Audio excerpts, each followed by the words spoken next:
on chess.com. He also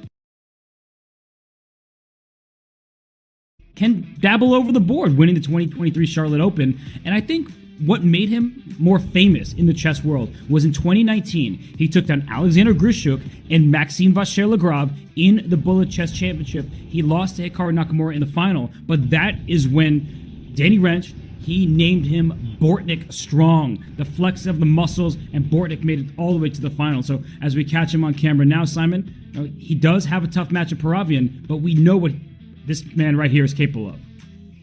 Yeah, 100%. Bortnyk has proved himself time and time again. I mean, he's a great player at all time limits, but the shorter the time gets, the stronger he becomes. He's proven that just before, you know. So it's going to be a very tough match for David. But David has been, I think, shocking some of us, shocking me at least, with his victory over Min Lee yesterday. Because we have to remember that Min nearly knocked out Magnus Carlsen, but David destroyed him. So this one, I have to say, Bortnyk is probably the favourite going on track record. But if David plays the way that he has been, it could be a very close match.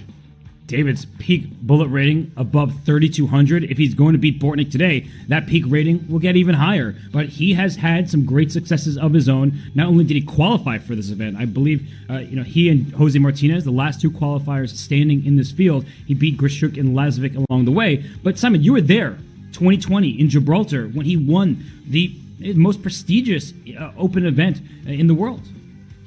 That's right. I've commentated over in Gibraltar for a long, long time. It's one of the strongest open competitions, incredibly difficult to get in the prizes there, let alone win the competition. And that just shows the strength of David and what he's capable of doing and his skill. He's not your average grandmaster. He's got a lot of talent. And clearly, when the pressure is on, he performs better. And he's going to need to use that pressure today because if he loses, he's out. But the same goes for Bortnyk. And I guess, again, how the match starts is going to be so important in that one. Yeah, as you're saying, Bortnyk the favorite, but in 30 minutes of bullet, really anything can happen in a matchup like this because Paravian is that strong, and there is a lot at stake. So sometimes players, they rise to the occasion. Others, unfortunately, collapse under the weight of that burden, that pressure, and the winner makes it through to the losers' quarterfinals where Daniel Naroditsky awaits. That's not going to be an easy matchup for the winner here, but they're guaranteed a cool 6K. That is the good news. The loser, they're out of the competition. They still get $4,000 for their efforts. That's good prize money, but they want to keep on in this event. They want that chance to play against Danya. 100%. I mean, that is a big prize playing against Danya. And also, the difference of $2,000 is a lot of money. I mean, in half an hour, how often can you win $2,000? And I'm trying to work out how many dollars that is per minute. 30 minutes, and it's $2,000. I'll let someone in the chat do the maths. Unless Robert, 66 and 2/3, so 66.66. Oh, you're just a genius. More horror film vibes going on there, but that's nicely worked out there, Robert. Really, yeah, that's not bad cash, right? Per minute. I mean, wow, do that for a while and you'll be swimming in it. So it's a lot of money and a lot of pressure for both of the players. Bortnyk, he seems pretty calm right now. I mean, he is the favorite in this matchup. He has that experience that we were talking about. The 2019 runner-up to Hikaru Nakamura. He beat Grishuk and Maxime Vachier-Lagrave along the way. These are two former number twos in the world. So some of the best players in chess history went down at the mouse of Bortnyk. And I say mouse for a reason. When he gets in the scrambles, Bortnyk is so fast. And Paravian, he's proven himself along the way. He's taken down Super Grandmaster Dmitry Andreikin and then Min Lee, who gave Magnus Carlsen all he could handle. So Paravian is not somebody that you should underestimate ever again. 100%. And, we mentioned David's victory yesterday against Min Lee. And the other thing we've got to bear in mind is that Bortnyk didn't have the match there yesterday. So there may be that extra form that, David's had more games. He's on a roll, could play in his favour. And again, he is the underdog, I would say, just going on track record. But he's going to need all that like luck of the roll, using the pressure well, and his past great results from yesterday and the day before to carry on in the match that's going to happen very shortly.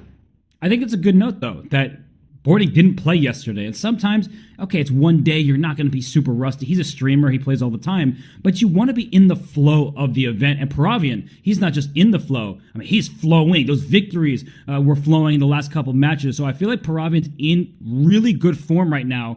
And it's accumulated over the last couple days. First, he lost to Daniel Naroditsky. Everyone loses to Daniel Naroditsky unless you're Magnus, Hikaru, and Firouzja. But it was giving him a fight. So Paravian, he's really proven himself over these last 3 days, and why not a fourth good day of action from him? 100%. And the game seems to have started, which is great. As before, I think it's going to be very important how the start develops. And this position here, I'm happy to see Black playing h5, stopping White pushing the h-pawn. I actually lost the game very quickly in nearly exactly the same opening against David quite recently, and he knows this very, very well. So we saw even Fabiano getting a lot of problems against his Jabava London system with the black pieces. So the opening stage, I think, is going to be rather key, Robert, in this match. This is a complete opening win for Paravian. Not only on the board is he perfectly fine. Look at the clock. He is up 20 plus seconds against Bortnick, and that's bad news for Bortnick. If the match is going into preparation territory, I mean, Paravian is one of the best prepared players on the planet. Yes, totally agree. And this position here, it probably is fairly even, but if you compare the bishops, Black's bishop is just clearly better.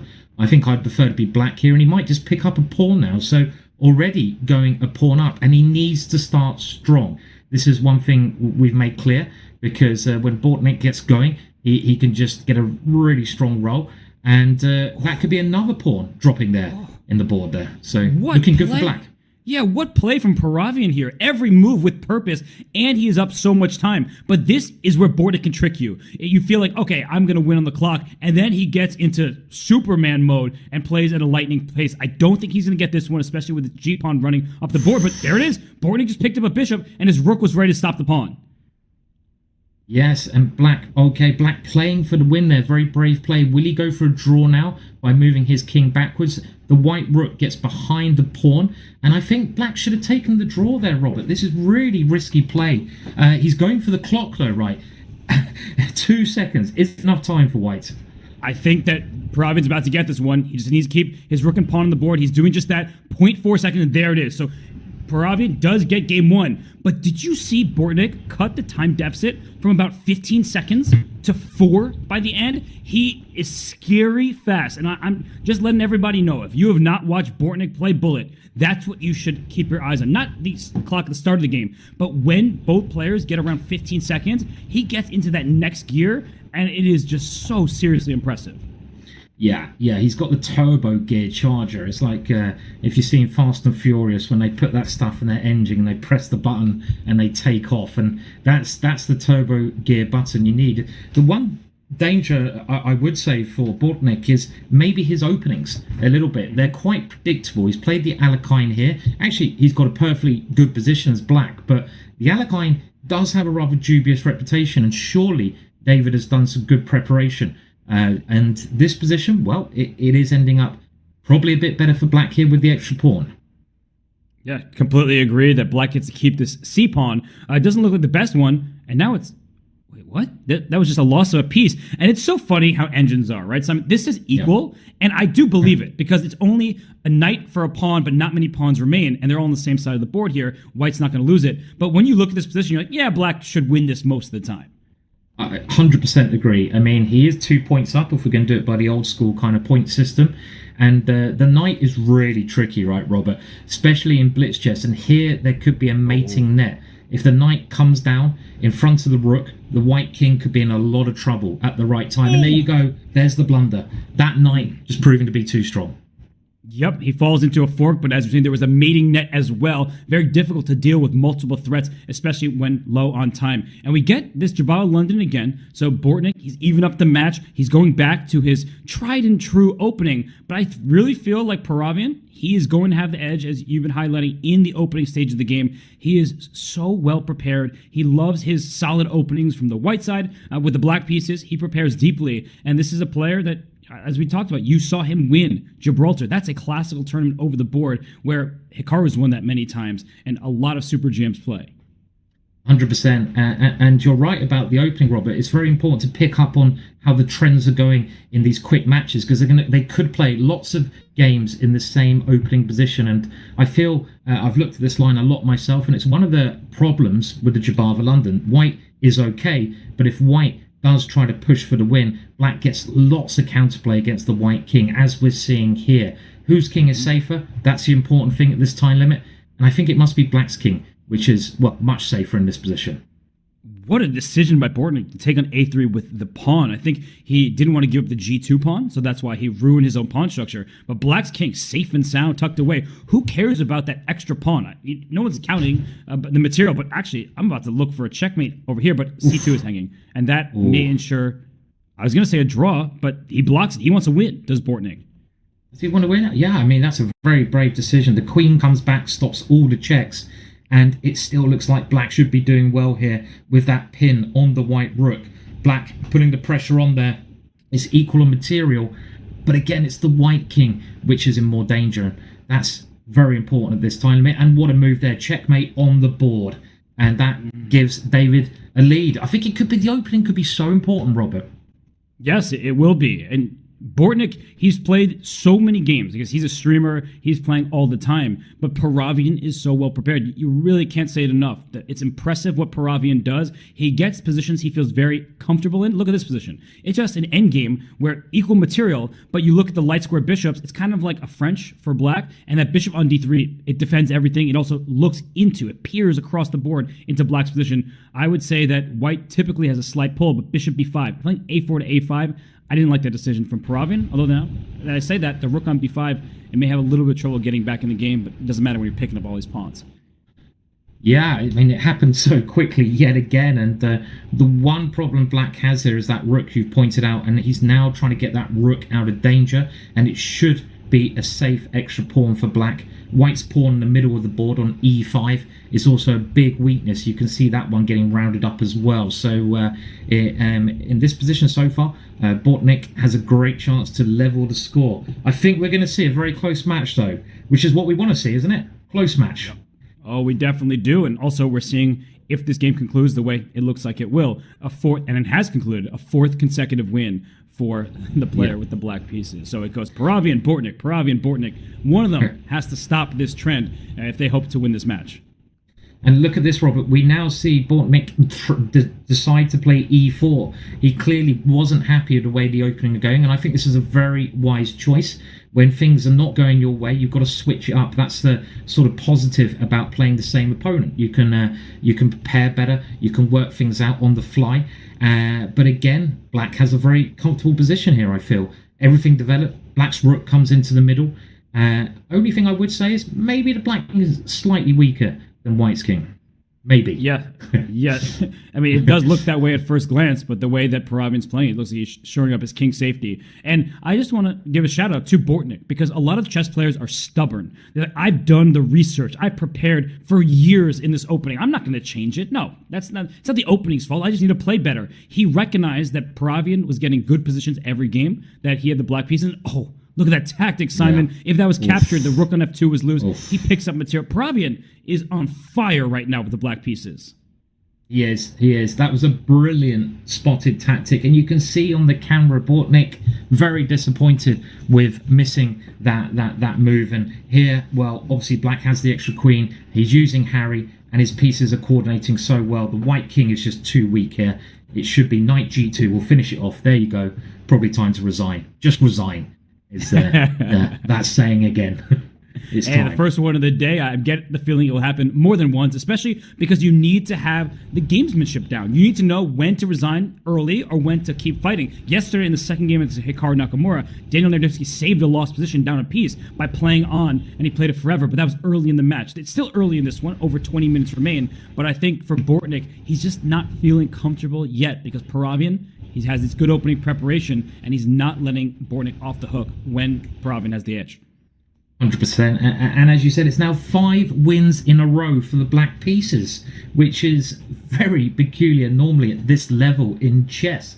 But a big score. This one, though, I have to say, is one of the only positions where I'm really starting to prefer white, because black's pawn in the middle, it should be weak. That move is given as a blunder. I'm not sure why it was given as a blunder. A bit above my head there, I'm afraid. And black fighting back now. And that was a really nice move by Bortnik to get his rook activated, and then a nice retreat by Paravian. This is a winning king and pawn endgame somehow, and you know why? This pawn on g6 can't move. So even if you get an extra pawn, and look at this, black has an extra pawn on the king side, white has an extra pawn on the queen side, but only white's pawns can push up the board. It is a winning king and pawn endgame for Paravian all of a sudden. 100%. This could be the first, and it should be the first win for white. White's pawns should queen on that queen side. They're much more dangerous. Why is he thinking he's just got to push? And here you go. You're going to see a pass pawn being made. Any chances of black? Well, black's going to have to get a little bit lucky here.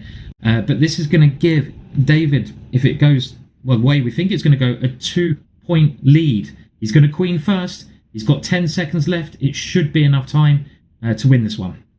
And this is where pre-moving comes in. You see Paravian's speed. That's a checkmate on the spot. And Bortnik, you see, he's flustered right now. He's like, what am I doing wrong? And the answer really is, what is Paravian doing right? It's the opening stage. It's the precision. It's the endgame technique. Well done for Paravian. And Bortnik, he goes back to the Jabal of London.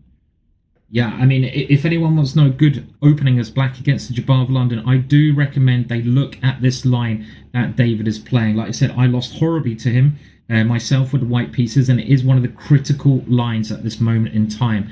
But in this position, I think white's done a much better job than some of the other games. Getting the queen off, I think, helps white, because the white king has been in a lot of trouble. And maybe even that black rook is going to start to look very stupid here.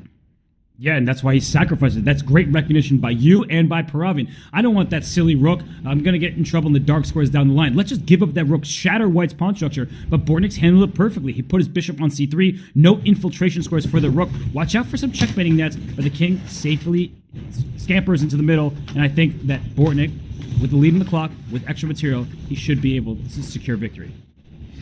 He should be able to, and he probably needs this one. Otherwise, he's going to go 3 points behind. So this is an important game. He's relying on his C pawn and maybe his A pawn to come rushing through. Black does have a bit of counterplay, though, now on the king side. It's simply a race here, isn't it? Who's going to queen their pawn first? And it looks like white should be winning that race. He didn't throw in rook b1 check. If he checked the king first, there would be no rook a5, shutting off the black rook from the a file. So nicely spotted by Bortnik. Unfortunate slip that happens in bullet for Paravian. That was a well-played game, though. I think we have to give Bortnik the credit for bouncing back after a couple difficult defeats. 100%, and that closes the gap to 1 point. Only 1 point in it. And we see, yet again, another sharp Alekhine opening. And so far, I am preferring white in these positions, because it looks like white's king is just the safer piece here. That pawn on e5 in front of white's bishop often gives white good attacking chances, and now he can take his pawn back. But I don't know. Bortnik he's proving he's changing my mind on the Alekhine. I'm now thinking maybe I should learn the Alekhine. maybe this is kind of an opening for me, Robert. He's making it look good. He does, because he actually works very hard on his openings, and it seems like that was a mistake, a bishop sacrifice. If you take it, there's queen a4 check, and that's why he didn't capture. But what I'll say about Bortnik is he created this course on the Jabal of London, and wow, he is now up a piece. And with Daniel Naroditsky, he also knows the Alekhine inside and out. So it may be a dodgy opening in the classical chess levels, but he works super hard. He's a lot of experience. So yeah, if 92 check, nice fork there. He's taking this game. He has evened up this match. Yeah, it's all level now, and we're back to where we started. Okay, we have the e4 opening from Bortnik, and these positions generally should be quite even, but the flow is currently with white at the moment with Bortnik, and can he keep it up as he goes? This seems like, again, like a position where I prefer white, I think, because black's pawn in the middle could well be weak later on. And it's gone. So he sacrificed it, but for this tactic, don't take that bishop. And that is a poisoned bishop. There would have been a bishop h2 check, and that would have discovered the queens against each other. So instead we get into an endgame where white is up a pawn. So Simon, you're 100% correct. We look at the position. It's a clean extra pawn for Bortnik, and he takes there, and he's just going to win another.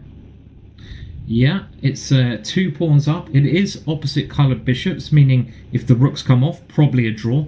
But the rooks aren't off. The rooks are on the board, and also, white's rook is doing a great job of stopping the black king moving towards those passed pawns. So, very difficult position of black, probably losing.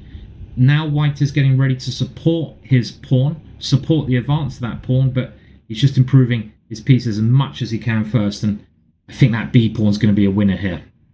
It's running up the board, and as you said, opposite colored bishops often give drawing chances, even down a couple of pawns. But this is probably lost in classical chess, and it's likely lost in bullet, except for the clock. I'm looking over there, and it's Paravian who's up about 6 seconds, and Bortnik's trying his best, and maybe there's something here for him. Oh, he can sacrifice a piece because the B pawn was that good.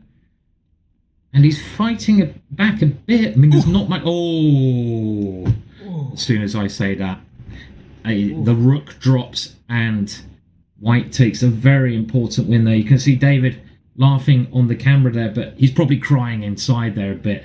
And I think this Alekhine opening at the moment, like I say, Bortnik is making it look pretty good. Black's positions are not as bad as I thought they would be.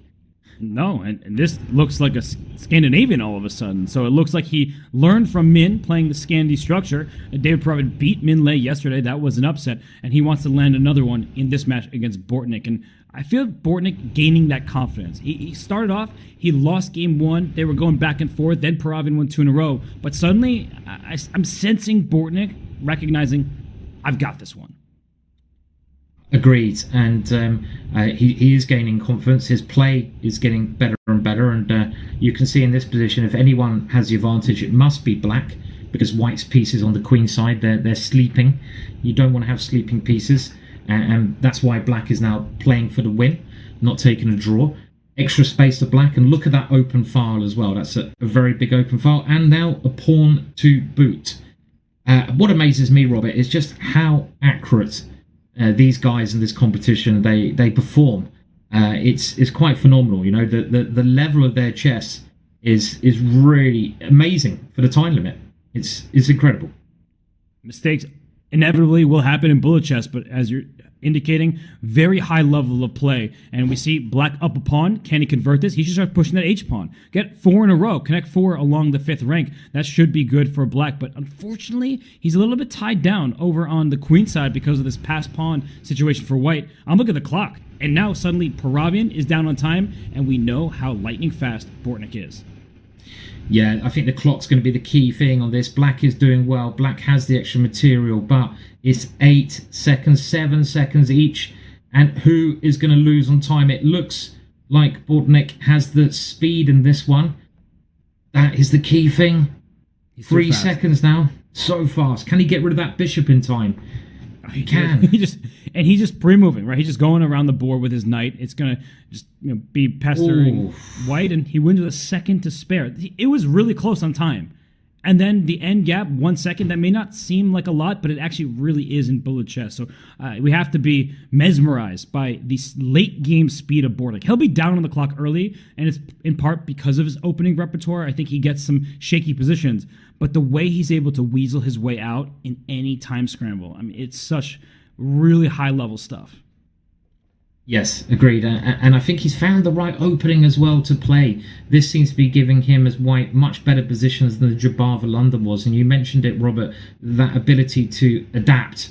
And I think it's a real skill in chess. You could say in life as well. You learn skills in chess that you take over to life. Like running around like you're playing bullet chess. No, that's not always the case. But adapting, and I like what he's doing here. Look at the queen and the bishop. Okay, but black's managed to get the queens off now. That's really helped black's structure a lot. And what's going on here? It's an even material endgame, but black's pawn is in white's camp, and white's pawn is in black's camp. And I think white is better just because the e4 pawn sticks out. It's It's overextended, and he's taken. Oh, he goes back. Now that is classy. He didn't want to allow the black rook to get active, so he just walks his king back and says, "Your e-pawn's going nowhere." Yeah, very clever move. One of the most important things to remember in rook endings is the activity of your rooks. And whoa, can you play pawn on? What a tactic that is! Look at that. The black pawn suddenly becoming a queen. And that is very painful for David there. Another potential loss here. Well, I mean, David, I think actually is the happy one right now. He's getting it with the black pieces. Oh, sorry. So, no, I got it. Based on what we've been seeing in recent games, it seemed like it was all Bortnik, but suddenly Paravian is the one in charge, and he needed this game so badly, and he is taking it. He's up on time. He's up a queen, and as long as he doesn't blunder all his pieces, it's a win for black. Yeah, and with the time as well, he should be just putting this in the bag now. My mistake there, important win for David. It goes so quick, I sometimes lose track of who's playing. It's, it's the speed it is, but I think the gap is only 1 point now, with 9 minutes to go. And they have to win by 2 points as well, right? To go through. They do. So a 1 point deficit, that's not the worst thing in the world for Paravian, but it's not good to drop your d4 pawn. I have to say that sometimes you do it, you get initiative, but usually you don't like to trade queens in the process. Yeah, it's all okay to sacrifice, but you've got to get enough compensation, and generally when you sacrifice, as you mentioned, you want to keep the queens on the board. But this has maybe given him something. 2 bishops, the black king not entirely healthy. Okay, it has now castle, but with 2 bishops on the board, you're always, in these kind of positions where there's open lines, going to have compensation. And I might even prefer white here. Bit easier for white to play. Bishop c7 is coming. He could have taken on d8 and bishop c7. He does again. If he trades rooks and plays this bishop c7 doesn't work now because the knight protects the other knight, but he had it, and I was waiting for it. I was like holding my tongue, being like, watch out for that idea. And it's sometimes you're in the flow, you're just coming up with moves, you trust your opponent, but we do have the eval bar off to the side that helps us in addition to coming up with some of the tactical shots that, if they don't work, who cares? We can take the move back, but the players, it might be their last chance. Yeah, and he just played it one move too late there, didn't in the position. It's still, I think, quite dangerous for black because of this pawn on the side of the board. And look at that pawn go. The knights are kind of dominating the bishops, though, and that knight getting over, but 5 seconds up on the clock for white as well. How do we rate this ending? Probably good for white. But 5 seconds lead, I don't think is enough for Paravian. Just the speed that Bortnik plays. And look at this. The advantage is going up and down, back to the middle. They're both queening here. Oh, and that was a blunder. That will end the game right there. Yeah. Do we have a level? I think we have level score now, maybe. We do. As I make it. And you can see Bortnik very upset with that one. This is really, really tense. And the reward, if you win this loser's bracket, is that you get to play against Danya. And I don't know what kind of reward that is. It sounds quite scary. But it's going to be tough for these players today because they want to stay and they have to win 2 matches, right? 2 matches in a row. And, that sounds more like a punishment to me. I don't want to be playing Danya in Bullet. He's too strong. But both of these players, on a good day, they can take down pretty much anyone in this competition. Okay, Hikaru, Magnus, Firouzja, they're always going to be difficult to beat. But Bortnik and Danya have played each other so many times. And in this game, Bortnik seems to have the upper hand. He's going for checkmate. The side with the safer king usually is doing well in Bullet chess. The king on g1 is tucked at home. This king on g8, there's a lot of weak squares in front of it. But that apparently... Oh, knight takes c4. Wow, what a tactic there. Spotting the move very quickly, but I still actually... Oh, he's playing such good defensive chess. I was going to say I'm actually preferring white because the knight and queen are very dangerous, but I love what black has done with the dark square bishop because that dark square bishop can get rid of that knight. Very tense position here, though. Yeah, just don't move your knight on f6 because then queen h7 is mate. But now you can take on g5 and take this bishop on f7. That's exactly what Paravian, I thought, was going for, but he brings his knight to e4. So what is happening? The white bishop escapes, steals this g6 pawn, but suddenly black is winning according to the evaluation bar. Wow. Some amazing tactics there. Oh, look at that. That was Queen E1. Just about keeps in the game, but he picks up a piece there. Incredible tactics. Black doing very well on the clock and on the board. And this is going to, I think, and it does, give Black the lead in the match. Could this be an upset in the making? David taking the lead. I think one of the, well, certainly at this point with 5 minutes to go, very critical. Bodnik needs to crunch back now. If my numbers are correct, Paravian won 2 in a row. Bortnik then bounced back with 4 straight wins, and now Paravian has taken 3 games in a row. So they're going on streaks.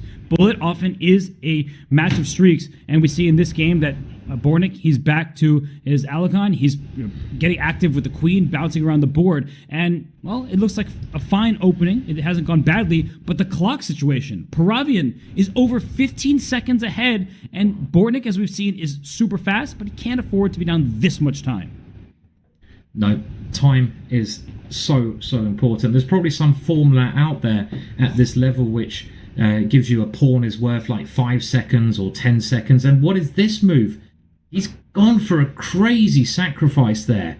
That doesn't look entirely sound, but we've mentioned this time and time again. The side who is attacking often gets the win because attacking is so important at this speed limit. But Black has back rank threats as well here, Robert. Queen D1 right now. He almost pre-moved that. And there's one check on C4, but Rook D5, the knight defends it, and that blocks the check. That was amazing vision from Bortnik. Brilliant defense there. I would never have seen that myself. And Black is now serious material up.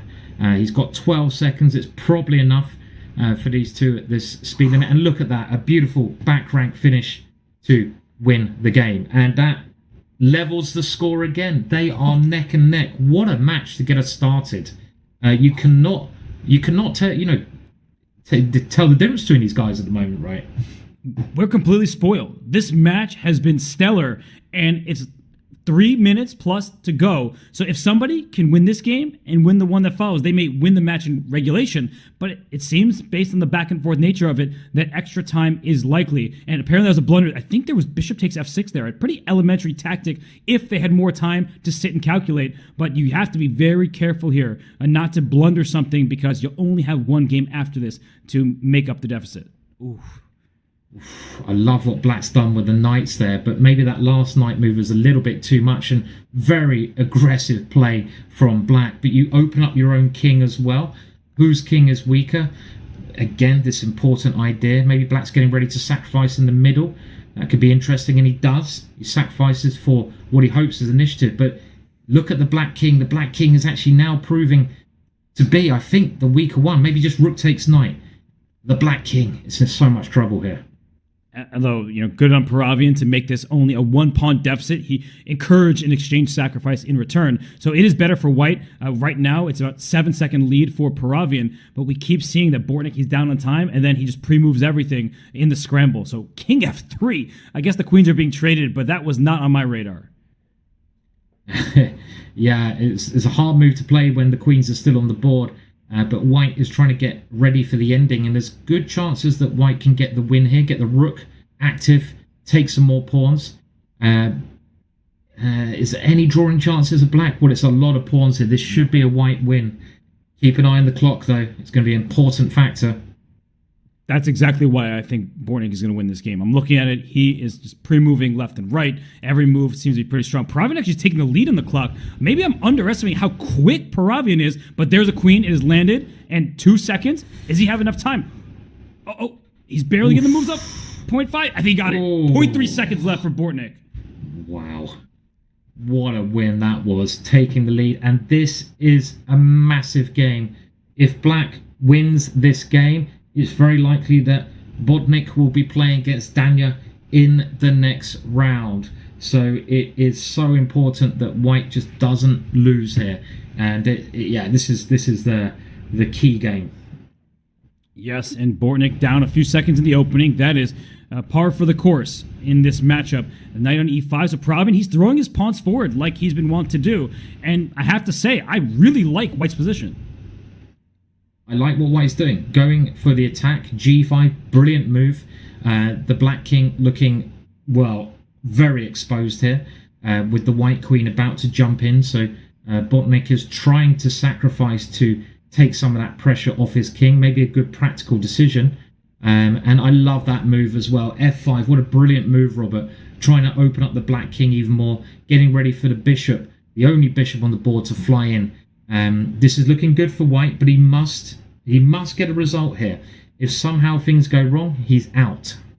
Yeah, if he loses this game, he is out of the competition. That would be David Paravian. But right now, he is up a piece. He's going for checkmate, but he gives away the d4 pawn. That's not mate. Yeah, I mean, it looks very scary, this position for Black, but Black is now equal on material. White would love to get the rook to check the Black King, but the White rook is always blocked here. Good maneuver there, though. That was really clever. Yeah, he walked into a killer. And he missed it. You can't miss forks like that, but he has a second chance. Oh my goodness. If there's a checkmate, maybe this was really clever stuff, but he walked into a fork himself. Unbelievable. And Paravian's up on time. He's got to move. Paravian's got to move. Why is he frozen? Oh, no. Unbelievable, this. And Paravian, he is slightly... No, he's using his time a little bit too much. He needs to move more quickly. He's losing on time. He's only got a second left. He's got to move quickly. He's got to pre-move. And he fell for that trick. And he's out. And he loses. And we have a winner. Botnik has gone through in a game that he should have lost. White. Oh, there's another game. Is there another game? No, I think that they're just so used to pressing the rematch button. But Botnik, the person you see on the screen in front of you, he moves through to face Daniel Naroditsky. What a game that was. It should have been Paravian's game. He had the lead on the clock. He was up a piece for some pawns. But Botnik, he just does it so often. He comes back, he stares defeat in the face, and he steals victory from the jaws of defeat. So Botnik moves on. That was a pretty close match. I mean, that went down to the wire. But when all is said and done, Botnik proves why he's so highly rated on chess.com. Simon, for Paravian, though. Yeah, I mean, that really didn't deserve a loser, that match. I mean, they were both neck and neck. And that last game, the pressure got a little bit too much for David there, and he missed this knight fork. He could have just won the rook and won the game, bringing it to a tie-break situation. But I think the fighting spirit from Botnik, that was what won him that match. And also, it won him an extra $2,000. $66 a minute we worked out, Robert, or you worked out, should I say. So good work there. Well, great work from Botnik. That was so close. It went down to the final game, but he wins. It doesn't matter how he got it done, just that he did so. He gets to play Daniel Naroditsky a bit later today in the losers quarterfinal. So Botnik moves on. Unfortunately for Paravian, that's the last we'll see from him in the 2023 Bullet Chess Championship. But we have so many great matches ahead. Andrew Tang against Jose Martinez will be the next match we cover. But first, we're going to head to a break, because when we return, we'll bring the man you just saw deliver victory, Alexander Botnik. We'll interview him, we'll hear his thoughts, and I certainly can't wait to hear how he feels after that fantastic match. Stay tuned, everybody. We'll be right back.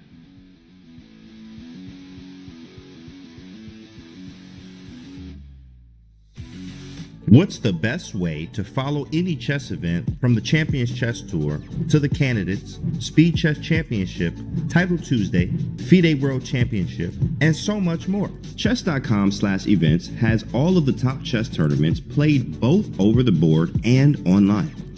Analyze and review games from the world's greatest players with live commentary, cloud analysis, opening explorer, and table bases. Find all the key event information, including schedules, prizes, results, news reports, player bios, tie breaks, and more. Even compete by voting for your predicted results. Explore chess.com/events today on web or with our iOS and Android apps, and experience chess like never before. Chess Kid is fun. Chess is great for the brain, but it's also fun to play. And Chess Kid makes it easy to have fun. Whether your child is a total beginner or a prodigy, they can hop on and find a well-matched opponent from around the world at any time. Chess Kid is the safe, parent-approved way for your child to play chess online. Chess Kid is educational.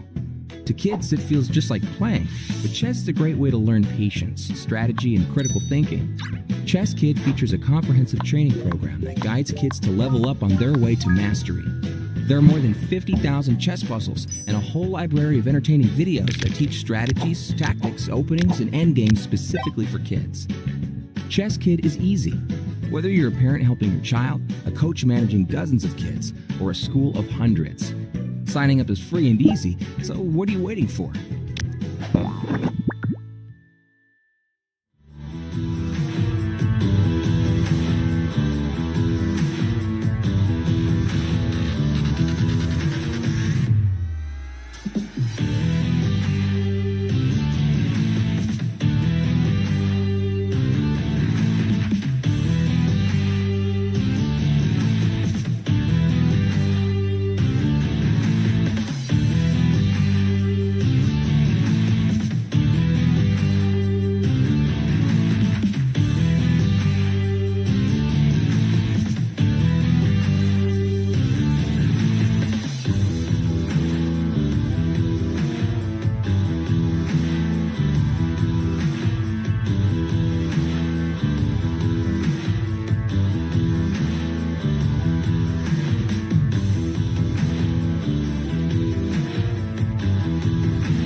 We are glad to be joined by the winner of that very tight match, Alexander Bortnik. Sasha, congratulations on what was an awesome match to watch.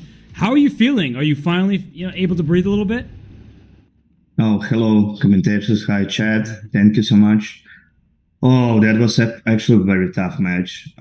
He was extremely fast, and we're just playing, some bullet games. And I watching my clock. I'm down like 15 seconds every game. Every single game, I just was behind him on time. And I didn't recognize that was final game actually we played. I thought it's more like 2 or 3 games more. I even didn't see what the score is. That was really fast in the end, and hopefully I won. I won the last game. Yeah, it seemed like a very exciting match. It was very close. You seemed super focused there, and we were talking about your openings a bit and the use of the Alakine as black, and obviously the Jabava London. We saw you switch the Jabava London out there. And do you play the same openings in Bullet that you play in classical chess generally? No, absolutely different. I'm not using the Alekheim or Jabava London because against 2600 when you're playing, that's not the best opening choice for the classic. But in Blitz, it's always work. Like you could see, so probably I won more game with black than white, I guess. And why I switched the opening because I just forget my own course. That's like always when you're working a lot, you're just forgetting the line. And I remember that's good position for white, that line he used, but I don't remember the move. And in Bullet, we don't have a time, recognize exactly what's the move. And after the first game, when I got the losing position from the opener, I said, okay, need to change my opening for sure. I've just had something there. I know exactly the feeling when you make a course and you forget about it. I've had the same problem with the Jabava London as well. It's an easy mistake to make. We read your book, actually. Oh, look at this, Simon! You've been an influence for Sasha here. Well, it depends if he liked it or not. So, but it's, thanks for reading it anyway. So, but yeah, very very exciting match though. Yeah, and Sasha, a question I have for you is: you started out by each winning a game with black. It would, he won, you won, he won, you won, and then he won 2 in a row. And then you won 4 in a row, and then he won several in a row. How does that feel? Like the roller coaster of a bullet match where you're trading off win streaks. Does that ever get you nervous, or do you just think it's part of the game? Yeah, of course we are nervous so much. I remember I just lost like 2 games in a row with absolutely winning positions, and I already started to make a little tilt because come on, I was lead like already +2, and then you just angry on yourself because that's a problem. Actually, you have to be calm during the whole match. When you just calm, like for example, Hikaru, he just every single game, like first game, he even if he losing, he can like start. Nothing happened. Let's keep going, just, and that's actually very good. I don't know. I need to learn that too because I have some problems with my tilt. So, but hopefully we finish good. It's easy to get emotional, and your win though in that game, you probably know who you're playing next, and you're playing Danya next. And I know that both of you have made this great course on the Jabava London. I'm hoping we're going to see 1 or 2 Jabava Londons in that match. But what are your feelings about facing your friend Danya? I will try to avoid actually Jabava London for sure. Okay. This hard always to play against your friends, especially when you worked a lot with that guy and he knows your weaknesses, he knows your strong sides, but I will not be so upset if I will lose because one of us will go to the next stage. So we'll see. I will try, of course, fight my best. And friends, chess doesn't have friends, Yeah, and when we play in the board, that's no friends there. Yeah, so definitely will be some dirty flags from him. He's really fast. So rook against rook. Yeah, we'll see. I mean, Sasha, it sounds like you're a good friend that, no matter who wins, you're going to be happy. But you're also a prolific streamer, so I want to give you a shout out for that. Do you feel like, Hikaru often says that streaming, his fans, they give him confidence. I know you're not streaming at this moment, but have you felt that along the way? Because ever since 2019 in the Bullet Chess Championship, when you made it to the finals, it seems like you've just been an online star in all these tournaments. Yeah, I'm not streaming because I think maybe it will help actually in the Bullet. You are more concentrated and focused because people just watching you in the chat and you just don't want to don't wanna. No, need to just find a word. What? Don't wanna look bad, like. So maybe maybe I should actually stream too. But when we started, we could use the headphones actually, and it's only for in the second day because I like to hear the music and listen to music when I'm playing. So yeah, let's see. My last question, I'll let you prepare for dining, but my last question is, what music do you listen to when you're playing? Absolutely different. Absolutely different. It's I in my playlist. I have some rocks. I have some deep house. Even some classic music. So it's I don't know. I can listen. Just I have to like the music and that's it. And have something special, guys. Well, we'll let you listen to some music, prepare, because we know you have another match coming up shortly. But thanks so much, Sasha, and congratulations on what was a fantastic match win. Thank you so much, guys. Thank you. Well done.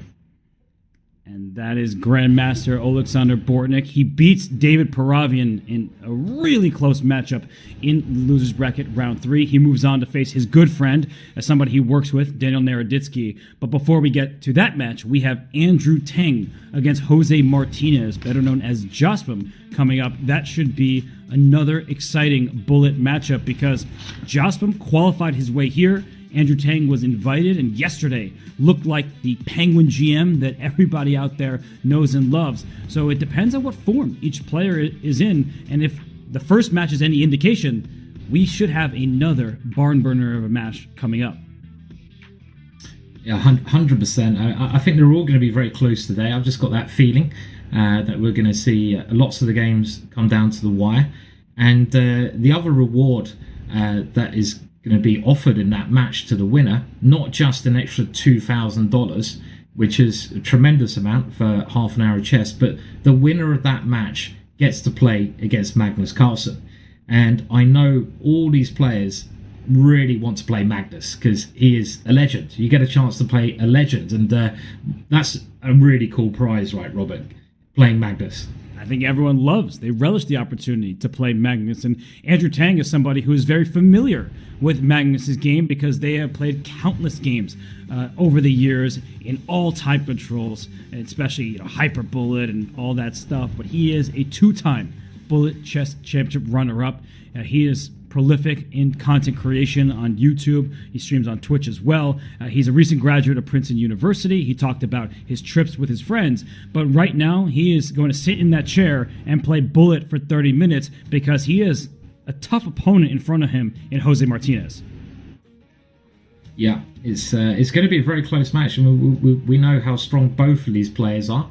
How quick they both can be, and who are you going to pick, Robert? I mean, I'm going to go for Andrew. I'll put my neck on the line there, but I also have a feeling this is going to go to tie breaks.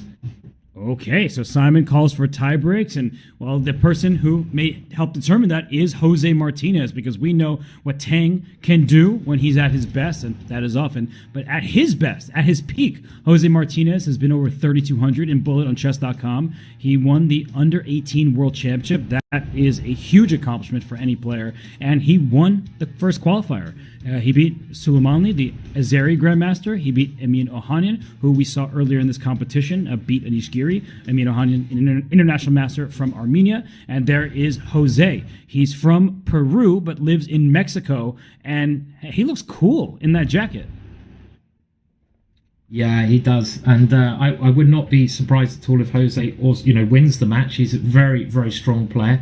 He's very good under pressure. He's proven that in previous matches, and as you mentioned, he plays a lot on Chess.com. He's a bit of a legend on Chess.com.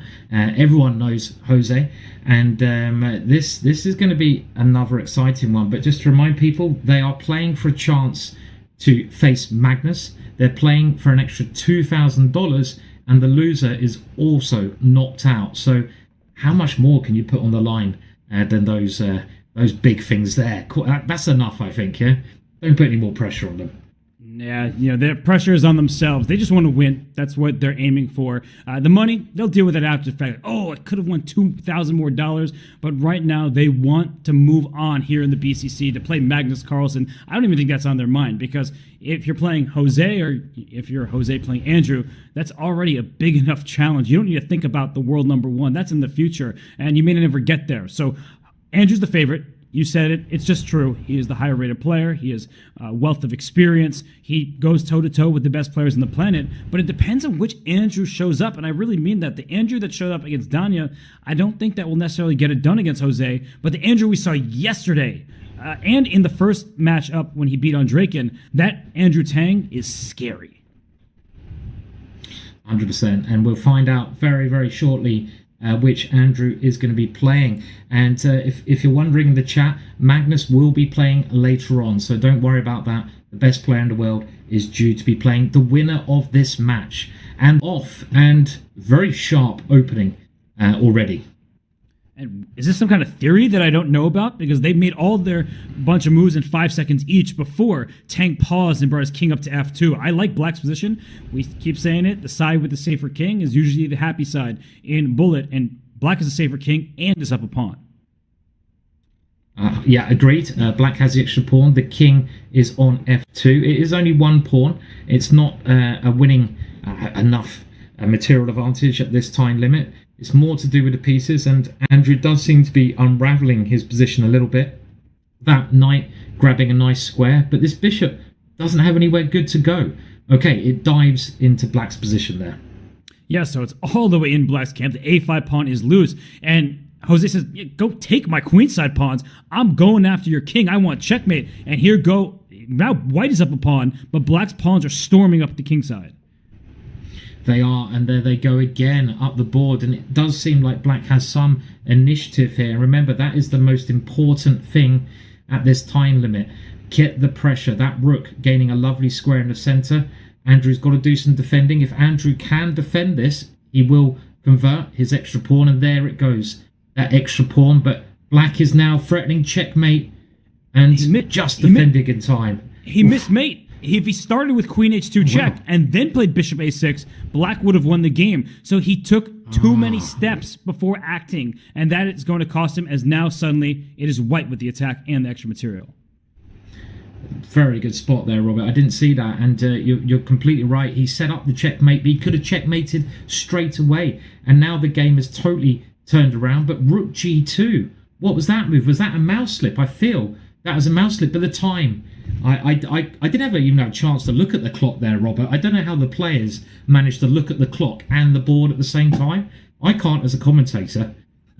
That's why he made the move Rook G2. He stopped any sort of checkmates that would happen on that diagonal, and it took Jose some time to figure out, wait, is that piece just hanging? And he grabbed it. So I think Andrew, he just showcased his speed. That was a really nice effort at the end by him, but Jose had a winning position. I mean, Jose is going to regret not taking that first game. Yeah, every point is going to be critical in this one. And moving on to the next game, White does have an extra pawn, and it looks like White has the better attacking chances here. Look at White's light squared bishop. This is a key piece, and the queen threatening some big check there. Black has to weaken his king even more, and now the white knight has some holes it can move into at the right moment. Can that knight move in now? It looks very tempting. He's just pushing the h-pawn here. Very interesting position. But he just blundered something on the back rank, it would appear, but no, that was not right. Maybe there's just a simple Rook D1 instead of Rook C8 check. It's so tempting to give a check, but there was pin action along the d file. He's going for a mate. Knight of 6, Rook G8. We see what's trying to happen, and he walks right into it apparently, because Rook F1 check for Black. Apparently that's just one check, and you don't have a follow-up. We will find out here. The Rook surely can check. Now, I mean, it still looks dangerous, but you have queen takes c1, so if the rook checks, the king comes here. This is the first time I've ever tried doing arrows. If the rook checks there, the queen can take it. Look at that, Robert. I actually used the arrow button in Bullet. Are you impressed?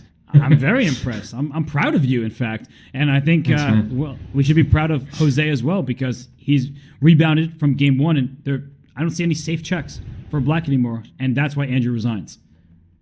Yeah, that was actually a pretty nice finish in a very, very complicated position. And they're back on straight away with the next game, and they're following the same opening as before, but this ended up being very good for black here. And maybe this is knight d3, I think, is the improvement. I'm getting a bit carried away with these arrows now. And white, I like white's position. He's got a lovely hold of that square that his knight's on, and he's also pushing on the king side. Yeah, no, this looks suddenly like white is definitely in charge. And that's like, ooh, a protected passed pawn on the 6th rank. That is not good news for Jose. And, well, he's been able to stabilize a bit somehow.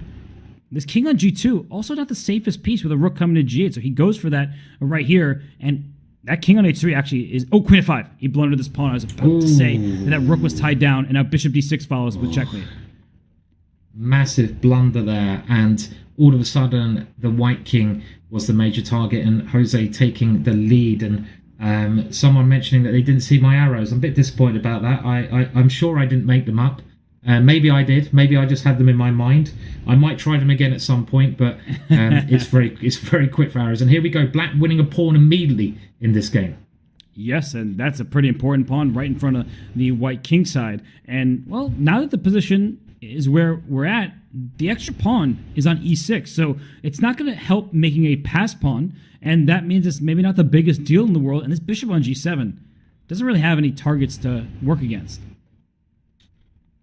No, I mean, I don't think this position is that bad at all for white. And look at that knight, Robert. That knight has a juicy square in the middle of the board. I mean, you know, that knight is as good as any piece on the board. And in actual fact, I think I prefer white here. The extra pawn is irrelevant. And who's got the easier play? That rook can come in with a big check.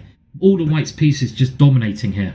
But when that king was on d6, he missed knight takes b6. The c-pawn was pinned. It was so tempting to bring your rook into the game. And now that his rook has won the h7 pawn, you can hardly blame him. It just seems like Jose is taking everything right now. Oh, he wins the b5 pawn? Oh, whoa, the rook on g7 was hanging. Oh, you know what happened there, Simon? He expected knight e8 check, which would have protected the rook, so he pre-moved king back over to e6. That's why it is so important not to be down on the clock in bullet. Then you don't have to pre-move. Yeah, I mean, it's one of those situations where what can you do, you know? You have to pre-move occasionally, and here Andrew loses another game with just missing that opportunity there by pre-moving, and he goes 2 points down in the match. And we're getting the same opening again. I think white seems to be doing all right from here, but black gets lots of chances to open up the middle. That's why black continues to play this way. Yeah, bishop takes e4, and he doesn't even take the piece, because after knight takes e4, maybe there were some complications. He said, I'm just going to open up the center, and this looks great for white. If you take on b6, the pawn takes back. That is another healthy pass pawn, so he gives up the exchange instead. But this is clearly good for Andrew Tang. Yes, got the rooks look very good. Rooks work really well on open lines, and both of the white rooks are on open lines. There's an extra white rook. So white should be getting 1 point back here. This is a game I think Andrew must win. He doesn't want to go 3 points down in this match. If he wins this, there will only be 1 point down with plenty of time to go. So Jose's got to keep trying. Andrew's just got to keep his head in a sensible place here and maybe get the queens off there. He could have gone queen in. I'd be wanting to get the queens off if I was white. Yeah, I'm with you. Rook takes e6. That's why I kept the queens on, because he was waiting for a tactical shot, and that's resignation from Jose. That means 3-2 lead for Martinez still. So Jospin, was a rough one for him, but for Tang, he needs another victory to even up the score. Yes, we saw this opening before where black did manage to get a tactic against the pawn on h3, so it seemed to work out opening-wise quite well for black. But a very sort of equal position in the middle here. Black's double pawns can be a strength. And there goes a pawn. I think Jose just blundered that pawn, but it's not so clear because white wins a pawn back in the middle there. Yeah, Jose has blundered a knight pawn in consecutive games with the white piece. He blundered the G pawn, now he blunders the B pawn, and he's trying to bring his knight into the game, but that D5 pawn, it's isolated up there, so it seems that, nice move, knight C3. This D5 pawn is a gunner, and that should leave black much, much better up material. I like what White's done though. Rather than trying to hold on to the pawn, he jettisons the exchange, and it's all about trying to remain as active as you can. And the White Knights are a little bit tricky here. Black should of course be winning this position, but you've got to watch out for the Knights. And I like what Black's done, closing it down in the middle. But Jose creating idea after idea. And look at that. He gets the trick in. Wow. What a find from Jose there. I actually did not like Andrew's decision to play c5 and allow White this pawn on d6, but it seems like the b pawn, that's the strongest piece on the board, not the strongest pawn. That one's running to the other side. It is, and it has touched down and become a queen, and this means that Andrew should certainly be leveling the score now. He's just got to stop those pawns. Great technique there. Give up a rook for one of the pawns, and it's now all even. The matches are just so close today. They could not get closer. It's what happens when you have these superstars of the bullet chess world. And this opening that we keep seeing, I've never seen it before. So I am actually receiving a lesson. Thank you to both of the players.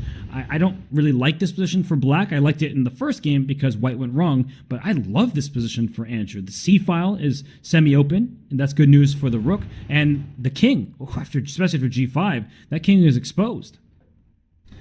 I agree with you, Robert. I think in bullet chess you might be able to get away with this kind of opening as Black, but positionally it should only be White who's better. But again, Jose creating chances. He's a very brave player. This is what I like about Jose. He will grab a pawn even if it looks scary, and he's grabbed those pawns there, and now he's able to swap the queens off. But White getting active with the rooks. This could go either way. Very tense situation. Remember, whoever wins this one takes the lead in the match. Wow, how many passed pawns does somebody need? Black has 2 of them and a third of the a pawn if it can get running. But I like what you said there, because I didn't even see that a2 pawn was hanging when Jose took it. But he has this full board awareness and that bravery, that courage to steal a pawn and then bring his queen back. And now he has all of these passers. He is down a couple seconds. That might, in the back of his head, worry him. And suddenly, this king on h8, it's not very safe anymore. Oof. I love what Andrew did there. I mean, he had a very bad position, but he kind of tricked Jose. And this is now the seesaw. I love the seesaw. And look at that, seesawing its way to victory. There's a checkmate with the rook coming in the corner. Brilliant bullet play from Andrew there. He shouldn't be able to defend against those pawns, but he tricked Jose in a very nice style. What a game that was. Topsy-turvy. Jose probably quite upset because he was leading this match by 2 games. Now he is trailing by 1 after Andrew's latest victory. And what is this? Some kind of temporary peace sacrifice. They're really showing me openings that I know nothing about. So I'm appreciative of these players.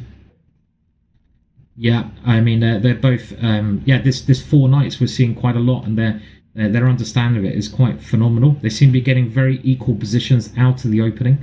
But Jose is in a bit of a dangerous situation here because I feel he's worse here. The 2 bishops look good. Black's majority of pawns on the king side also look strong. And if Jose loses this one, he's lost, I think is it 3 or 4 in a row? And that's when it starts to get really bad because Andrew will grow in confidence and grow on the scoreboard as well. So what is happening here? Is White fighting back? I think Jose's fighting very hard here, doing a great job.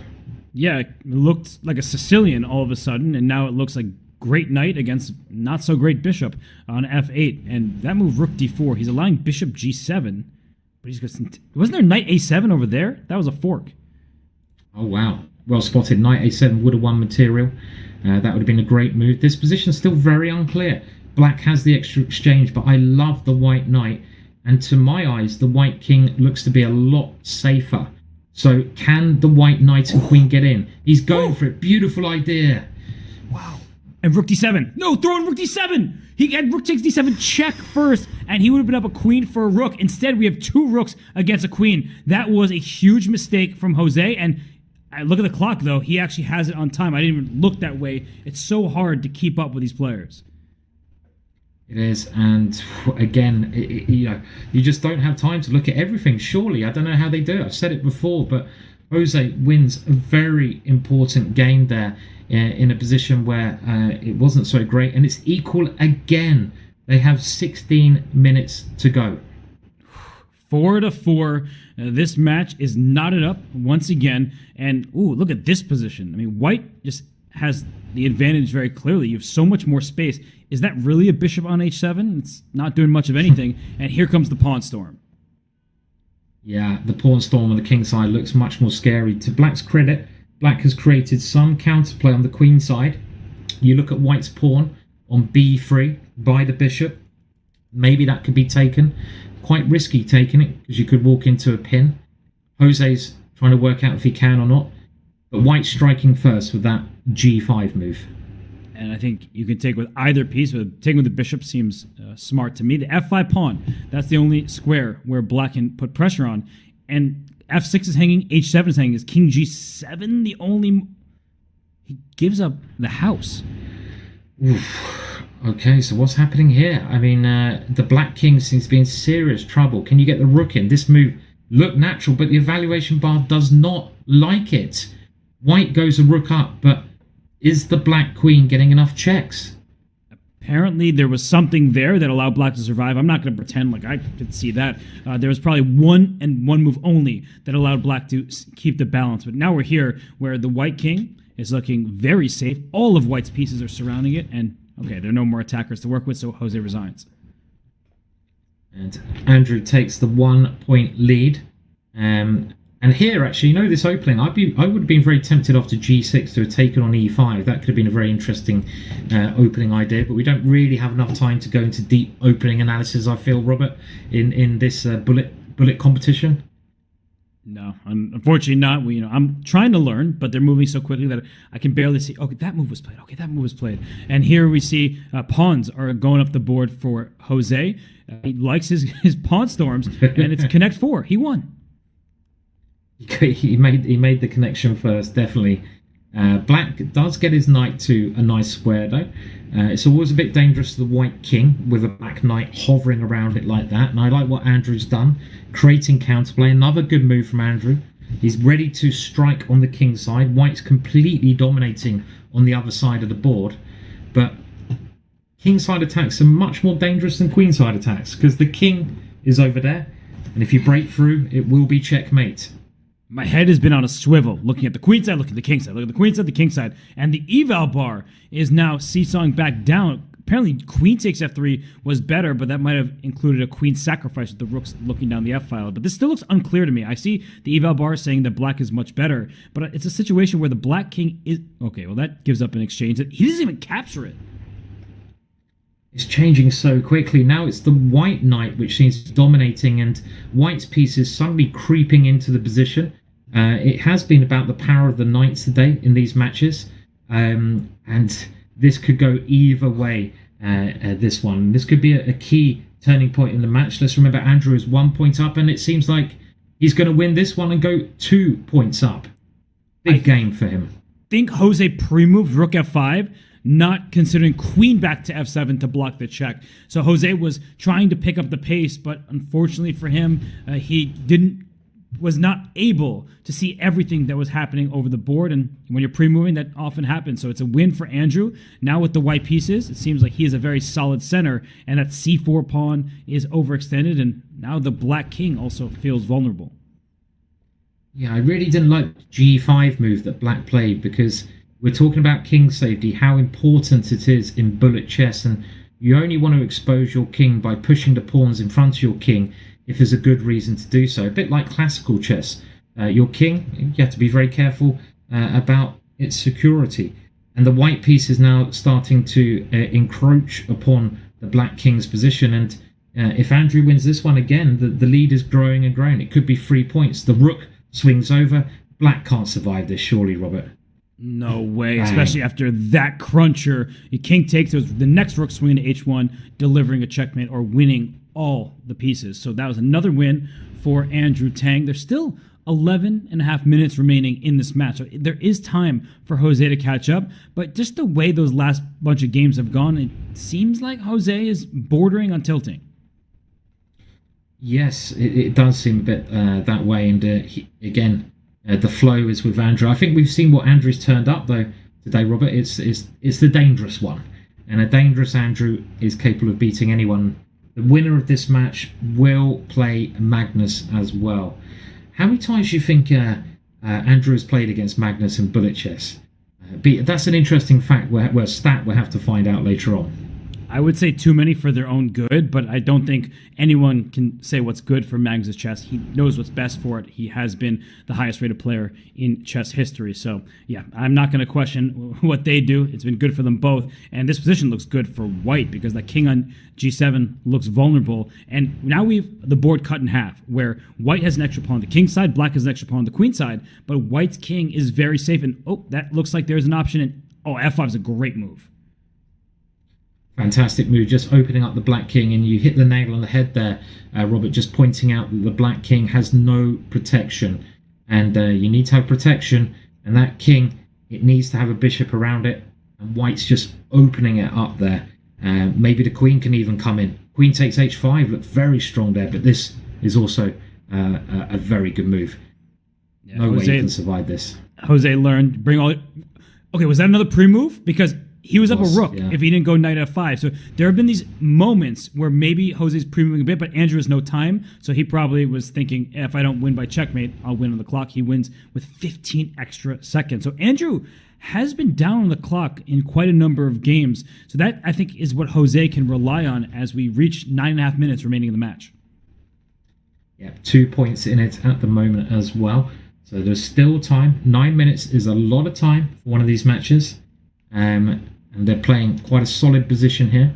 This is the kind of position I think Jose plays really well. You know, just maneuvering his pieces, kind of waiting for the opponent. And I would say that's kind of Jose's style. He's like a viper. He just sort of waits there, and he will just strike as soon as he gets the opportunity. So you can see the black pieces in this hedgehog formation. They look passive, but they wait for their opportunity. And there you go, just repeating the position again. Yeah, Jose, the pressure's not on him to win this game. He has the black pieces, so even though it's bullet chess, some of those mantras still exist. And D5, that's one of those critical moves. Can you get away with it? And if you play too early, it regularly backfires. But that's why Jose, he's just hopping around with his knights. He's up 5 seconds. He's playing really quickly and very accurately.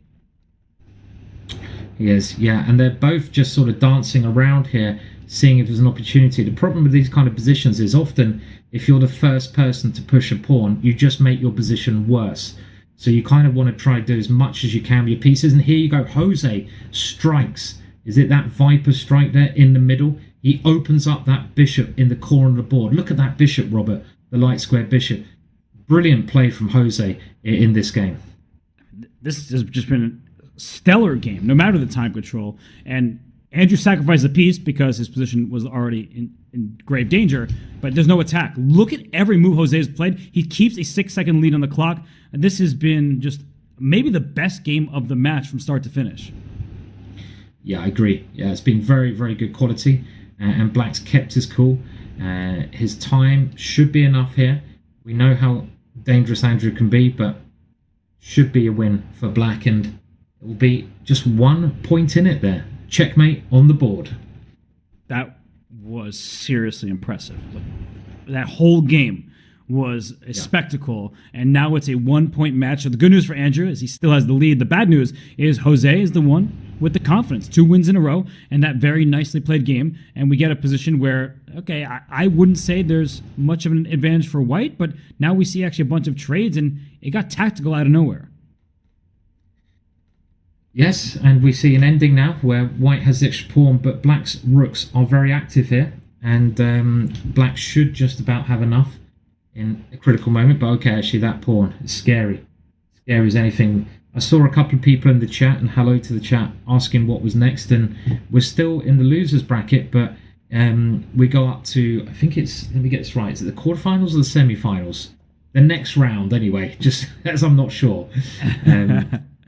Yeah, it's the quarterfinals. Yeah. So Bortnik will play Danya, and then the winner of this match will play Magnus. And for a long time, at least for the last stretch, it felt like it was going to be Tang who was going to move on. But suddenly, in this endgame, the advantage was really high in White's favor, and now it's back to drawish territory, and he doesn't have enough time. Look at Tang ahead on the clock. It's a change of pace for him, and now he's winning. Wow, king and pawn endings, you would have thought they're quite easy, but in actual fact, They are so complex, and I would recommend to anyone, if you want to improve your calculation, start with king and pawn endings. It's the purest kind of calculation you can get, and this should be a draw, but black has a bit of a time advantage, so you might as well try and win here with the black pieces. Yeah, it's one of these situations where as white, and I can block with check, and then he trades off the queens. But it's like, you know it's a draw. Like, come on, just give me the draw. Like, no, I'm going to try to flag you. And Andrew is not accepting the draw yet. He's wasting some of the match clock. I wonder what his strategy is. Well, he still keeps the 1 point lead, so maybe he's just trying to keep that 1 point lead, because if he wins one more game, he gets to the magic 2 point lead, and that will be enough to win the match. We see one of my favourite openings here, the collie. This is a really easy opening to play with the white pieces because you have a simple attacking plan. Bishop takes h7 is devastating here. If white can play that move, he might just be checkmating. So, for example, it's given as a bad move, but maybe not for the reasons that we're seeing there. Yeah, I think there's 94 ideas. He could have played it earlier when there was a pin on the knight on d2, something like that. But this position looks perfectly fine for black. And in fact, I prefer black's position. The semi-open c-file is nice for black to use. And now, especially that the light square bishops are coming off the board. Whoa. Yeah, I agree. And that knight in the middle of the board, the black knight, which white now removes, was just so strong. But black's other knight has a beautiful square. Look at that knight as well. And the bishop, black's pieces finding tremendous squares here. And is this just an eternal pin? Like, that pin's not going anywhere. You can't move your king. You can't block on the diagonal. And wasn't there queen takes d3 a moment ago? Excuse me, queen takes d4. That knight was pinned. What happened there? What happened there? Black just sacrificed a piece. He didn't need to do that, Robert. There was no need to sacrifice a piece. Time trouble does bad things to us all, and look at the clock. All of a sudden, Jose is down under 10 seconds. He should resign, right? Speaking of match strategy, he needs as much time remaining as possible, and he is down a full bishop and a full 12 seconds. I agree. This is a great time to resign. Just make sure you have to keep an eye on the clock. There's no danger for white here, and he does. He makes the right call. It's 2 points up for Andrew now. Jose under a bit of pressure to get a win on the board. And Andrew goes to the French defense. So an interesting opening choice by him. White is going to throw those pawns forward on the king side, but black is saying, your king's on the queen side. Maybe I can muster up some pressure against it. I mean, there's knight takes f7 here. It'd be very interesting. Bringing the black king out. Knight takes pawn in the position. I don't know if it works, and that's probably what Jose is now thinking about, because he's tanking a lot of time. He decides it doesn't work, so that could cost him. And now Andrew is the one thinking, and he's trying to figure out a plan, because he brings his queen back to c7. White has been pushing pawns at the board, g5, h4, h5, but he goes for this, and h7's hanging, so Andrew gives up h7 for f4. I think that gets him activity, but maybe that king on f8 won't find true shelter. Agreed. If the queens come off in this kind of position, black should be better, because black's pawn structure is better, having more central pawns, but okay, actually now Andrew's taken over the initiative as well. He grabs a pawn. This could be a very big game if black can convert it with 2.5 minutes left.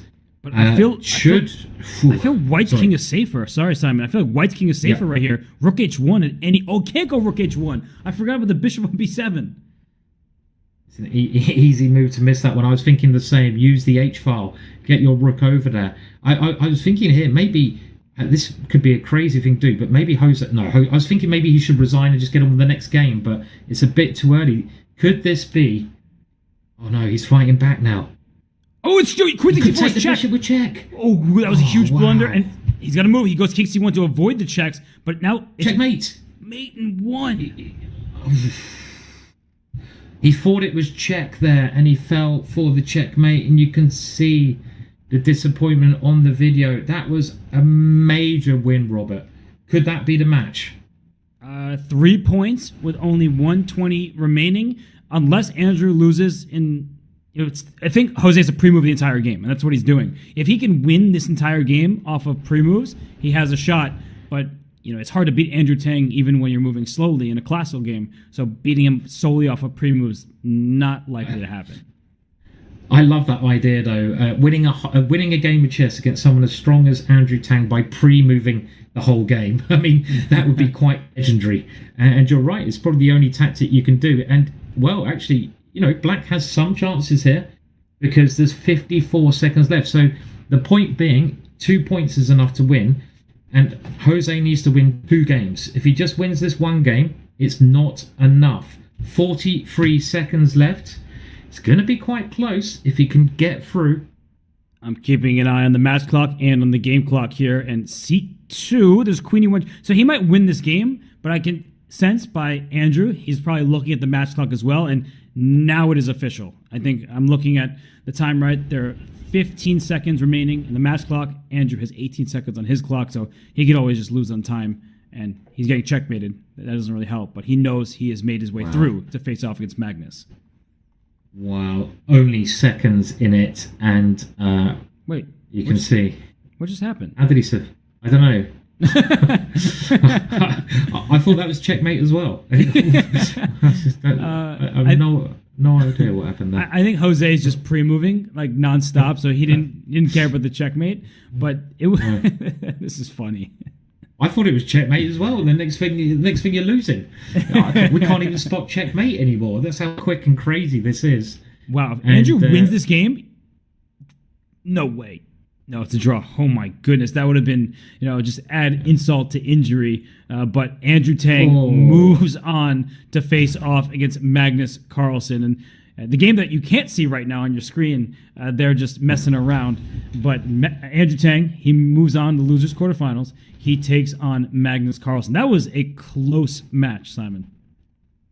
That was a very close match. I mean, the scoreline maybe at the end. I'm amazed we haven't actually gone through to, prolonging the matches with tie breaks because they've been so close each match. And the other thing I think is, Andrew's so relaxed, isn't he? He's probably the most relaxed player around because this is bullet chess. But he doesn't show much emotion, very quietly spoken. And I remember in one of these events, he actually had a heart rate monitor, and his heart rate didn't even go up that much. My heart rate would be around 180, I think, if I was playing in this. I'd probably just die of a heart attack. But it doesn't happen with Andrew. He's able to control his emotions so well.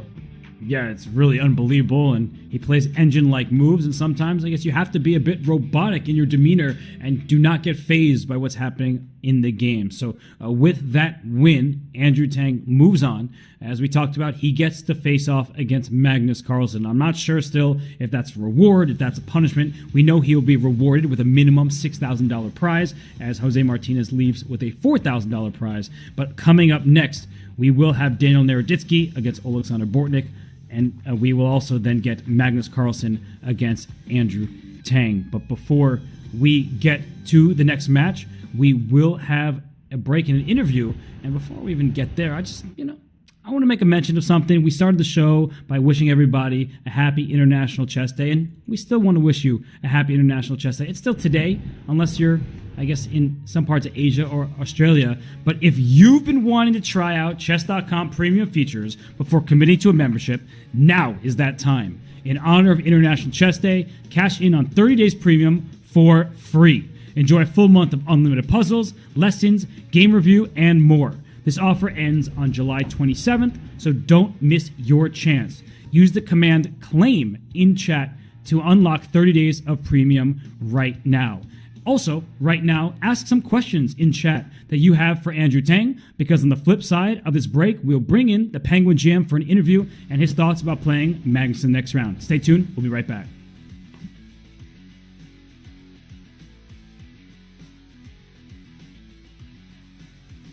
Your subscription makes shows like this possible, which is why our Twitch subscribers will never see ads on chess.com. Connect your chess.com account and Twitch account at go.chess.com/connect accounts, and bang, boom, voila, you're done. 100% ad-free bliss forevermore.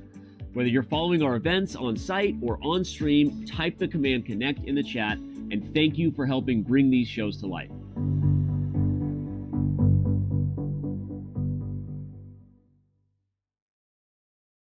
Interested in becoming a chess streamer like your favorite creators, such as Hikaru, Gotham Chess, and the Botez sisters? Come on! Look at this! Woo! The Chess.com community streamer program is growing every day.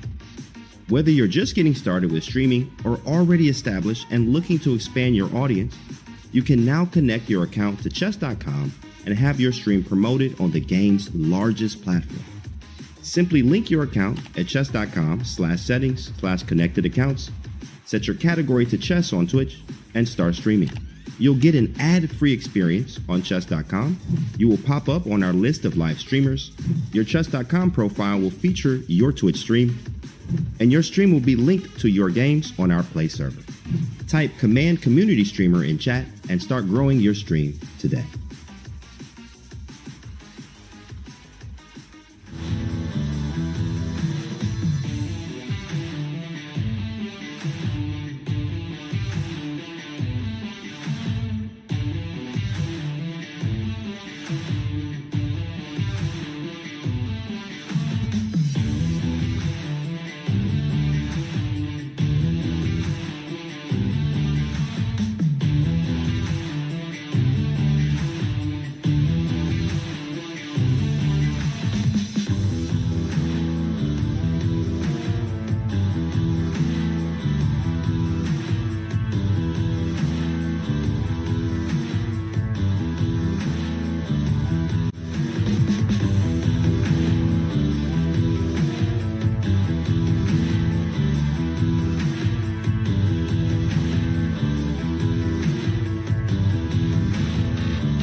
It's always awesome to be joined by the Penguin GM, none other than Andrew Tang.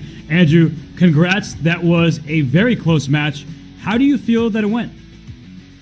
Yeah, I think I started a bit slowly. Actually, today I felt a little bit nervous for once. Maybe just because I already lost once, and Jocelyn's not somebody I have the best record against, actually. So I was definitely feeling like I had a slow start, but after that, I think I played pretty well to close out the match. Andrew, you never come across as being nervous. You seem to be the most relaxed player I think I've ever met. Do you have like anything? What helps you relax? I mean, I need to get some of this magic ingredients. I don't know. I just drink some water, try to clear my mind, and usually that works pretty well, but no special techniques really. Well, you said you got off to a slow start in this one. How do you feel you were able to change the trajectory of the match? Do you feel like it was just getting warmed up, or what did you do differently? Yeah, I was partly getting warmed up, I think. Also, sometimes, yeah, at the start of the match, I'm not like able to be fully focused sometimes. I feel like that was kind of the case. I was playing a little bit slowly at the beginning, and once I get into the match, I feel like I just tend to play better in general. I don't know, I take a long time sometimes. Yeah. And Andrew, like historically, who is like your hardest opponent, maybe in this competition or in general in bullet chess? I think Hikaru is a bad matchup for me. Like against Magnus, I think maybe my chances are a little bit better because I tend to flag him sometimes from lost positions, and against Hikaru, he is a little bit faster, but also he's so tricky. Like I get winning positions against him all the time, and then he like tricks you 3 times and you lose, and then you're tilted, and then next game he tricks you 2 times, and yeah, for some reason like you can't hold on to these winning positions against him, and then it's also hard to flag him. So I don't know. Yeah, I think nobody has the exact solution on taking down Hikaru, but you did just beat Jose Martinez. You are going to face Magnus in a little bit, and we have a featured chat question from EPAsk91 saying, do you prepare differently when you have 2 matches on the same day? I mean, I prepared a little bit for Josplim, and I didn't think about Magnus at all. I just focused on the first match, and I figured maybe I can prepare a little bit for Magnus before the match right now. But yeah, I don't know. I try not to tire myself out too much, especially when it's bullet. Like, as long as I play well, I think that's more important than doing a lot of preparation. We better not keep you too long then, Andrew, because you know it probably takes a while to prepare something against Magnus. I mean, I don't know how you can predict any openings he will play, but we do have a question from the chat, and this was the question was, how would you rate your play out of 10 at the moment? I guess based on that last match. I don't know. I think probably like a 5. I feel like this was pretty much approximately what I expected from the match. So I'm not too happy or too unhappy about how I played. Hopefully I can play better against Magnus, but definitely need to play a little bit better to have a good chance against Magnus. Well, the fans are never displeased to see you play. We're always appreciative of your time. And we're going to let you go because you are facing Magnus later today. And good luck in that match. And congrats once again on beating Jocelyn there. Thank you. And that is Andrew Tang, who moves on to the losers quarterfinals. He secures himself minimum $6,000 in prize money, and he faces Magnus Carlsen later today. But first, we do get the sensei, the prophet, Daniel Naroditsky, taking on his good friend, somebody he works with courses on and works on courses with. I can't even speak. We've seen so much bullet. My head is in a whirlwind. But Simon, Danya versus Bortnik, we heard Bortnik's thoughts. Do you think Danya will be prepared, and will he be rusty at all? Because as Andrew just told us, sometimes it takes a bit of time to warm up. It does, yeah, especially at bullet chess. I mean, even if you're like a couple of percentage off your mouse speed or your tactical ability, it costs that little bit more, that much more, because you know it's quick and fast. I expect Danya, he's very experienced at playing bullet. He'll be in a good frame of mood, and this match again, like today's, all of the matches, they will be very, very close. It was interesting to hear earlier Bortnik mention, playing your friends is difficult, but he also said there's no friends when you start the game, right? It is just a battle, and everyone at this level has played their friends in the past, and you've just got to fight them. It's as simple as that. So forget who you're playing, play the board instead. And I don't know about you, Robert. Have you ever struggled playing people who are very friendly with you? I just don't make new friends. That way I don't have to say it's a tough time against someone I like. No, in all seriousness, it is difficult to play somebody that you're friends with, and especially somebody that you worked with. I think that changes the nature of the matchup completely, because if they've worked on openings with you, if you've given kind of your secret files and things that you're working on, that could be very difficult. And Danya, we know that he created this course with Bortnik, but we also know that Danya has been rated over 3550 in bullet chess on chess.com. He's been in third place in the last 3 years in the BCC. His YouTube viewership goes up every single day, and he was the 2022 chess.com commentator of the year. So, friends or not, Danya is a powerhouse in bullet chess, and I think he will also be able to put the friendship aside for 30 minutes. 100%, and I must say to anyone in the chat, if you haven't checked out Danya's YouTube channel or subscribed to his Twitch channel, then shame on you. You've got to do the walk of shame, because it's very educational and a lot of fun, both of his channels. So you can check those channels out. And Bortnik as well has his own Twitch channel. So one of the great things about modern chess is you can follow your favorite players live. Predictions. I think we need to put our neck on the line. It's only fair, and obviously for that reason, I'll let you go first, Robert. Okay, since someone has to go first, I'll do that. I think that Danya is a heavy favorite. Bortnik is really, really good, and what we saw earlier today, there were some great moments from Bortnik, but I just think that match was much closer than the match that Danya had against Paravian, and also no one is happy when they lose a match. But I think Danya can be pretty happy with how he lost that match to Hikaru yesterday. There were some fantastic tactics in all those fireworks. He was able to come out on top in a bunch of games. So I do think that Danya is the favorite and will get the job done. And Simon, I know sometimes co-commentators, they like one person picks one player, the other picks the second. Don't tell me you're going to pick Bortnik just to disagree with me. Well, I'm going to pick Bortnik just to disagree with you, Robert. I say that in a little bit of jest because Danya is just he's got more experience. He's a little bit more trickier, but they're both so fantastic. And I think in a short time limit like this, only half an hour, the difference is less. I think the underdog can win. So let's make it interesting. I'll go for Bortnik. Just to spice it up a little bit. Don't tell Danya that, though, if he wins, okay? You promise? I won't tell him like you told Danya that I put my bet on Tang. So there's a lot at stake in this match. Sorry. I'll forgive you eventually, Simon. Not having the goldfish short-term memory loss. So here we see the winner is guaranteed $8,000. The loser is awarded $6,000. So a $2,000 difference once again. Bortnik doing this for the second time today. And the winner advances to the losers' semis.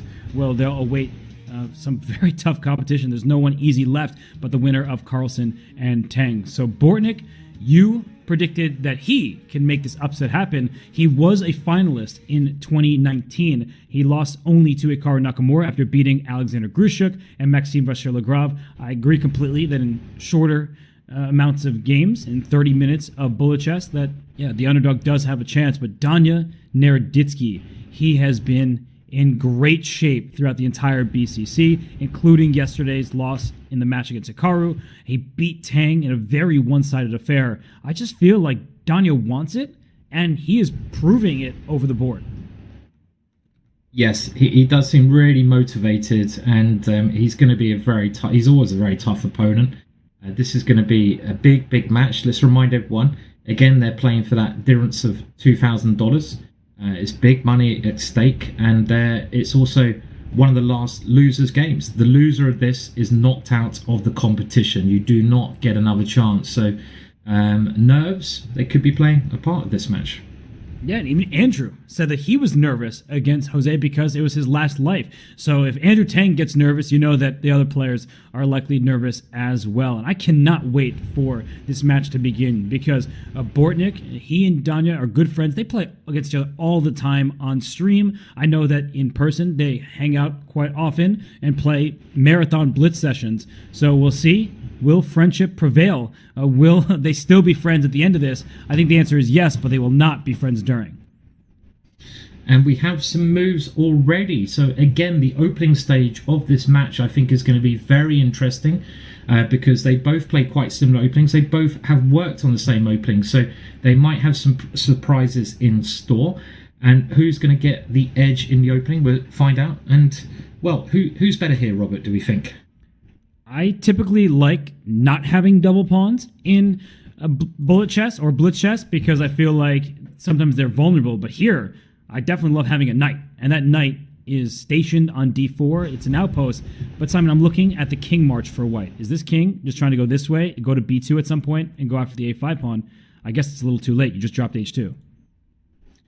Yeah, but is the knight getting out of jail? I mean, you have to go h5 and bring the knight out, and maybe your king march works there. I mean, it's very interesting. We could see if you take the knight and now march your king towards, even though you're a pawn down in this ending, okay, he's trying to lock things up instead. So white's strategy is not going to allow the black king in, and I'm just going to hold the draw in this position. Black, though, has g5, and to my eyes, this is just a winning plan. And black does take the first game. Danya 1-0 up there. Yes, and so Danya takes that first game there. He should be quite thrilled. Bortnik takes that.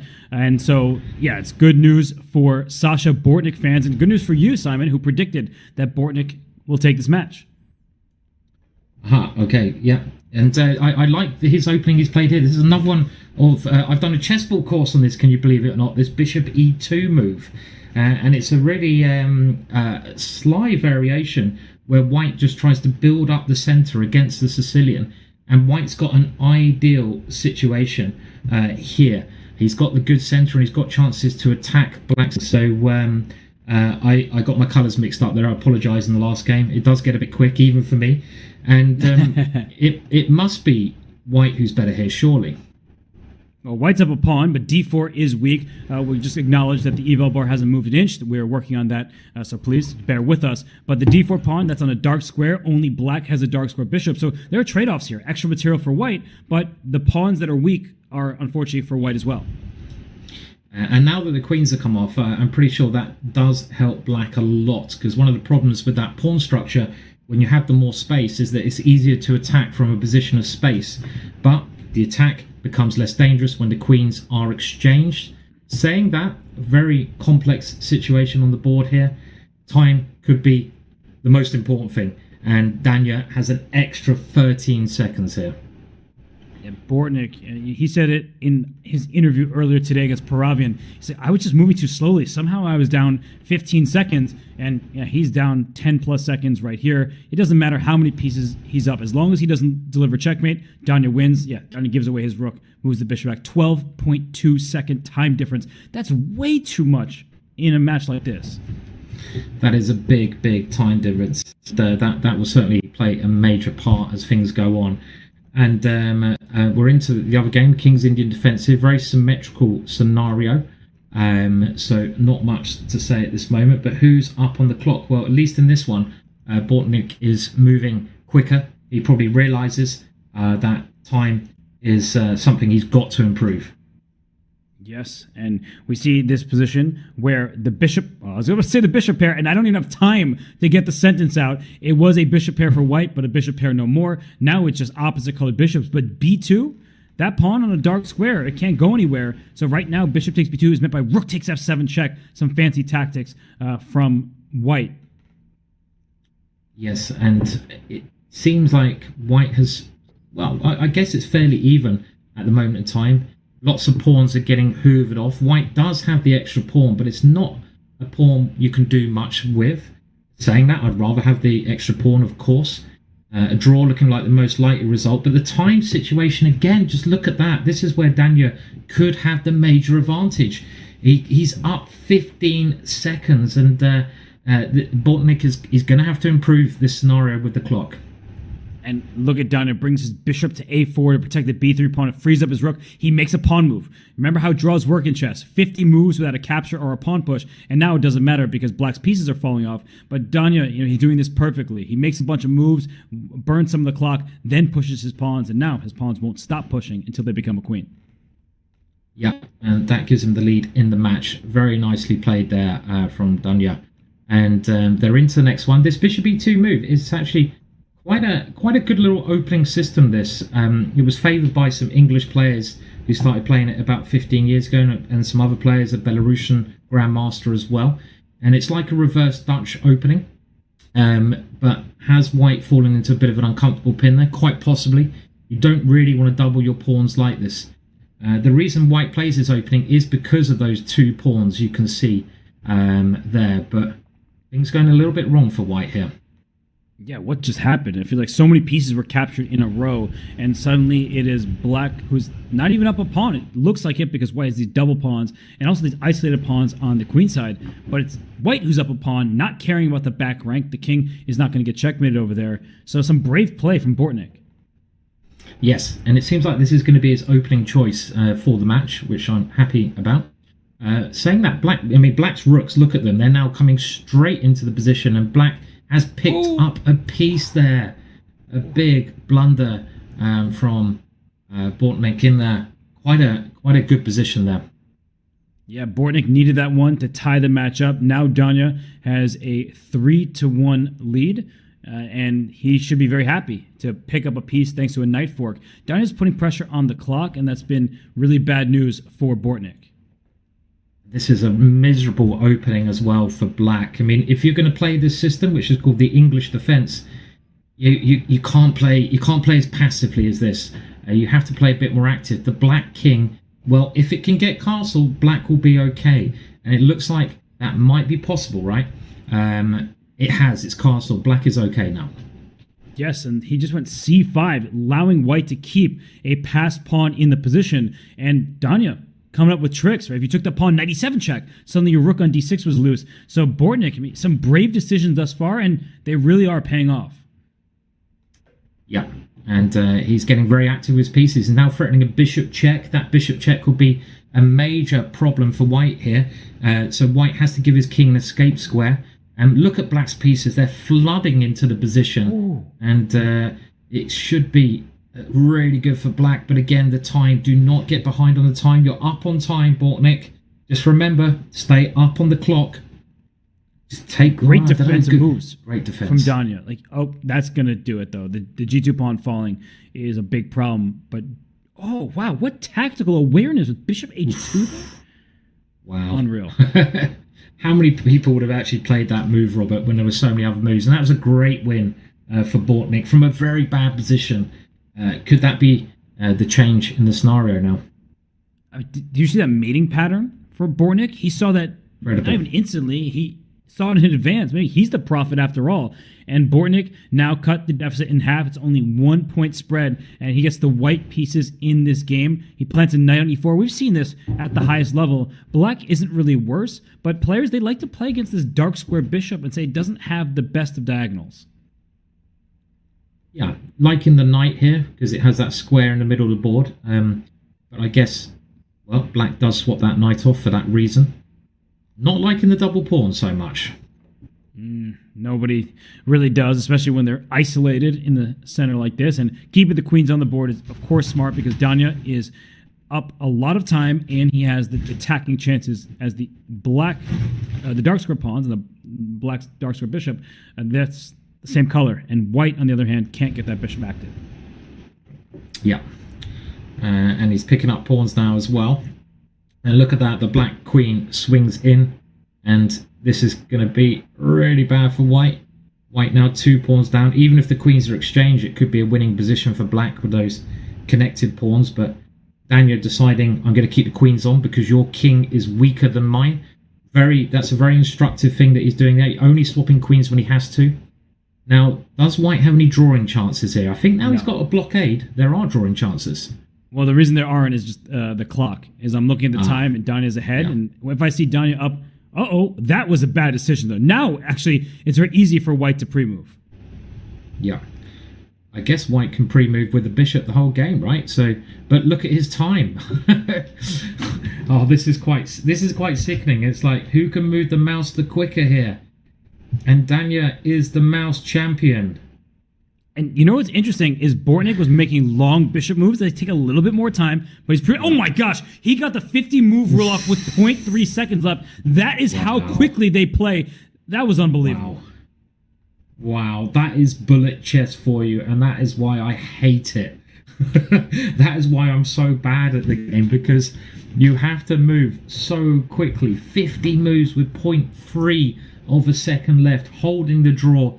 And this match is maybe closer than people had assumed it would be. There's only 1 point in it, and I have to say black's position here looks quite nice to me.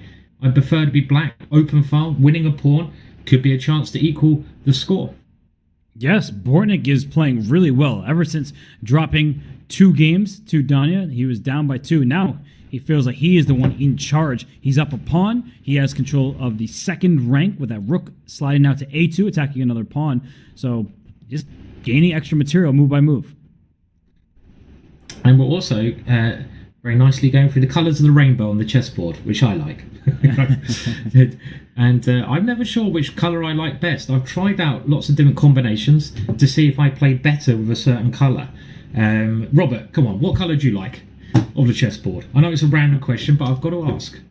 What color do I like on the chessboard? Have you ever been asked that before?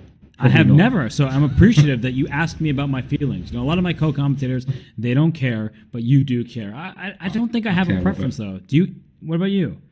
I like the green. I like a bit of green. So this one's a nice one. I approve. Definitely approve of the green board.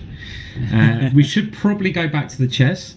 And it looks all of a sudden that Danya has tricked Bortnik again. Look at those 2 pawns. And his time is just too big here. Again, this is maybe what's going to be the telling point, and you predicted this as well, Robert, that the time could be the major factor, and big win there. Yeah, no, look at that time differential at the end, 15 seconds, and Bortnik, he knows. He said it himself about his match against Paravian, but he also might be tilting right now because he just went knight takes d5, he's attacking the black queen on f6, and Danya slides his queen over, the bishop on e3 is in trouble, and you take that first, you take the knight on b4, extra piece for just 2 pawns. Yes, so another problematic position, and that could also be an issue. Okay, he's threatening a crafty checkmate there, and you can't get the open file here as white. That's a problem.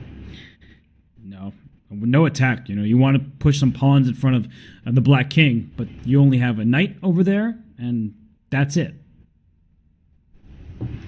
Yeah.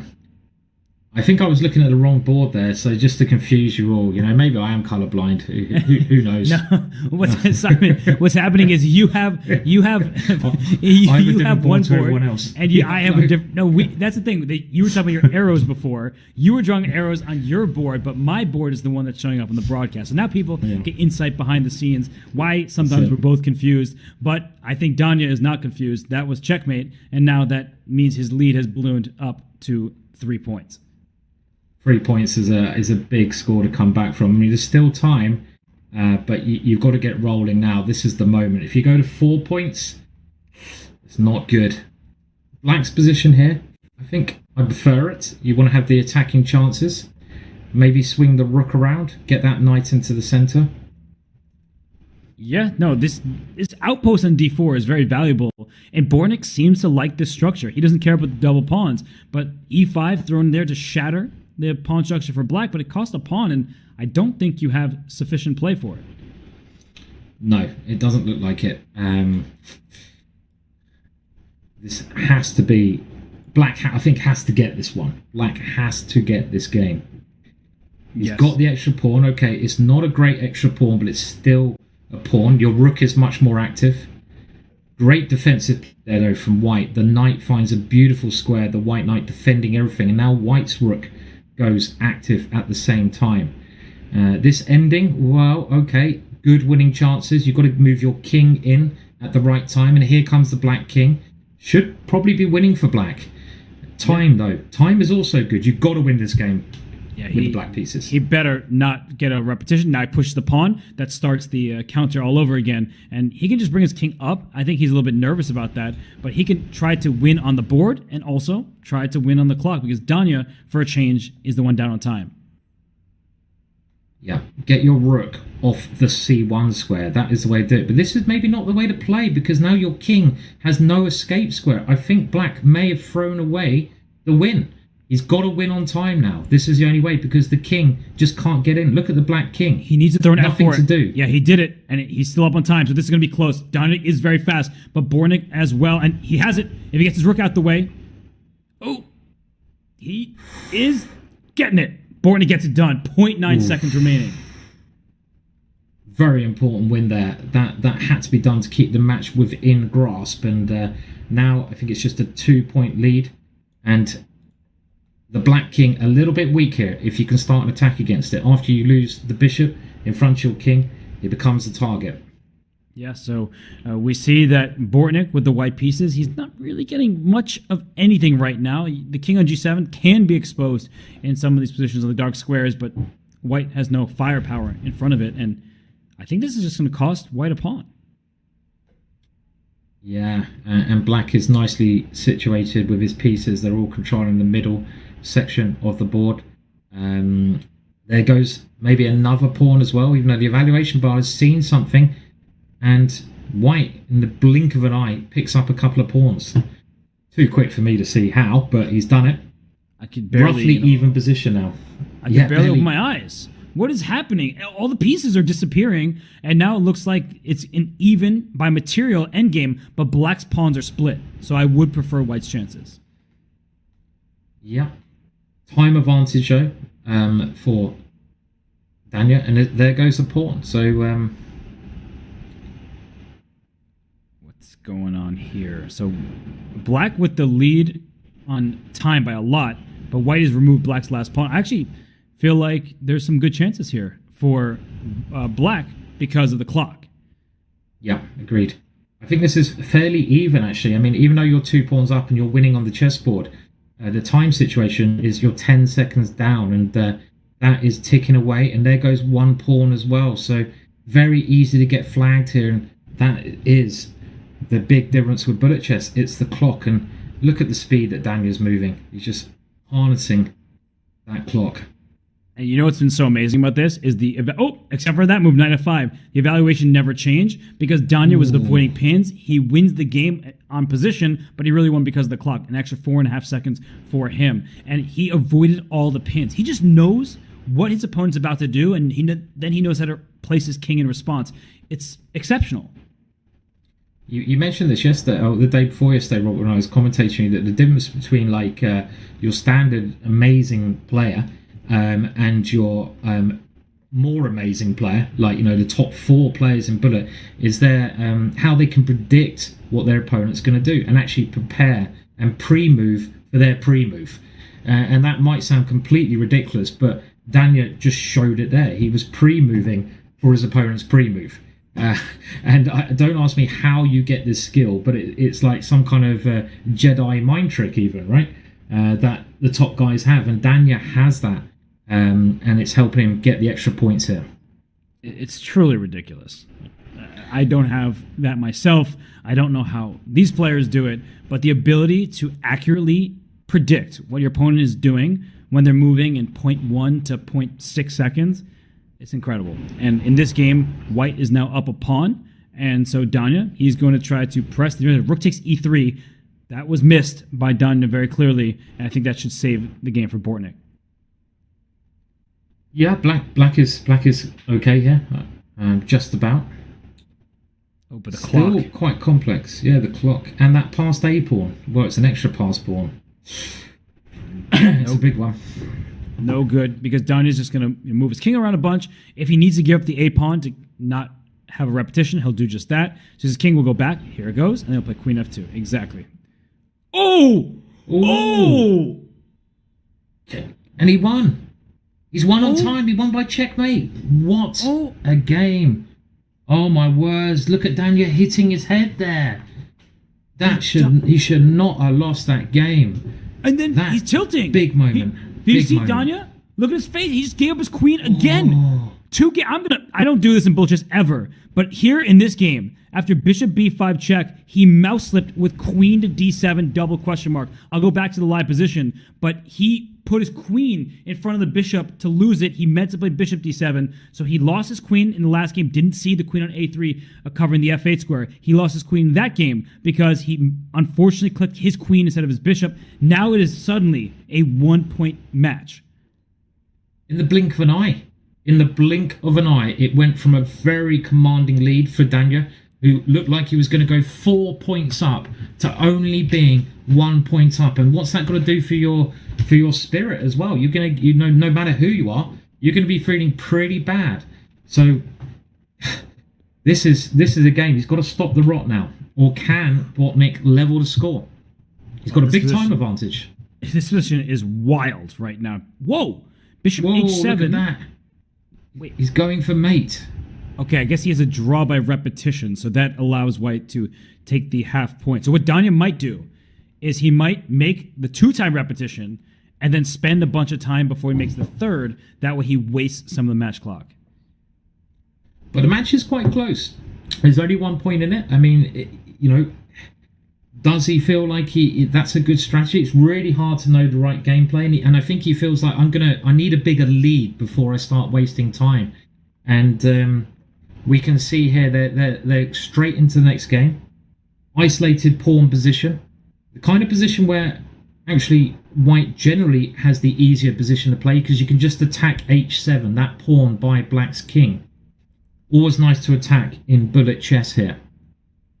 Yeah, no, it is nice to attack for sure. And I was just thinking about this, that perhaps Danya is happy about that draw, because what you learn is you don't want to castle queenside. Not talking about on the chessboard. I'm talking about losing 3 games in a row. So Danya made that quick draw. He did not lose another game, and he has a great position with black. That outpost on d5, the bishop on d2 is pretty useless unless Danya blunders. Bishop takes h6, but actually he had to move f5. The engine went all the way down. It's clear that there was a tactic. It was the move f5, and he has it once again, like right now.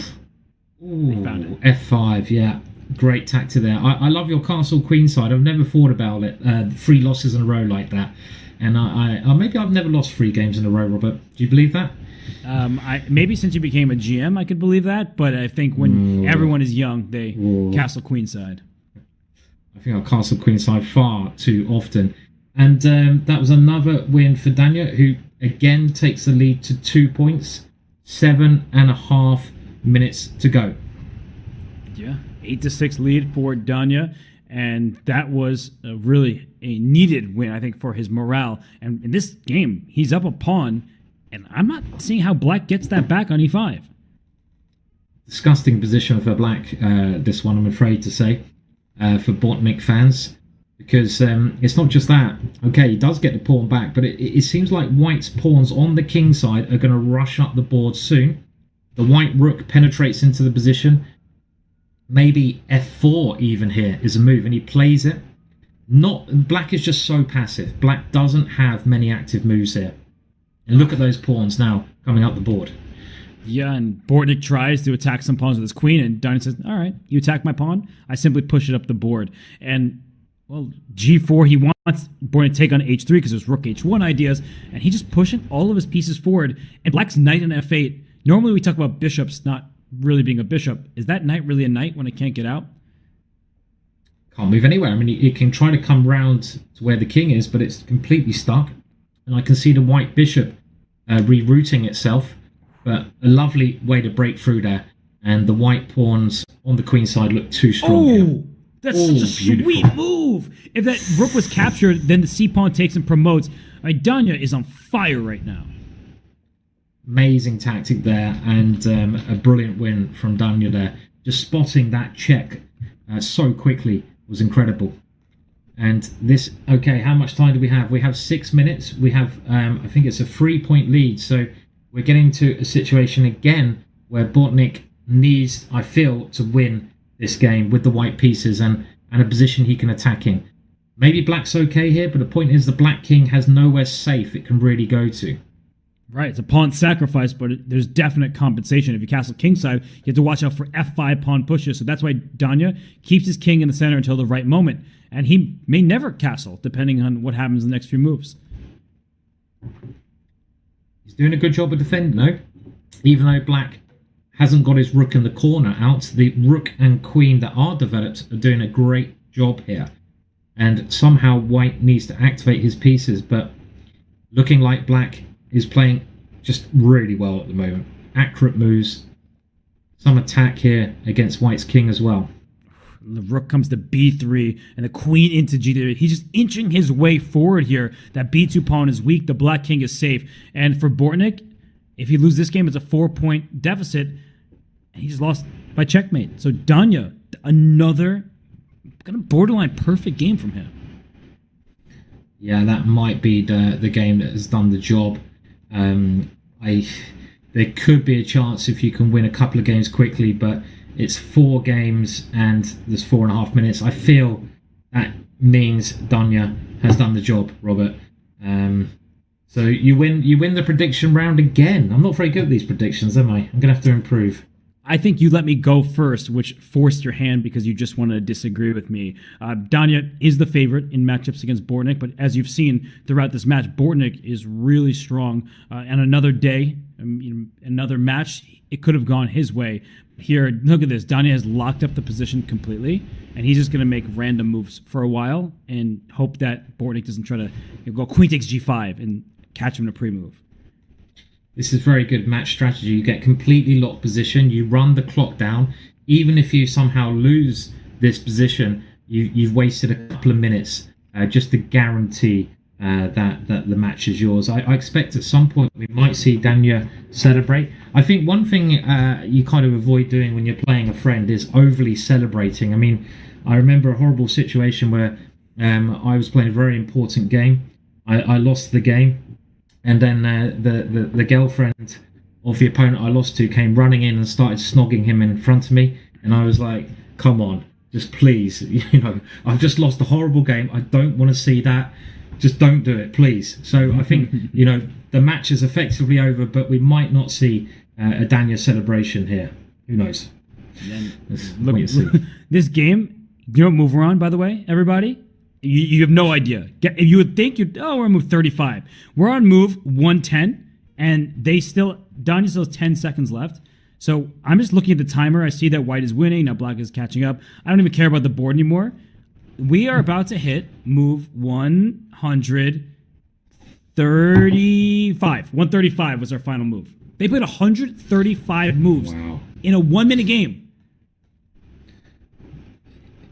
Yeah, that's just too many moves, isn't it? Too many moves to bullet, and again, good strategy, right? Players when you're leading the match, and you can see that both players are relaxing a bit there. It's so tense playing this kind of time limit. The stress just must be immense, and they've got to play on until the buzzer is down. And this should probably be our penultimate game. Black currently down a pawn, but d3 doesn't look like it's long for this board, and now it is scooped up by Danya. So Daniel Naroditsky, he came to play. He means serious business. He wants to improve on last year's performance and the 2 years before that, where he ended in 3rd place.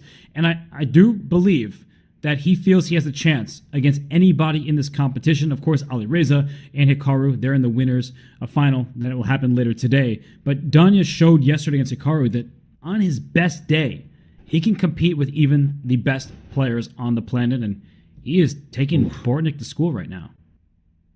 Yes, yeah. I mean, he's got another chance. I mean, that's the exciting thing about this double elimination. I really like this format. By the way, some crazy tactics on the board here. The White Knight threatened the Queen in checkmate. But it's nice that you can lose one match and you get that next shot. And just while we watch the end of this match, let's remind everyone who is playing next, because we have maybe the greatest player of all time, Magnus Carlsen, possibly playing against the quickest player of all time, Andrew Tang. So it's going to be a great match, that one as well. Looking at this, White, okay, a rook up, but obviously there's no reason for Black to resign with the time situation. 40 seconds to go. Probably one more game after this, as you said, Robert. And Danya gets that one, and maybe he'll take one more for the road because he has just been the faster player today. And as Simon was just mentioning, up next will be Magnus Carlsen against Andrew Tang. And if that weren't enough for you, we will finish the day with 45 minutes, the time control slightly longer, not the time control, excuse me, the time for the match slightly longer in the winner's bracket. We will have Hikaru Nakamura and Alireza Firouzja playing 45 minutes of 1 minute chess. So it's been really a great start to the day, and it's only maybe getting better as Magnus appears and Hikaru later today. But Danya is the person we should talk about. He's played a really strong match, and in this final game, Simon, the Black King doesn't look very safe to my eyes. I don't see an easy way out for Bortnik. No, all the White's pieces are just converging around the Black King. Even though Black is material up, that's pretty irrelevant when you're attacking. I don't know if there's a killer blow here, but increasing the pressure like this makes a lot of sense. You can take that pawn. Checkmate now threatened on the board. Computer doesn't like it, but I like threatening checkmate, and that looks good enough to me. This will be the last match, and you can see the disappointment on Bortnik's face, but at least he got the extra $2,000 by winning his first match today. Right, and he looks pretty frustrated with what just happened, but Daniel Naroditsky, as you said, no huge celebration from him. I'm sure he feels for Bortnik. He advances to the loser semifinal. That was a one-sided affair by the end of the match, but earlier on, Bortnik gave Danya everything he could handle. He did, yeah. I mean, Daniel was just too strong in that match and a little bit too quick. So it seemed at one point that Bortnik was getting back into it, but then again, Danya got his dominance by winning the next couple of games. So exciting match, and there we see the final score. 13-6 in the end. Danya goes on a run to finish things off. He blundered his queen a couple times. That wasn't ideal. You saw him get upset, and he was beside him. Like, what am I doing? How did I just lose my queen in 2 consecutive games? But it doesn't matter in the end, because all that matters is you win your match, you move on in the bracket. And Danya, he now knows that he awaits the winner of the match we're about to see between Andrew Tang and Magnus Carlsen. And we are definitely going to interview Danya before that match takes place. So, I mean, Simon, really just stellar stuff from Danya. Yeah, he just played very, very strong, and we will have an interview, I think, quite shortly with Danya. And just to remind everyone again, there's 2 great matches to go. We've got Magnus Carlsen playing next against Andrew Tang, and then finish off the day. Well, maybe the match that everyone is excited about is the match between 2 previous winners, Hikaru Nakamura versus Alireza Firouzja. That is going to be tremendous.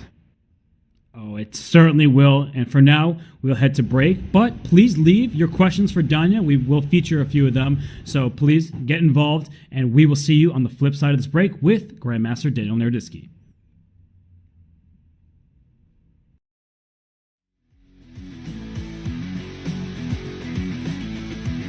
Hey everybody, it's Danny here, and as you may know, chess.com and Chessable are now one, and I'm here to show you how you can make your chess.com and Chessable one in just a few clicks. To start, let's log in and connect our chess.com account. I just scroll right here above the browser and click log in. Scroll down and click continue with chess.com. Now, if you're already logged into chess.com, it's just going to ask you if you want to approve that connection. I'm going to say yes, sir. But after approving, it'll bring you right back to the Chessable homepage. Now, the Puzzle Connect feature can be found under Tools, and you click Puzzle Connect. Now, what that does after you type in your username is it's going to pull positions from the games you played on chess.com, create your very own personalized Chessable course, and then quiz you with the positions where you may have missed the best move. And the more you play on chess.com, the more games it will have to quiz you as long as your account stays connected. It's pretty sweet, and it's going to help you get better learning from the mistakes in your games. Yes, this is a pro feature at Chessable, but if you go to chessable.com/link, you can get 30 days of Pro for free.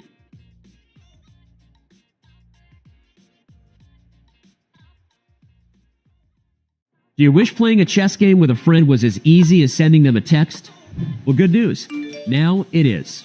With Chess.com's new iMessage app, you can start and play a game directly in iMessage. Your friend doesn't even need a Chess.com account. It's just tap and play. Head over to go.chess.com/iMessage or use the command iMessage in chat to learn more.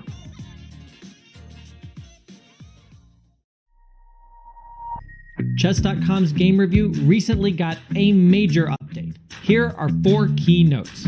At the end of each game review, you will now see a summary of the game from your coach, your performance rating for that game, and a quick grade for you and your opponent in the opening, middle game, and end game. We've added a new classification called miss for when a move fails to take advantage of an opportunity, but it is otherwise a sound move. We've also changed the definition of blunder. Now a move will only be considered a blunder if it loses material or allows a checkmate. Coach will now draw arrows and highlight squares when you hover over or click on the highlighted words in the move explanation. This should make move explanations easier to follow. Finally, Coach's explanations will now reference specific pieces and threats in explanations, making move explanations much more intuitive. The new game review experience is available on chess.com right now.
He's a grandmaster who needs no introduction, but he deserves one after that great display of bullet technique.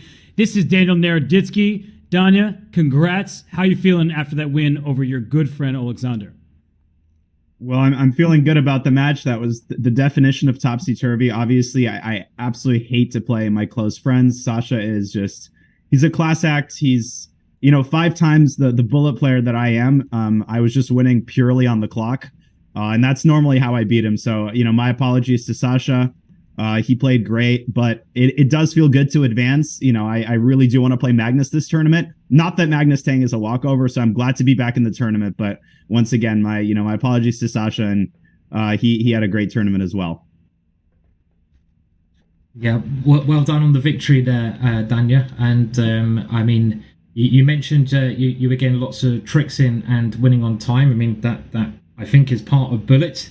It's what makes it Bullet in the end. But do you have any? How do you move so quickly? Do you ever practice your mouse skills? I was wondering in this format, or do you just never? Not once. I've never done, and I know people don't believe me, but I've never done Aim Trainer. But I have done Aim Trainer. It's called Bullet.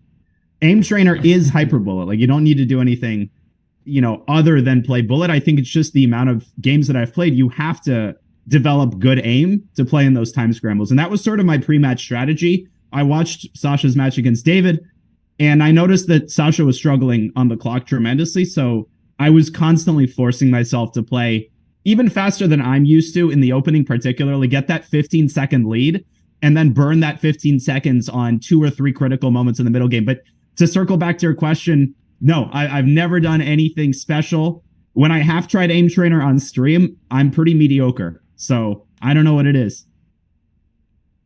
You don't have to have the knowledge of what it is as long as you get it done, which you did. And I have a question for you about nerves, because we had Andrew on earlier after his match victory, and he said for once he was nervous because it's double elimination, but you're on your last life. Did you feel a little bit more nervous today after yesterday's loss to Hikaru? I felt a little bit more nervous today after I blundered my queen 2 times in a row. I was actually fairly calm. There's always jitters that accompany the first 2 or 3 games. So once I got that early lead, I was actually the picture of calmness. I was like, I got this in the bag. I'm feeling confident. I'm starting to outplay him on the board. Then I play Queen F8, and then the next game I moused up Queen D7, and then all of that calm was chucked over to South Carolina. So that's when all hell broke loose. It always does in these bullet matches. So the second half, I was a nervous wreck. The first half, I was, a Zen monk. And if you put those two together, I guess I was a little bit calmer than I was against Hikaru, because it doesn't matter what the situation is. When you're playing Hikaru, it's just so anxiety inducing. The pressure that he puts on you is second to none. So I was a little bit calmer today. I came to terms with the fact that if I lose, again, it's a win-win for us, because then Sasha goes through and I'd be really happy for him. So I wasn't, thinking of this as, okay, if I lose, I die and the tournament is over. I've done well already. I think I've proven what I wanted to prove. And at this point, I'm just playing for extra credit, so to speak. And Daniel, you mentioned obviously Hikaru and how he puts pressure on opponents. What do you think it is that makes Hikaru that little bit better or that little bit more dangerous than other players? Is it his ability to set tricks, or is there something else there you can pinpoint in his play? Well, I agreed with his assessment yesterday. I think one thing that's not talked about enough, there's 2 things. The first is openings. It seems to me that people don't realize how well Hikaru feels the positions that he gets. And as I talked about in an earlier interview, in Bullet, it's not about how many moves of a chessable course can I remember. It's, can I get positions where I know the ideas and I feel the positions. And Hikaru is a beast at adjusting his opening choices to his opponent. So yesterday he was playing Vienna, which I find to be very unpleasant. Against E4, he played some Alekines of black, which I don't like playing it. So he feels exactly what to play to make his opponent uncomfortable. And his opening repertoire is so universal that, it's like you walk into a restaurant, you've got a 10-page menu, and he can choose the dish off the menu that's most unpleasant to his opponent. But the other thing is that Hikaru is a technician. And people think of him as a tactical player. Of course, he's universal in his style, but the way that he converts advantages is second to none. Like, when you get a bad position against him and you're 5-10 seconds down on the clock, the feeling of hopelessness is one that I don't get against anybody else, because this is what I made my Bullet career out of, right? I get lost positions every second game, and then I weasel out of it. I had a couple of those yesterday, but it's just this total feeling of hopelessness when you're losing, and you're like, well, I must be up on the clock. It must have taken him a lot of time to get that position, and you look and he has 45 seconds, and you have 20 seconds. So just all-out assault on the clock, on the board, in the openings, in the end games, his technique, obviously his sight of 1 or 2 move tactics. It's the whole package, and it really isn't just one thing, I think. Wow, that was, really elaborate description of what makes Hikaru Hikaru. So thank you for that. But, you mentioned the discomfort that Hikaru puts you in. You also touched upon the discomfort is playing your friends. So Johnny Baker asked the question, is it hard playing against your friends? You answered that. But I guess to spin off of that, how do you deal with that discomfort when you're playing somebody that you're close to, like you are with Bortnik? Well, as Sasha said in the earlier interview, there are no friends on the board. So there's a mutual understanding, and a lot of the credit goes to Sasha, that, when we're facing each other in a match, nothing is personal. So me flagging him Rook and Knight versus Rook and Knight and 2 pawns is because I want to win the match. And it has nothing to do with any personal animus. To the contrary. So it is unpleasant afterward and before, because we know that, we want each other to succeed, and I want him to win the Bullet Championship. And it's hard when I myself have to stop his run, or vice versa. But I think it's very important to have this understanding that you got to play the exact same way that you would against anybody else, and you owe that to a real friend. And I like the fact that he would never hold any of this against me, and again, vice versa. So, you push all of that away, you play the 30-minute match, and then you meet in the evening, have dinner, and raise a glass to the person who advanced. Nice explanation there, Daniel. And a question from the chat here, and it is: who do you think you have the better chance against in the semi-finals? Tough question. Wait, what are the choices? Magnus or Tang again? Oh, Magnus versus Tang. Okay, just making sure. Well, obviously I beat Andrew earlier in the tournament, but I think the final score against Andrew is not representative of our approximately equivalent playing strength. I think it depends on the Magnus that we're going to see. If it's a Magnus that gets 10 hours of sleep and, sips on a coffee rather than something else, I think Magnus is just a force to be reckoned with. I would have to say Andrew. I mean, obviously I want to play Magnus from the perspective of the high that you get just playing the former world champion.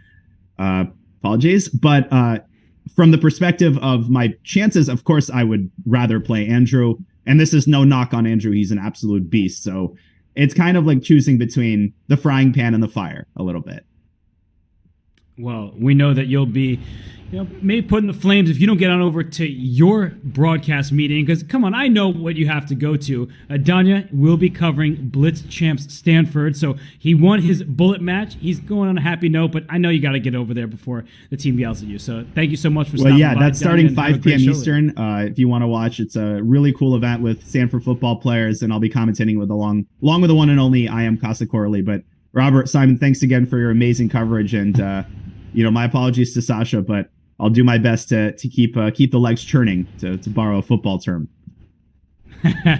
Well, good luck to you, Danya. Have a good one. We'll watch your show later today, and thanks for dropping by. That is Daniel Naroditsky, always giving us words of wisdom, some anecdotes from his experiences, and just the description he had of Hikaru's play and just overall tenacity was really awesome to hear. And he moves on to the loser semifinal, where he'll await the winner of our upcoming match between Magnus Carlsen and Andrew Tang. Simon, Danya said, with no offense meant, of course, to his friend, someone he's played against a lot, in Andrew Tang, that would be his preferred opponent in the semifinals. So that begs the question, what does Andrew have to do to get through the massive roadblock that is Magnus Carlsen? Well, these guys, Andrew and Magnus, they've played so many times before online. I mean, they fought each other on occasions in the middle of the night, in the morning, in the day. So they know each other's game much better than anyone else. And it kind of does depend on the form of both of them. Andrew's had his warm-up match already. I think that will help him. You've got to get into the zone. When you're playing Magnus Carlsen, you've got to be as near to 100% as you can possibly be. If you're at 95%, well, that little 5% against Magnus is going to tell. So it kind of depends on that. It depends on what Andrew turns up, but also what Magnus turns up, and you just got to give it your best shot. You got to, you know what openings to try out. There's not many weaknesses in Magnus's game. The one thing I would say is just try to attack him. I think it's always helpful to get the initiative in these battles. Yeah, and what we saw from Magnus against Firouzja is that when it came down to that final stretch of the game, when mutual time trouble ensued, they're in the scramble, Firouzja was faster, and there may be no faster player with just a couple seconds on the clock than Andrew Tang. So Andrew can't afford to be down 15 seconds like he was at times earlier in the day and in some of the other matches, but I think if Andrew shows that top-class speed, Magnus will be in trouble.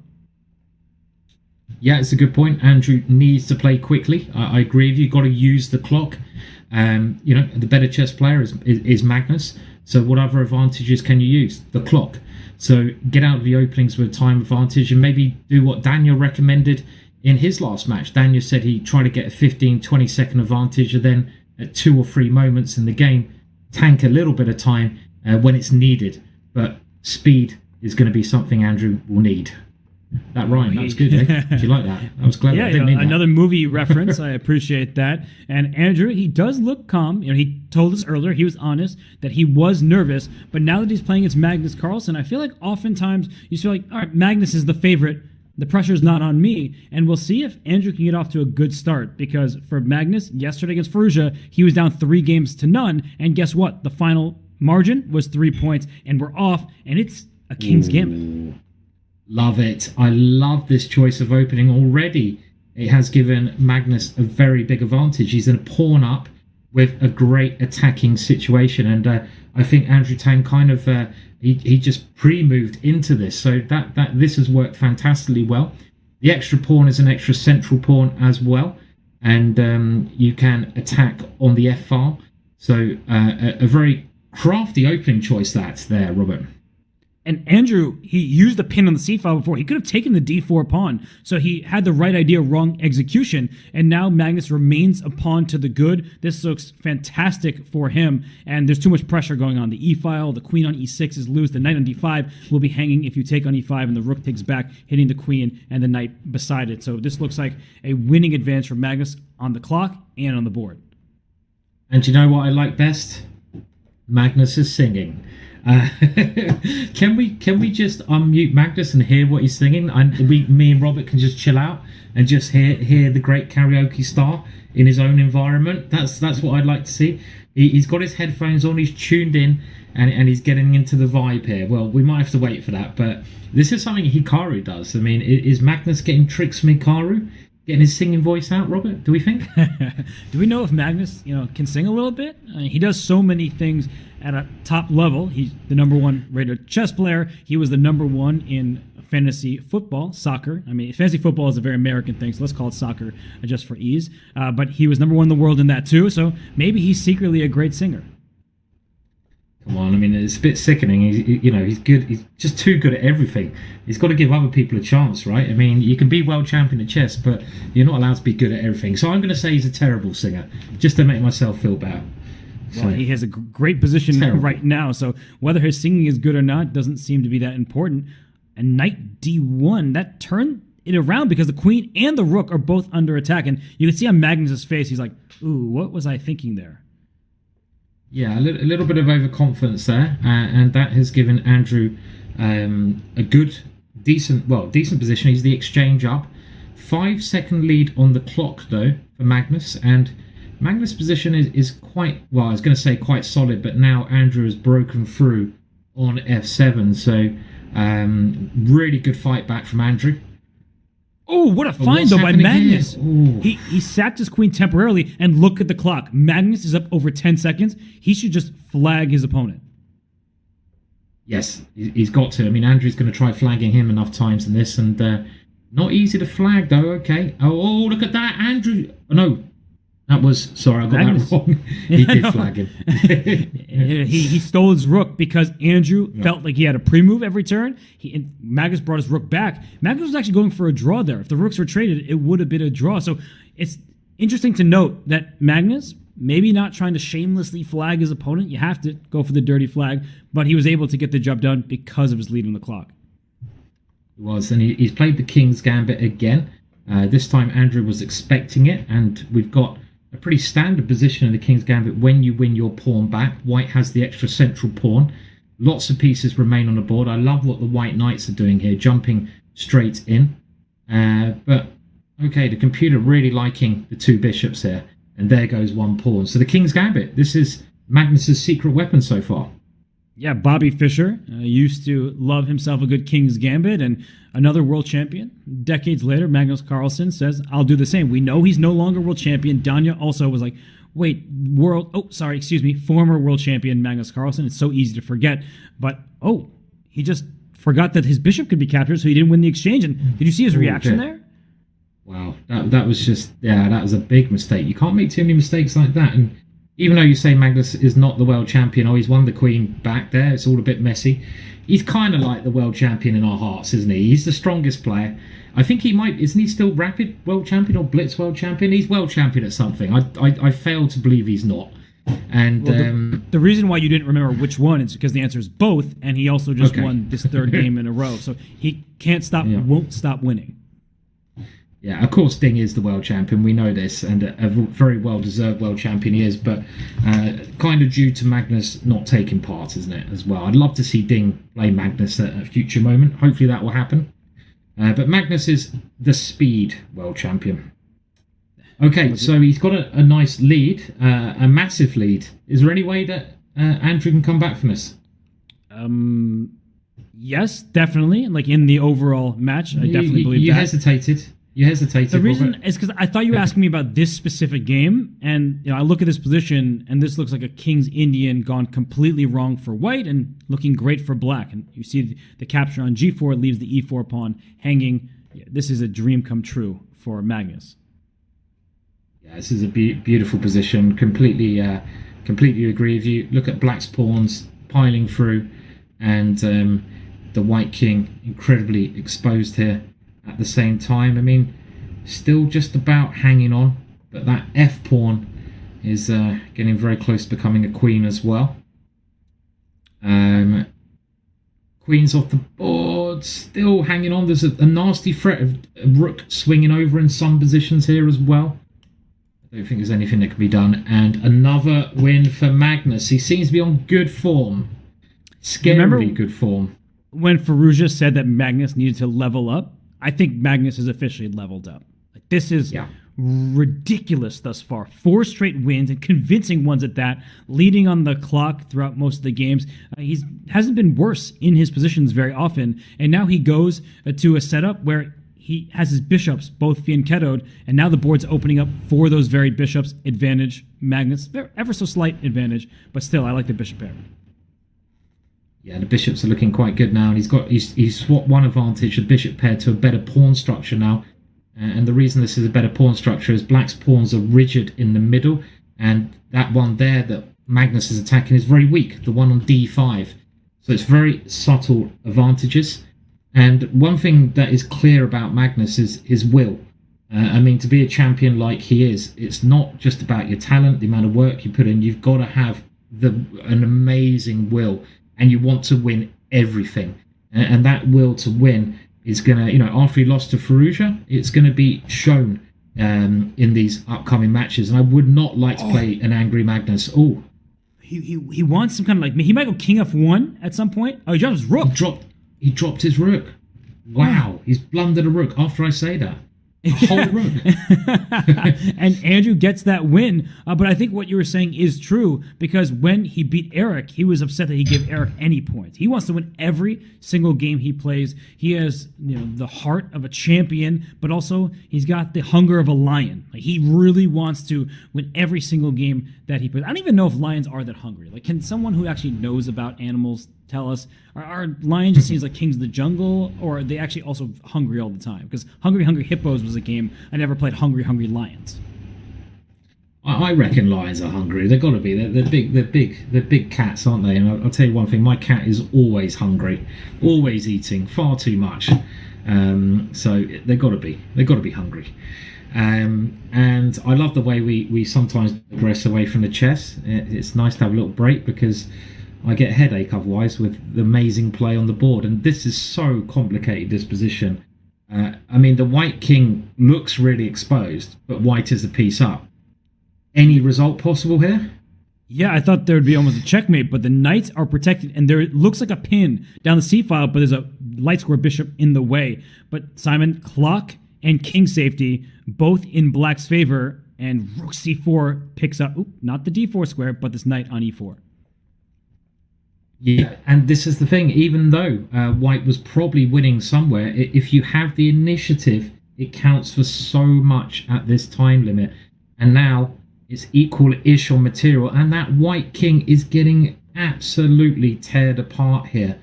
And I doubt it can survive.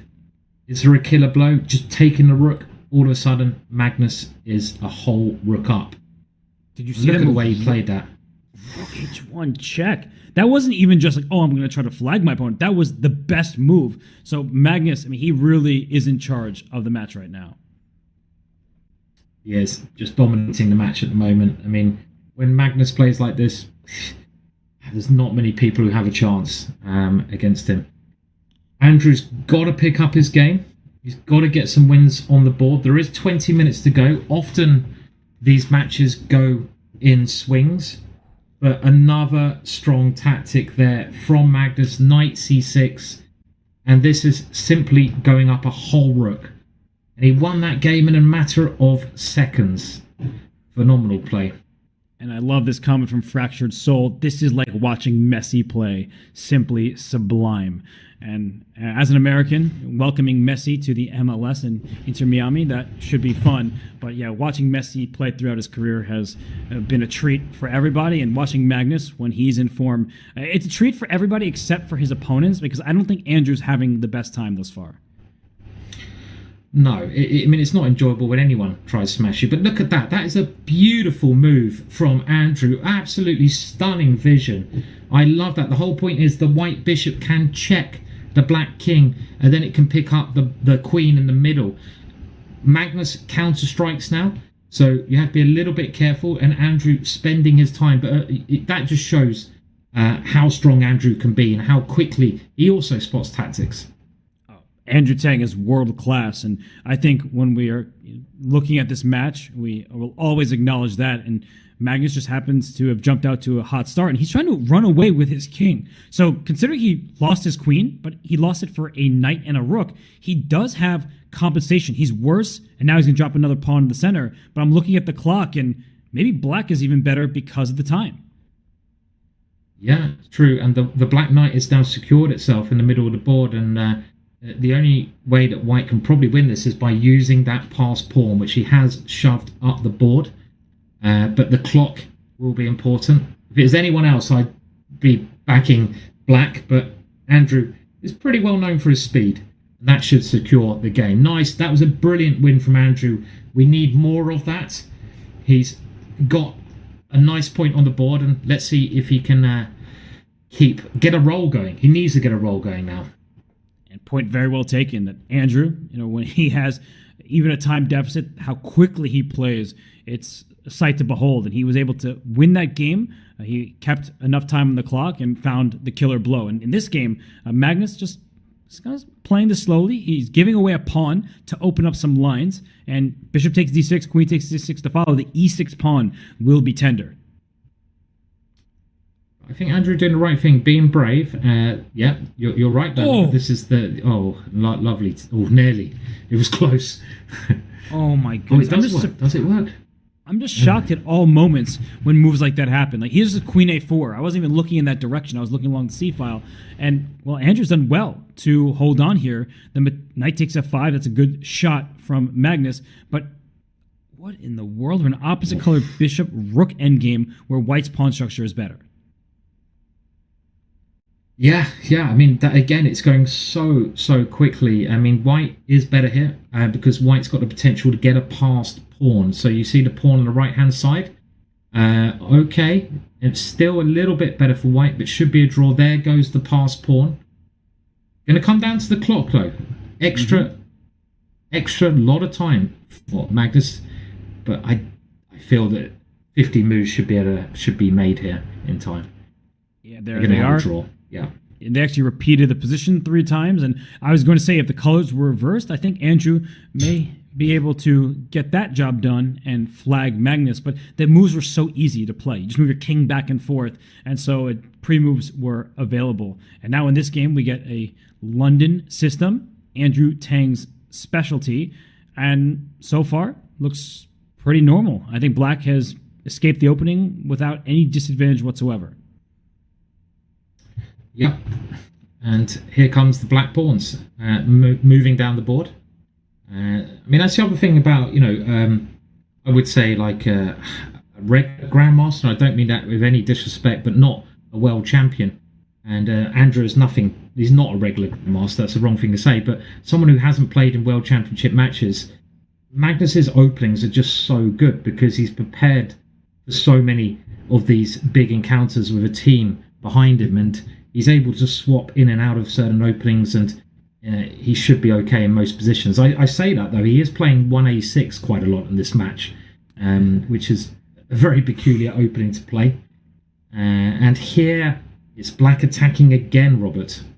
It looks like that to my eyes, but Andrew is stopping that attack by playing in the center. That's often how you combat somebody who's going after your king. And I just want to quickly follow up what you were saying, that as regular grandmasters ourselves, no, I think we know what you mean, that our opening preparation, oh gosh, that's a blunder of an exchange there on E3. But even though some games, some openings, oh, that was a mouse slip by Magnus, and he gets away with it because Andrew was pre-moving, and a little smile out of Andrew. But we get away with things in individual games, some moments, openings. But on the whole, people who played in the candidates in the World Championship matches, their opening preparation is much deeper and better. And Magnus, he's looking to pick up this game with the black pieces. He has a rook against a bishop. Those pass pawns are stopped. Simon, this looks like a win for Black based on how much time remains. Yes, another point. Just racking them up at the moment, even after a mouse slip there. Yeah, I mean, it's just a show of class at the moment, the way that Magnus is playing. He loves having the 2 bishops as well. Magnus, there's little things in his games that you will see happen time and time again. And I think maybe the stronger you get as a player, the more you appreciate having the 2 bishops. That's why I like having the knights, because I find them trickier. And here you can see those bishops working very well to win the exchange. Black has some attacking chances here, though. And what? Magnus just blundered a bishop on F5 with check. He is not going to... And H6 is an important move because queen takes B4. There are back rank threats. So right now, Andrew is in charge in this game on the board and on the clock. But finding the knockout, not so easy here, because if the queens come off the board, winning from there will be far from simple. Yeah.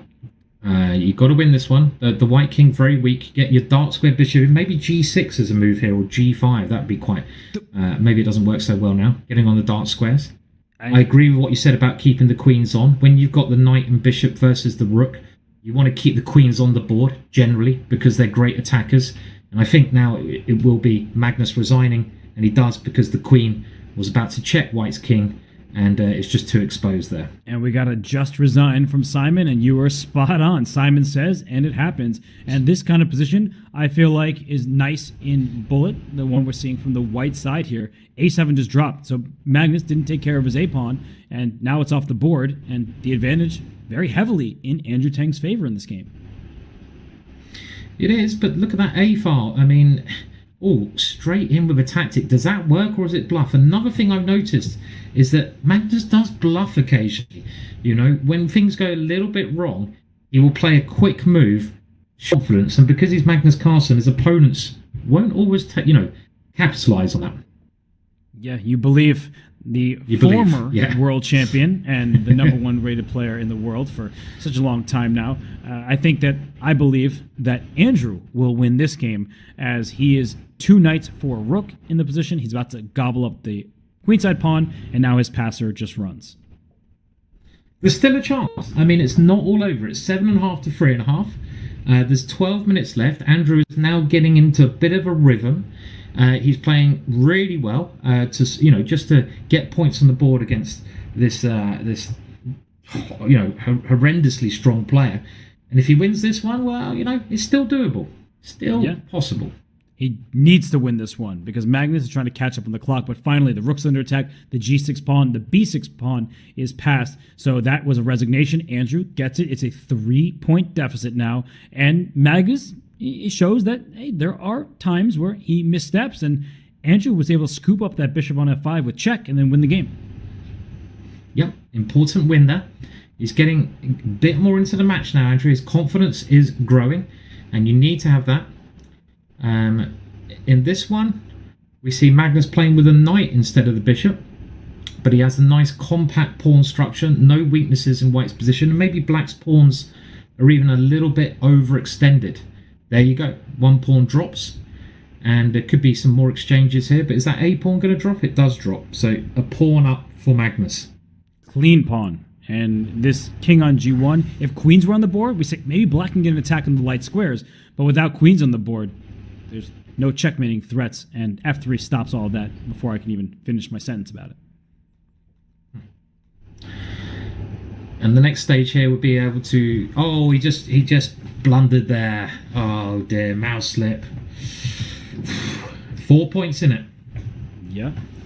Mouse slips, they happen, especially in bullet. We saw Danya drop his queen in front of a bishop and lose that earlier because of a mouse slip. So none of these players, it's not a foreign concept to them, but probably a moment that Angela, can I mouse slip later today? Not in my match against Magnus Carlsen?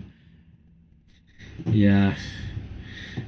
You always mouse slip when it's the worst possible time as well, I found. You don't mouse slip on like move 1 where it doesn't matter. It's always when you're winning and you drop a queen. And here, well, again, look at black's pieces. Black has won a piece with that pin, and the black king is very safe, so there's not really any compensation, and that's why Andrew resigns, just to get on with the next game. I love the use of the king's gambit. I play the king. I'm one of the only grandmasters who still plays it. You mentioned Bobby Fischer playing the king's gambit. I think the most famous world champion was Boris Spassky. He won every single game he played in the king's gambit. Played it against great players. And you can play these openings still, even at the top level. Yeah. I mean, Magnus and Hikaru also, he dabbles with the King's Gambit and played it for a long time. But this is terrible. This is why you don't play the King's Gambit, is because the king is still in the center and black is happily up a pawn, and you could probably just start taking things, and the knight on e4 is in trouble. This is just game over. It should be. Yeah, bishop g6, a class move. Yeah, it is game over, Robert, you're right. And a nice little touch there at the end. Really good play from Andrew. He's spotting the tactics there very quickly. There's now a clean exchange with the safer king, and Magnus, he shouldn't resign. And he's taking a drink of water. He'll probably let his time elapse. Look at how much time is left in this match. 8 minutes, and now about to be 40 seconds. He did resign. Wow, as soon as I said that he resigned, he could have let that time go. He is super confident, Robert. I mean, he just wants to win more games. He's confident in his ability. He's thinking, I don't need to do any of these tactics. I'm just going to win more games. And I want to know what he's singing. At least we've got a question for the interview, right? What music is he listening to? And what's he singing? Anyone got any predictions in the chat? What will Magnus say he's listening to? You know you're asking for it, Simon, by getting the chat involved about what he's listening to. We're going to get some funny answers. Yeah. But I am actually curious. Different. We heard Bortnick say he likes to listen to rock music and just different, whatever he's vibing to at the moment. But right now, Magnus in this game, up and outside pawn, king very safe, the e-pawn advances, and those hanging pawns in the center, they can be strengths if you can get them going, and they take away squares from enemy pieces, but they can also be dangling and weaknesses. Yeah, and it's weird. There's too many knights in this position for me to be able to work out what's happening, but there goes the exchange. Even though the exchange is gone, black's knights, they're holding a lot of squares. Very good play so far. And there it goes. Andrew wins another one. So he's keeping himself just about in the match. And Magnus was really unhappy about that. I see that Michael Jackson shout out there. Guardians of the Galaxy music. See, you told you to just get ridiculous answers. Yeah, I know. I was asking for it, as you said there, Robert, a little bit too much, wasn't I? So I was setting myself up. Barbie girl. I've seen. He's listening to Hikaru's stream. That's a really good answer by Fi-D. Okay, we see him in this game using tactics a little bit more. Just to run the clock down. Now, there's 6 minutes 46. And the score is 3 in it. So, okay, Andrew needs to win a game or two to make this interesting. And no more. I love this opening. Yeah, no more. This is this. I would say no more King's Gambit, but he sacked a piece. This is your style. This is actually supposed to be pretty good for White, and I was thinking, why did in the previous match this wasn't tried out? Because G6 is a little mistake. A3 actually sets up G6 and the sacrifice. It's kind of a very weird, delayed Halloween Gambit idea, and now it's equal material, and there's a big check with the Knight misplacing Black's King, but this also looks like a decent way to play. Black's pawns are horribly distorted here. But I also love what Magnus did there. He just lost the advantage by his follow-up decisions. But instead of going for checkmate or a check that might not have amounted to much, he just ruined his opponent's pawn structure. But Andrew now, if you push this pawn to c3, then the queen comes into a2, and you're just going for checkmate. Queen a2 is still a great move. The c2 pawn is loose. This looks resignable. Yeah, this is a chance, and it's only going to be 2 points in it. This is where, even if you are Magnus Carlsen, you start to get a little bit nervous. You don't want to lose this big lead. And you can see, I think he swore a little bit there. He's letting his time go down. He's readjusting. Andrew has a chance. He's back in the match. There's 5 minutes to go. Remember, you need to win by 2 points. And if Andrew takes the next one, well, it's game on. He'll be cutting it to 1. And now you see no more 1a6. He probably going to stop playing the King's Gambit going forward. Magnus is now like, this is getting too close for comfort. Now I need to give my full focus and play more mainline stuff. And I don't think Andrew knows this line nearly as well as Magnus does. No, it's very hard to know the lines as well as, Magnus, who has this team of workers. And this is a very interesting idea. And if Black can stop White from castling, it could be a disaster. And yeah, he puts pressure on that knight, so if White castles, he captures it. And now White can't castle. So White's king is walking a tightrope. But what happened there? Whoa. Did Magnus blunder a piece? I think he just lost a piece. His knight was under attack. The piece of b4, was under attack and just didn't move it. That was strange. Look at his face, Robert. Oh, if Andrew can keep this together, which, oh no, it's getting messy. Rook b1. Oh, he's fought back into the match. White is completely tied up here. Wow. This is a big, big game, Robert, I feel. It is, yeah, because if Andrew won, it would be a 1-point match. But now Magnus, he's head bobbing. He's trading pieces if he wants to. He's also up over 20 seconds. Yeah, this is a massive game because the difference with this one was, as you said, it could be 1 point in the match or 3 if Magnus wins. And Magnus wins to take it to 3 points, meaning that, and look at him, he gives a little laugh there, realizing he's very lucky, meaning that Andrew must win this game now with the black pieces and maybe the next game as well. I mean, this is a must-win scenario, isn't it? This game? He needs to win this one, and he needs to win the next one, and he doesn't have a choice in the matter. So from the black side of this position, it looks like the pawn structure, not particularly good for either side, but the c7, c6 pawn is harder to get to. That pawn on f3 in particular, down the road, that could be a real weakness that White has to defend. Yeah, and I love what Black's done with the knight there. The knight finding a great square. Rook takes knight as a threat. So Magnus sacrifices first here. And Black has chances in this one. Chances to get that important win, which he must win. Yes, but the f-file, that's going to give Black a lot of the action there. With the knight on d3, that is one of the best placed pieces you could possibly ask for. Yeah, and those two pawns also, Robert, they're coming through the board, aren't they? I mean, two connected pass pawns, very scary here. And the rook now has to give way to the h pawn with... Okay, maybe that could have been played better.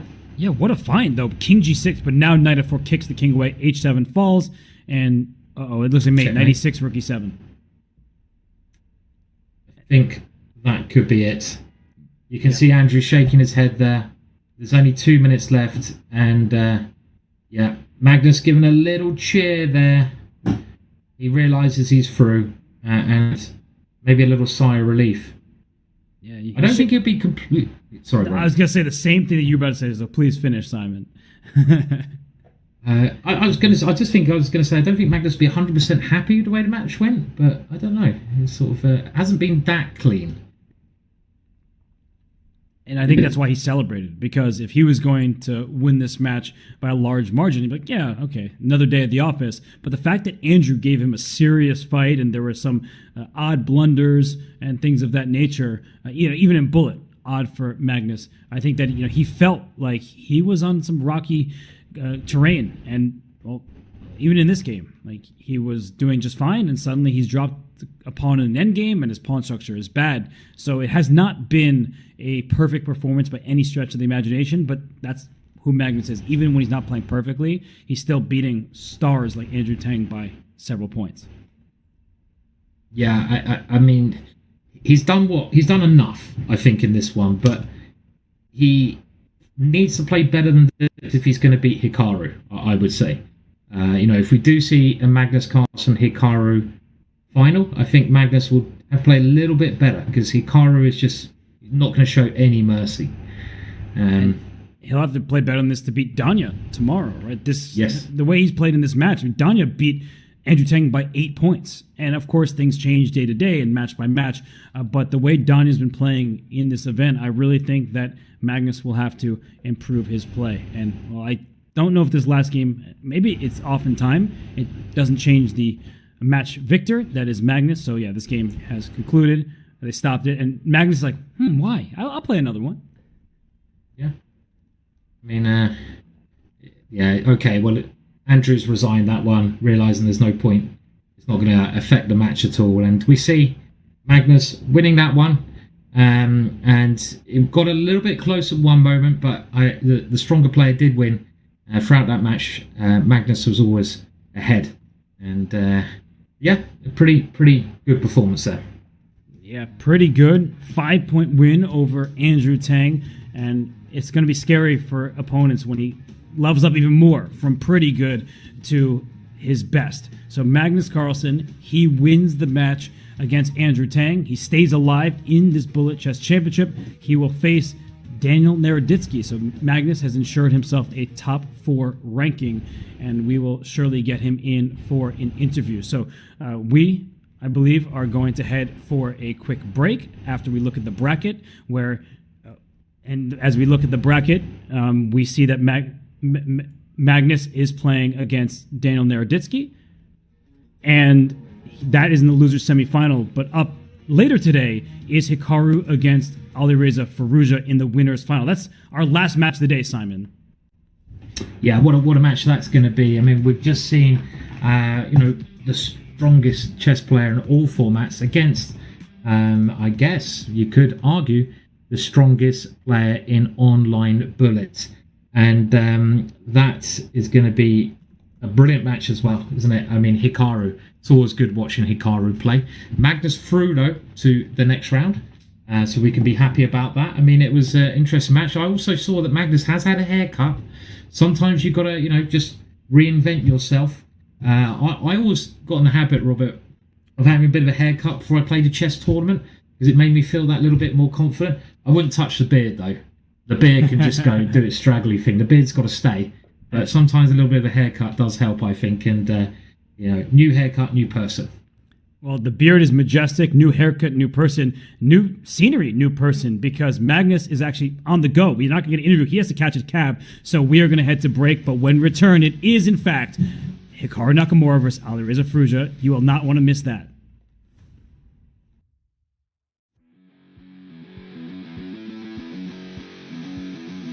Have a friend or family member who loves chess? Gift them a Chess.com membership today and see them take their game to the next level. You can choose a gold, platinum, or diamond membership for 1 month or 1 year. Want your gift to arrive on your friend's birthday or on a holiday? Gifts can be scheduled to arrive up to 90 days in the future.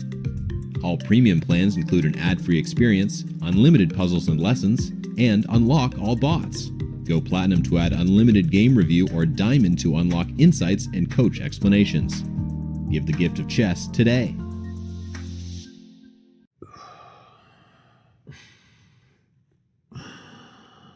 Dude, it's impossible to not hear you just breathing super loudly. Okay, fine. I will hold my breath for 3 minutes. All right, let's go. Let's go sure. right now. Got the Ready? chess clock app right here. Almost there. And you did it. What can you do for 3 minutes? My wife says not a lot, but I can plank. Keep that big butt down. Dude, nice. 2, 1, you did it. Wow. I feel better. Oh, yeah. You were timing me? Yeah, you were in there for 30 minutes. Oh, man. Let's Sorry. play some chess and get some dinner. Let's do it. Time odds? Yeah. Okay. You bring a clock? Oh, I left my clock at home. Dude, you idiot. I told you to bring it. Let's just go get something to eat. Okay. Download the new chess.com clock app so you can time yourself playing chess or whatever other dumb stuff you and your friends do.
97. He 97, he misses the fork. He's good, man. He's good. He can take on D5 with check, and the problem is now he has no mating attack. He's got to turn the game around. He's just giving up his bishop, and he's giving up. What's going on here? Double captured, and he's getting mated. He's thinking about winning when he's losing, and then he's going to demoralize you when he does that. Andrew quickly winning a couple games in a row. That is really important for him. Oh my gosh! He allowed a checkmate as soon as I said winning a couple games. He gets it done again. Just reminds us, Robert, why he's on top of the bullet world.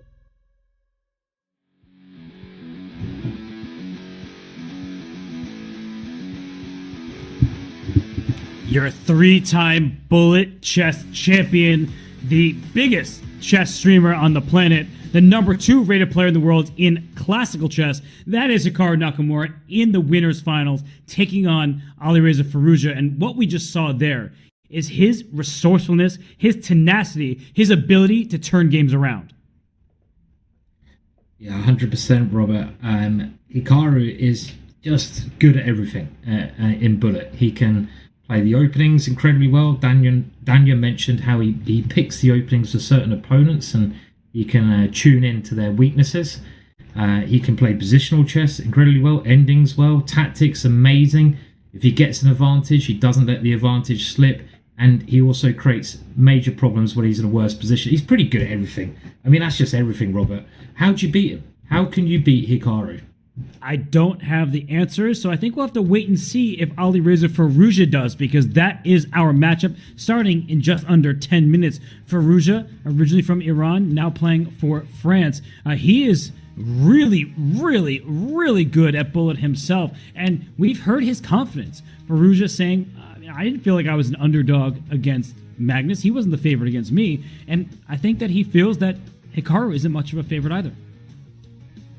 Yeah, he's full of confidence. He's young, he's quick, he's an amazing attacker, and he's dangerous at everyone. He's got lots of experience in bullet chess, and he's been tipped by so many people as being a future world champion as well. He's basically the whole package, and I think this is one match that everyone can be really excited for. I mean, what better way to continue a streak? You beat Magnus Carlsen, or one day, and you face Hikaru the next day. If you beat Hikaru, then it's like, yeah, okay, I'm the daddy. Who's the daddy? I'm the daddy. And it's now time for Firouzja to try and prove that he's the daddy. So, will he be the daddy? Am I saying daddy too much?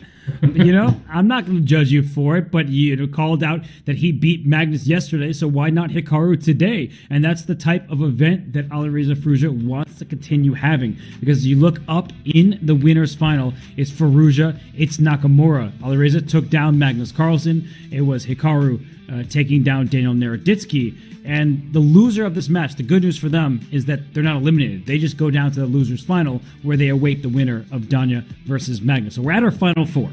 And Alireza Firouzja, he doesn't want to be the person floating down to the losers bracket and having to work his way back up. This is a determined kid. Is he still a kid? He's like 20 years old now, but it still feels like a kid, because he is one of the game's great prodigies. He was personally selected, handpicked by Magnus Carlsen, saying, I would only play him if I was going to compete for the World Chess Championship. Alireza, he floundered in the candidates tournament as he leaves his chair there. He actually was playing a lot of bullet when things weren't going his way. Danya and Alireza played a long match during the candidates that was much talked about, but Firouzja, he's proven himself in this time control. He won the 2021 Bullet Chess Championship. It's his 5th appearance. He's peak rating 35-21. Incredible player. I mean, both of these players are just incredible. We mentioned a lot about Firouzja and how Magnus handpicked him. Firouzja had won that candidates tournament. Magnus would have played the World Championships, and being handpicked by Magnus Carlsen is quite special. I think the other thing that we should note, though, is that pressure upon your shoulders, right? If you are Alireza Firouzja and you're being picked by the world champion, everyone's saying, oh, you're going to be the next world champion. It can make you crumble, right? It's just too much pressure for most people. And to be able to handle that, you have to be quite special. And Alireza, he's shown that he can handle that, and that he's got a very good confidence about him, and he's going to need to have that confidence to take down Hikaru today. So this is probably the match I've been most excited about so far, Robert. I mean, you can't get more excited than this match, can you? I don't think so, because not only is it these two powerhouses, but there's so much on the line. Neither player wants to drop to the loser's bracket, as we were talking about. So the elimination, that's not going to happen to either player here. But the winner is guaranteed minimum $16,000 and a top two final placement, whereas the loser drops down to the loser's final, minimum third place. But $16K for the winner is guaranteed. That's quite a chunk of change. It's not bad. That will certainly help Alireza start his fashion career. And, which I wonder, we have to ask him about that if we get to an interview stage. But it's a big, big goal on offer here. I mean, you win this, you go through in a very comfortable position with a great deal of money as well. So it's going to be a big match. And another thing we should mention is this match is longer than the other matches. I think it's 45 minutes that they play for. Previous to this, all matches have been 30 minutes. And that, I guess, means it favours the stronger player. I'm not even sure who the stronger player is. I guess we've got to go for Hikaru. But both of these players have won this competition before, because it means the variance is less when you have more time. Do we think that's going to favour Hikaru, or is it just too hard to say, Robert?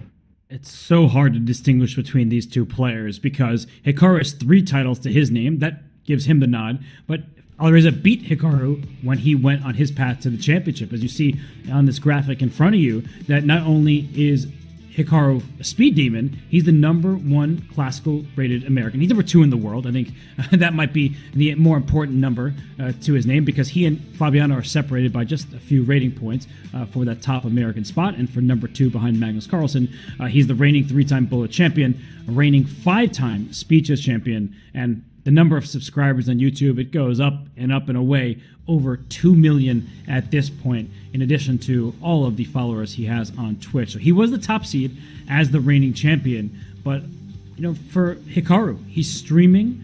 He is doing this live in front of his audience. He doesn't need to prove anything to anybody. He's been elite for a long time now, but it feels like he's never ever stops trying. He always wants to win. And for Firouzja, he's the younger of the two, and his full career is ahead of him.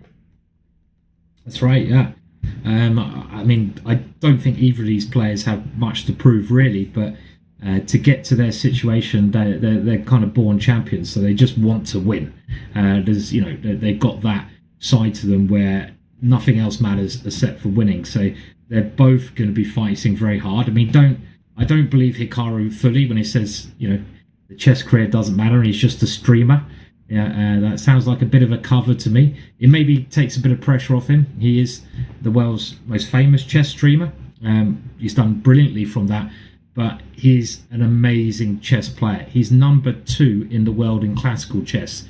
He is incredibly strong at all parts of the game. So, I don't know. He's not just a streamer, is he, Robert? I mean, he can do other things well as well. He can move the pieces occasionally. Yeah, there's this variant, I forget what it's called, maybe Fisher Random, and I think Hikaru he did okay in that event. Yeah, he's the Fisher Random world champion. So he keeps racking up the titles. Title Tuesday, it feels like he's winning maybe every other one at this stage. It's just incredible, the number of tournament victories he has, the trophies on his mantle. But Alireza Firouzja, so he's the younger of the two, and he doesn't have as many tournament wins. But what I was impressed by after the candidates did not go well for Alireza. They were probably a disappointment for him and his team, but then he rebounded by tying for first and ultimately winning the Sinkfield Cup and the Grand Chess Tour. So that rebound, that ability to come back after having some disappointment and frustration, instead of just throwing in the towel, he's like, you know what, that just makes me want to work harder. Yeah, I mean, what's that favourite expression, Robert? It's not how you fall down, it's how you get up. And we're all gonna have knocks in our lives, and we just got to get up and prove that we're stronger from them. And that's the sign of a real champion, right? to take the punch in the face, but get up stronger after that punch or whatever knock you get. And we're getting very close to the match now, I think. Yeah, and we have an empty chair on camera as Hikaru left, but he will be right back to start this match. And for Firouzja, he wants this. You know he does. I like the confidence, because I don't think it's a false confidence. When he said that I didn't feel like the underdog against Magnus, he proved that he probably wasn't. And now against Hikaru, Alireza has beaten Hikaru before. And by the way, their ratings, if I'm seeing this correctly, Alireza 33-23, Hikaru 33-39 at the moment. So only 16 rating points, as they're both above 3,300 in bullet chess. Yeah, that number's just too high for me. I'm not even sure what that means anymore. It's just astronomical. But they are. It shows that they're just very closely matched, and we have some moves. We are starting, and we're starting with Hikaru on the white side of one of his favorite openings, and Alireza going for a King's Indian defense setup. Yeah, and look at this pawn chain. Connect 5 for white, connect 4 for black. And you typically attack in the direction of your pawn chain. So black's pawn chain is heading towards the king side. I really like this for Firouzja. And as white finally strikes with e4, if a knight can get to d6, maybe you have some compensation. But at the first glance, I think that black's position looks very healthy. Yeah, I agree as well. I mean, if you compare the bishops, white's dark square bishop is trapped behind that pawn, and black's dark square bishop is pointing at that pawn in the middle. And the black knight has potential to swing its way in. And I think these first couple of games are so important, because you can relax a little bit. You can't really ever relax, but you can slightly relax if you get a lead. And look at that. Black winning an important pawn. He can win another pawn here, but the B pawn is quite weak. Still very complex, this position. Yeah, isn't c5 about to drop and then b6? But Hikaru recognizes it's not just about the passed pawn. This endgame should be level. And I think at this stage, with limited material, the knight will sacrifice itself for one pawn, and that's the only pawn remaining that should just make a draw. Solid start from both players. Good save from Hikaru there. It looked like Alireza was pushing a little bit. Interesting to see what openings they both decide upon. And we had a Berlin here, so Hikaru showing that he wants to go solid against his younger opponents. And Hikaru knows this Berlin very well from the black side. He goes for the bishop, and knight takes e5, a tactic on f7, and the h5 knight is hanging. So well spotted by Firouzja. A bit of a careless move by Hikaru. That's what happens when you're playing instantly. Clear advantage Firouzja in this game. Yeah, it seems like a pretty safe pawn or two that white has taken. He's just got to get his knight out, though. This is a key thing. You know, if that white knight is not able to develop, it could be trouble, even in the ending. Hikaru now annoying that knight, but white has the lead. Shouldn't lose this game with the extra pawn, but there goes one pawn. A little bit of danger here. Yeah, one pawn down for black, but 7 seconds up, but that's a piece. That is the game. Bang. Nice win there from Firouzja. Yes, and you can see Hikaru on a delay, by the way. Like he's streaming, so the camera is coming in on a delay because his reaction was several seconds after he blundered that piece. Yeah. Good start so far. I mean, there's a long way to go. Remember, it's a 45-minute match, and we're into the next game quickly. Mm-hmm. Nice tactic there, showing a tactic. Yeah, double exclam. You were seeing it first. The e6 pawn was hanging too many pieces loose, and the king on g8 would be in check. Yeah, and Hikaru just working out if he can go bishop takes knight there, but this is a safer way of doing it. But here, what's happening? The evaluation bar suddenly is liking black there for a second, and these black bishops are creating a lot of counterplay. Yeah, so what is it? An extra pawn for white, but a pair of bishops for black. I like the extra material. I feel in bullet, it's good to give your opponent double pawns. It's good to steal a pawn, even if it's a gambit. If it loses, don't take the pawn. But I think for the most part, proving that compensation is very difficult in quick chess. Yep. Not much material on the board here, so probably a draw is the most likely. If we look at the time situation, though, that's a big advantage from Hikaru, who is 10 seconds up on the clock. And that is something which is going to tell in these endings.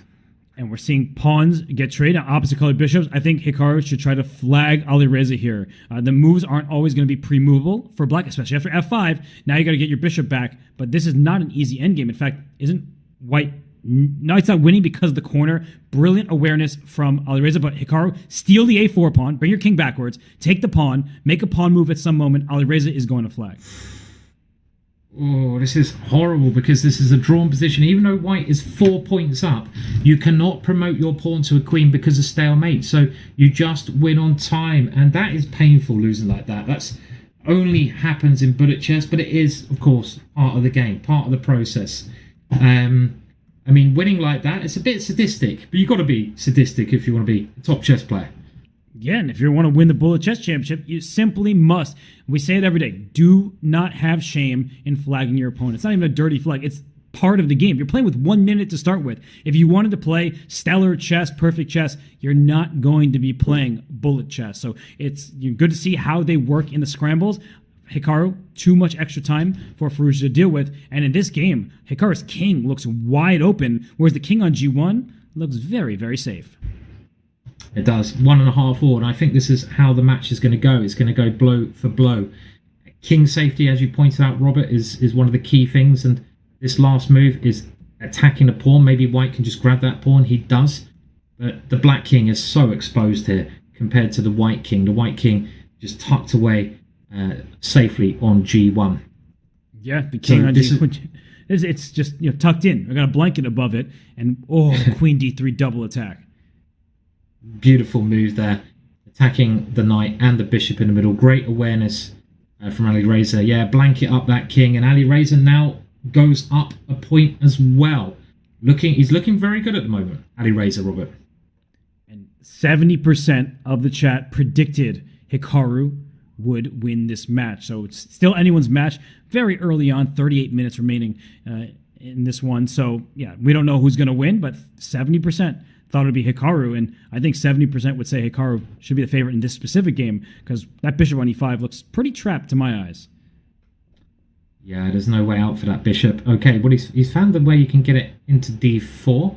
There's also knight g4 here, though. It was an interesting idea, but okay. The knight on d1 stops that idea, I guess, and Hikaru finding some precise defensive moves here to convert that extra piece.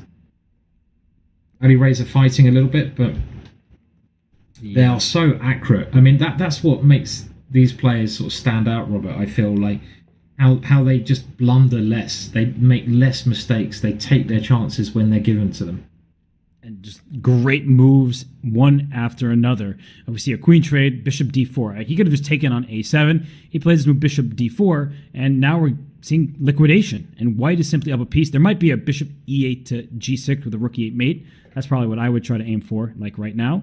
And that's what's going to happen in this one. Yeah, nice way to finish it. And Hikaru thinking a little bit there. Okay. Yeah. What just happened? So many pawns just went off the board. I must admit, Robert, after commentating this for a couple of hours now, sometimes my brain just goes to mush. So I don't know how the players do it, and this is not clear at all. Really not clear, because that pawn is on pre, but look at the time. It's mate. Look at the time. Rook h2 was mate. And so Alireza wins that game? Are you kidding me? What? I didn't even realize he won that game. I mean, from the start of that, Hikaru was up a piece, making all these good moves, and then suddenly several blunders in a row happened, and Alireza had just enough time to deliver the knockout. That was incredible. I mean, you could see it on Hikaru's face there. He's shaking his head. And this is dangerous territory for Hikaru. It was a bit too quick for me, I'll be honest. And somehow Alireza won that game, taking a 2-point lead. And the reason it's dangerous is a loss like that can affect you. You can start doubting yourself, and it can give your opponent strength as well. Okay. White breaking in the centre here. I mean, there was a knight f6. Yeah, sorry, Robert. No, don't. No, yeah, we have the same mind. I think it still should work. Some kind of knight f6 check with queen g4 to follow. The black king has no defenders, and Alireza, he spots it the second time. Yeah, this move just opens up the Black King, and maybe not. Oh, it is. It's just winning. It's crushing. And look, Alireza, that is the danger. You go on tilt, you hardly ever see Hikaru lose 3 games in a row. Alireza is just tearing through him at the moment. Yeah, and you cannot let those opportunities go by like Hikaru did when he was up a piece. And now Hikaru, he should be up a piece again because that bishop on c5, oh wow, what a actually save there from Alireza. He makes space for his bishop on the diagonal, but at the very least, Hikaru's going to go up a pawn. And I feel like this is something Hikaru says often, that perfection is often the enemy of the good, and he says that with respect to bullet chess, because when you start spending all of this time trying to find the objectively best move every single turn, you end up down 6 seconds, and you may not have enough time to convert your advantage. Interesting point there. Yeah, I mean, in classical chess, you try to play perfect, and you try to spend your time doing the right thing. But in bullet chess, you obviously can't do that. You just got to go with your instincts. You've got to play practical moves sometimes rather than the best moves, and that's something which you got to master. People I've seen in the chat saying this is not chess. Well, it is chess. It's just a different form of chess. It's chess. It's chess on some on steroids, basically. Steroid chess, which is hey, still chess, right? Barry Bonds would have done steroids. He still was a baseball player. It's still chess. Yeah, I mean, it's just the zooked up version. What's happening here? It looked like Hikaru was winning, but is he going to throw this away? He was winning, but now, the trick. Ooh. Hikaru gets the queen, and gets the game. Important win there. Very important win. Hikaru could not have lost another game. He's 2 points, and you can see, you look at their faces, he's gone into that Zen mode, right? Hikaru realizes that he can't let the game slip away from him anymore, and he's going full in Zen mode at this moment in time. They swap off into an ending, and it's a position which is fairly even at the moment. So when you get these situations, the time is very important, right? The time situation. And we know Hikaru's camera is on a slight delay because he is streaming. But we saw, a little head bopping there, and then a little bit like, maybe not so much. So I don't know what it is about this game, but you see the eval bar all of a sudden saying white is better. Watch out, king g4, king h5. I think white does have the upper hand on the king side. Yes. Little advantage there, and the time situation, well, Hikaru is well up on time. So again, this is he's up on time, but it's more important what's happening on the board here. And those rooks, the white rooks, are creating a net around the king, and we have a checkmate on the board. Another point. For Firouzja, yeah, Alireza, he's in really good form right now, elite form. And now Hikaru's going back to his B3 systems, his Nimzo Larsens. I really want to rename it the Naka, just because he plays it so much. But, it has your great predecessors, just like Kasparov's books. And this position looks fantastic for Alireza. I mean, you have this knight on d4, this bishop on d6 staring towards the white king side. Now another piece into the initiative. This is one of those openings that you can get away with against a regular grandmaster. Alireza, he ain't regular. He is really ridiculously strong. Kind of forget how strong Alireza is, right? I mean, the chat, you guys in the chat, you're all saying 70% Hikaru. You got faith in the great man, but Alireza, he's proving just how strong he is. And look at the scoreline at the moment. He's 4 points up. There is a lot of time to go. There's 31 minutes. This is how long the normal matches are. So there is time. But if Alireza can keep this focus, it's going to be very tough to that lead is important. 4 points is 4 points.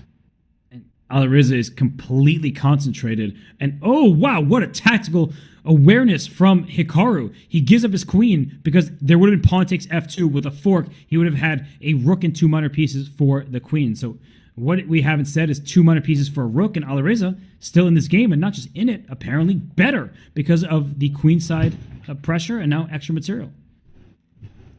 Oh, he hung a piece.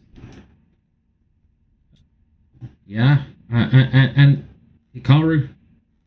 Well, Black seems to be doing very well here. I mean, he got the knights rolling very well. White's got this one chance with his passed pawn.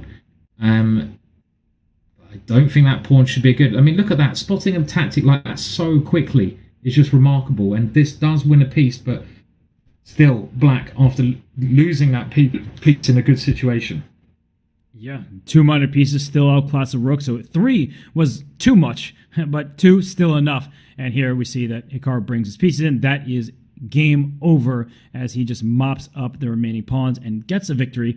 Resignation from Firouzja, and it's back to 3 points. So it seems like a lot. 3 points is a pretty big spread, but Hikaru has plenty of time as he tries to make this comeback happen. He does. He still have time to do it.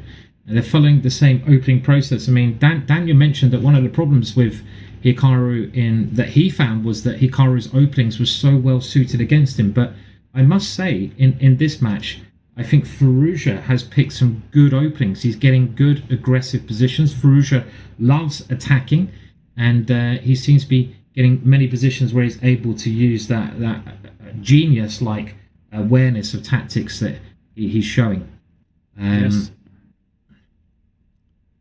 What's the material count? Suddenly, Black is up a pawn, and despite the name there, it is Firouzja with the black pieces.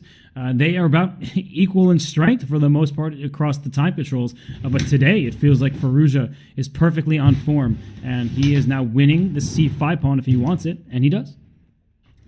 White does have a great knight, though. I mean, it is a pawn up for Black, and there's a little bit of pressure against White King, but look at White's knight in the center of the board. It's beautiful.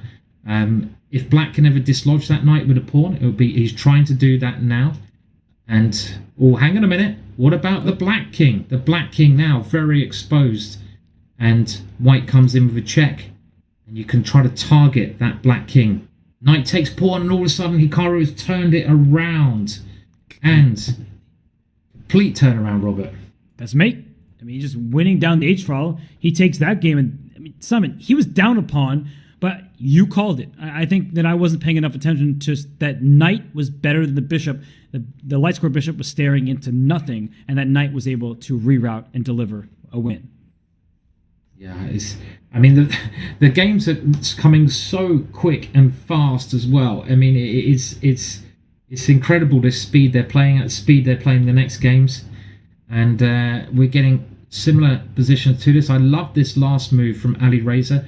It makes the Black King a little bit weaker. Black doing well maybe on the queen side, but actually that's not clear. I think White must have an advantage here. I'm with you. I think that Black just doesn't get access to the move pawn c4. If Black can play that, then you open up the queen side for your pieces, and Hikaru's doing the right thing. Give me those dark squares. H4, knight h5 type of ideas, or g5, g4. He can try to attack on the king side. Yes, using the h-pawn, and look at that knight and queen. So Hikaru targeting White's king here, and Firouzja is now forced to bring his pieces over to defend his king. There comes another knight, that black knight coming into those holes. Look at that knight. What a beautiful square. Hikaru playing a great game here, but Firouzja defending with all his might as well. And all of a sudden, I think White's better. Yeah, like all of a sudden that rook on a6 is miserably misplaced, and there probably are some tactics against that king that's standing out on g6. Look at the maneuver of that knight, Robert, and wow, a beautiful trick there from Hikaru. Beautiful. Both of them, right? You couldn't take the rook on f5, and you can't take it now because the queen's hanging, and if you take the queen on c1, knight e2 check, both of these players spotting brilliant tactics, but Hikaru is up several seconds. I mean, incredible chess from both players. They're spotting difficult tactics in less than 0.1 of a second. My brain's sort of about 4 seconds behind here. And Hikaru winning that game, that was an amazing save that he found. That idea of the knight fork, incredible. My goodness, I felt like I was watching a pendulum back and forth, back and forth. My head didn't know where to turn. The clock, the board, the queen side, the king side. That was an absolute slugfest. And Hikaru Nakamura, he takes that game. He's only down by 1 point. So it was a rough start for him. But now he is taking charge in this match. Disposition, okay, you get C7 pawn. Queens are off the board. Black doesn't look worse at first glance, but maybe those queenside pawns are a bit vulnerable. Yeah, White has managed to grab a pawn as well.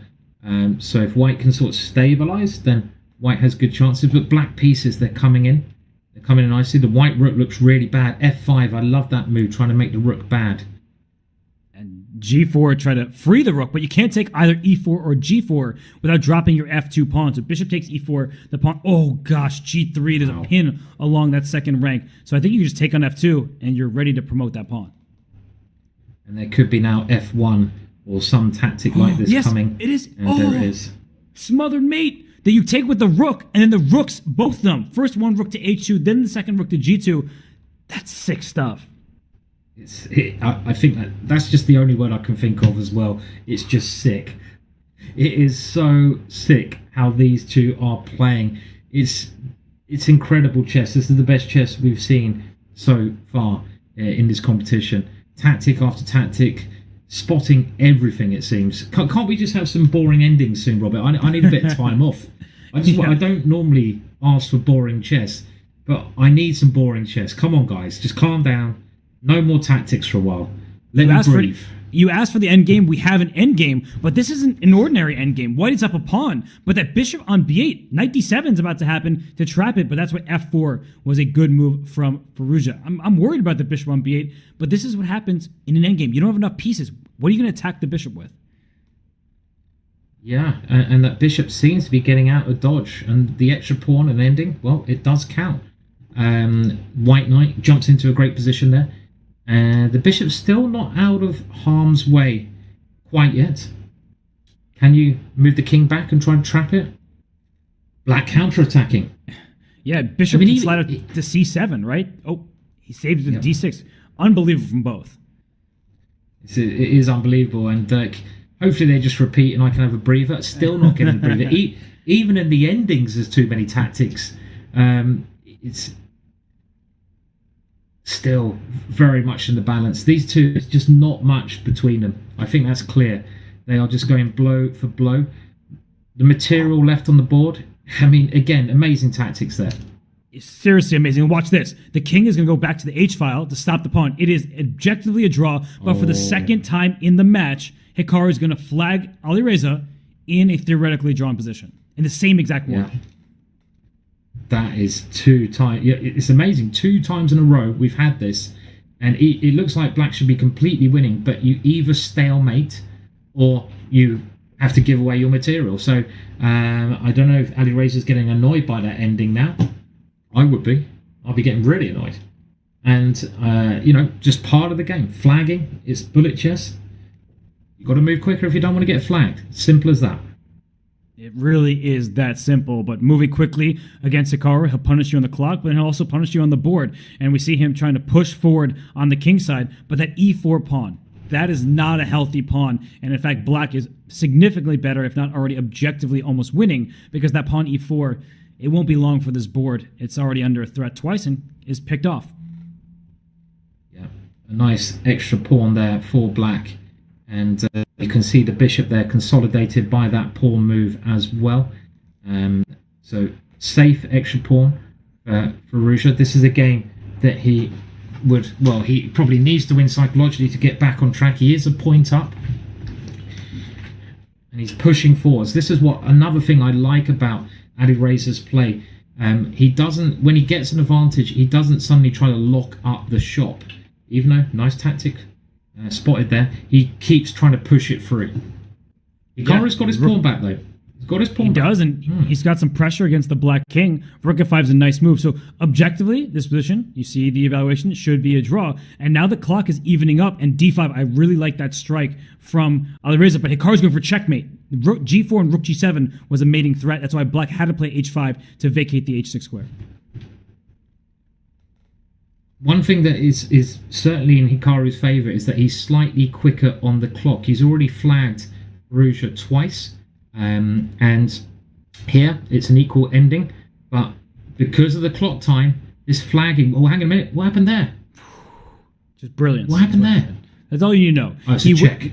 He brought the king into the bishop's line of sight, then unleashed a discovery that won him a rook. I mean, the way that both of these players are playing this match is superb. We are so fortunate to watch this, but I don't think that black is fortunate right now because isn't white just up a piece? So Hikaru, he evens up the match, and then he drops a piece. Yeah, he does. 7.5 all, and we have 20 minutes to go. But he's a piece down in this one, and Firouzja really he can't let Hikaru get on a run. This is one thing I've noticed from watching Hikaru. If Hikaru gets on a run, he's just like, he is leveling up every single game. He's getting that energy, and Hikaru, I think, resigns that one quickly so he can get on with the next game. Yeah, it doesn't feel nice to be down by a piece forever, and Alireza had so much time left that it wasn't worth it to Hikaru to go on. And now, in this position, what has white done in this game? Like, yeah, you have the bishop pair, but your king's still in the center. Black is just pressing forward, and I just feel like it's a healthier structure for black overall. And the eval bar says, Robert, you don't know what you're talking about. This is actually totally fine for white. I'm with you, Robert. I'm with you. I don't believe in the evaluation bar. I believe in the Hess. Let's just leave the evaluation bar behind. I think black's got all the pressure here. White's pieces, they're all snuggling on the first rank. I mean, they're being lazy, and black is attacking. So I would much rather be black. Yeah, but now Hikaru says, oh wait, you want h4 to take on g3? I don't care. Let's trade knights. And that queen is getting active. The f7 pawn. Now that the f-file is open, be very, very careful if you are Alireza. But queen e3, that's not a question mark. The evaluation is saying it's about even. Get that question mark out of here. You can't give question marks unless it's a mouse slip that gives away a queen or something like that. Get that out of here. Whoa, what? Giving up f7? Oh, queen h6 is just saving the day there. Otherwise, it would have been checkmate. And all of a sudden, after that tactics, it says that black is better. And this is the kind of depth that these players are seeing. It's not one or two moves. In the blink of an eye, they're seeing 5-move tactics. It's so deep. Main one, rook f8. We have an ending now. Oh, rook f8. Oh, checkmate. Gosh. Completely blundered into it. And you know what happened, Simon? He was defending really well, but then he paused. And I think when he paused, he looked at his clock and said, suddenly I'm down on time, when he was maybe even or even a couple seconds ahead. So Hikaru was relentless, putting the pressure on the black king. But Firouzja, I think he just had that split-second bit of nerves. And actually, every time Hikaru evens it up, he follows it up with what seems like a very bad game because Firouzja's completely winning, and we're 15 moves in. Yeah, I mean, it's a yo-yo. It's 8.5 all. If you wanted a match, this is a match. But you're right, Hikaru's getting in trouble. Maybe he's relaxing after leveling the score. It's a very easy thing to do. You level the score and you're like, but you can't relax in chess. You have to play all the way to the end. White doing very well here. White a pawn up. White's bishop cutting the board in two there. You can't get past that bishop. And look at those pieces just floating in. A check is threatened, and maybe the rook can just slide over here. But first of all, using Harry to create more threats. He wants to set up a mating net. Hikaru gets to the back rank just in time. Rook f8, followed by rook h8 is the mating idea. But look at Alireza go. He's just trading pieces, taking pawns. He's up 2 pawns. But Hikaru is kind of up 1 pawn over there on the king side, but the a pawn seems too fast. The a-pawn must be too fast here. It's 2 squares away from queening. Let's see what tricks black can do. And he tries a rook move, but losing the rook there, pre-moving in a lost position. And again, Alireza taking a 1-point lead. But this is where Hikaru is dangerous. Hikaru wants to keep toe-to-toe with Alireza, and as soon as he goes a point down, he fights back. Yeah, I think that Hikaru needs to find a bit of consistency because he's consistently ahead on the clock. But something about the early stages of some of these games have not been, and this is another one, right? Black is just much better because you have a healthy pawn structure and you're pushing in the center. So Hikaru is struggling out of the gates. He is struggling. He's getting bad positions. I mean, he's got all the tricks, he's got all the skills, but the openings are not going very well. And does black have some really good move like d4. Maybe he's calculating d4. This is also a good option. Well, maybe not actually, because Hikaru's now attacking. Yeah, and Hikaru can take this e4 pawn. So suddenly it went from an awesome center for black and to a pawn down position where white is the one on the offensive. So Hikaru, he's been playing very fast. He's playing very well right now. And yeah, Hikaru is stealing a couple pawns, but his king is also a bit open. Yeah, I would not be... Rook takes e3 looks very tempting here. I would not be entirely happy if I was white here, just because my king has a lot of air around it. And the evaluation bar thinks that white's completely winning here, but I would be scared. Okay, now the queens are off. You can breathe a bit more safer, and white has a big 2-pawn advantage there. And the score is... What's the score, Robert? Tied. It's level again, right? It's once again tied. There's no separation between these two, and it goes for both of them. I know it. Sometimes we're like Hikaru wins a nice game or wins a bishop end game that should theoretically be drawn. Then why is there a king on d2? He mouse slipped. I think he mouse slipped. He mouse slipped in a critical situation there. He just mouse slipped, and that has given Hikaru a pretty good position. I mean, he mouse slips. Actually, he's okay still. I mean, normally when I mouse slip, I have to resign immediately. What happened there? Right? We saw Danya mouse slip and lose his queen, and mouse slips usually make your position collapse. But white's up a pawn here, and ooh, that was a nice move though. Bishop c4, rook takes e4, and he goes back to f1 for that reason. Yeah, and still, it looks like Hikaru must... I mean, again, the evaluation bar, I'm not always believing, because it must be black who's got the pressure here, surely. But just defending. Never doubt the computer. I've got to learn this. The evaluation bar is God. I'm just a mere... I don't know, peasant. This whole game has been like super ridiculous. What's going on here? He's thinking Queen d8 is King g7. He's going for it, but that's apparently losing. There was I think he had to go Bishop f7 first, but I only know that because the eval bar reacted. But what just happened there was sick. Like Alireza mouse slips, then he gets an advantage, and he walks into a discovered check, which was the right decision at that point. So both these players have such a firm grasp of tactics and knowing when to give your opponent what seems like a chance, but they've calculated even in split seconds that it's not actually that dangerous. It's an incredible play from both of them, Robert. And I mean, we have a situation now though, and I don't know if this is one of the first times in the match where Hikaru has taken the lead. It might be the first situation. I mean, really hard to keep on track even for us commentators, but Hikaru has now got a 1-point lead, and you can see Alireza getting a little bit annoyed there. Look at his body language. That's not a good sign, because you suddenly feel it. You think, I've been leading this match all the way. Why am I behind? What am I doing? And if you think like that, that's when things go horribly wrong and you can go into a rot. Hikaru also talking a bit more. So this is a dangerous part of the match for Alireza. He loses this, which he probably should do. He'd be 2 points behind. So this is danger time for Alireza. It really is. And there's 12 minutes and about 45 seconds remaining. So even if he goes down 2, he will still have time to cut in to that lead that Hikaru has. And Hikaru is just pushing forward. Queen g7, f6. This is like an Alpha Zero game where the queen is on h8. White actually isn't even up any material, but black can't move. In fact, that's checkmate to the queen. I would just resign this position out of nausea.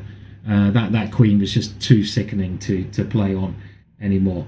And Hikaru now takes a 2-point lead. So Firouzja, you've got to fight back in. I love this. What do you do when times are bad, Robert? You push Harry the h-pawn. That's what you do. You throw the h-pawn towards your opponent and you go for the kill. And I love what he's doing here. Look at this. This is Alireza on fire. In we go with the queen, maybe, forcing the king up the board. It didn't like queen takes h7, which was a free pawn with check. Maybe they're okay. It still says white is much better. It's taking some time, but not because of that move. Apparently, it's too complicated for me. Yeah, I'm with you there. I can't keep up with their skill level here. I don't think many players could. In Hikaru now, you can see his confidence is growing in this match. He's 2 points up. He had a lost position, but he's finding resource after resource. Saying that, white is still doing very well here.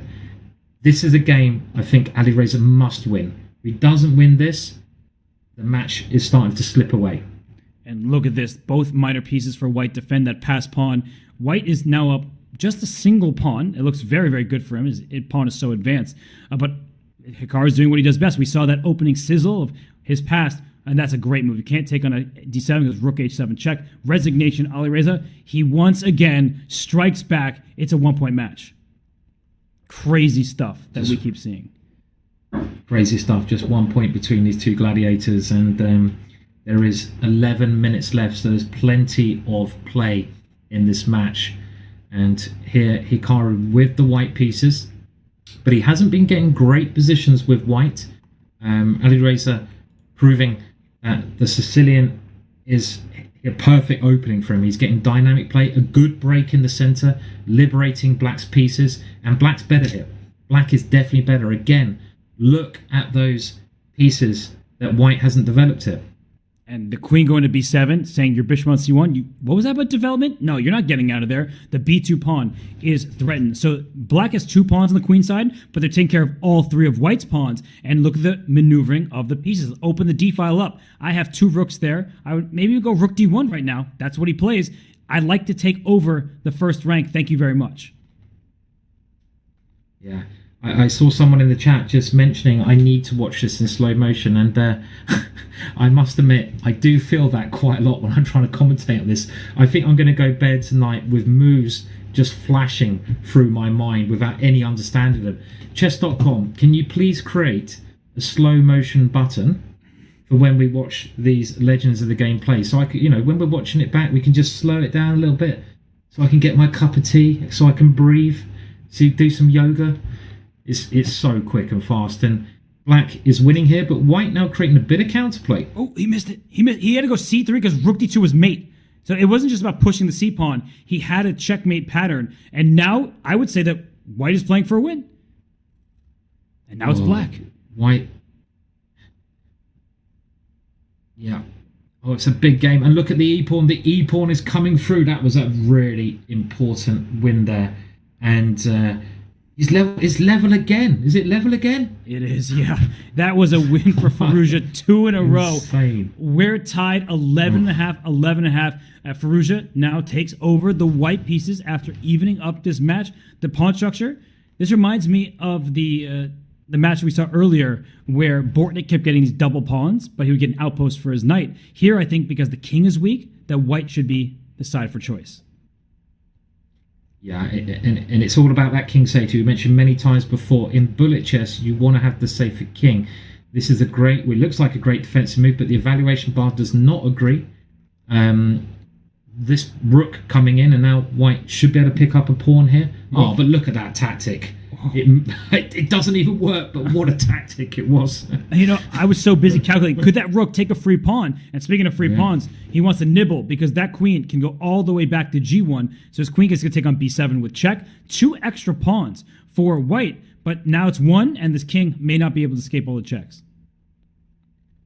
Black has at least a draw here, but Hikaru wondering if he can try to bring his knight in somehow to get some advantage, and I think he probably had to take the draw, and well, it's 12 all with 7 minutes 45 to go. If this does not go down to tiebreak, I would be shocked. I can't see how one player can get a 2-point lead in this match. It's just so close. It really isn't. Look at this game. White is throwing an avalanche of pawns up the king side, and Black saying, your king looks okay for now, but there we see the advantage starting to turn a little bit, and queen f2 was a mistake. I'm not entirely sure what would have taken advantage of it, but knight b6 was Hikaru's plan, and that knight on b6 has to retreat, and can Black open up the a file? That's the big question.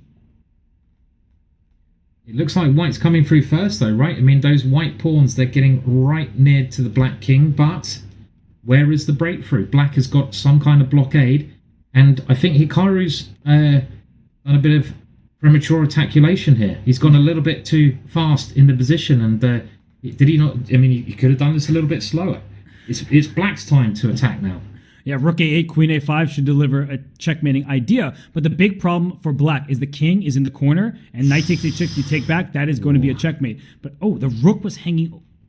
What in the world? They're zigging and zagging, and I can't keep up. Robert, I can't keep up with this as well. Where's that slow motion button? This old man needs the slow motion. And it looked like white was completely winning, but now the white king is the king that is in trouble. And this white king is trying to get out of all the problems.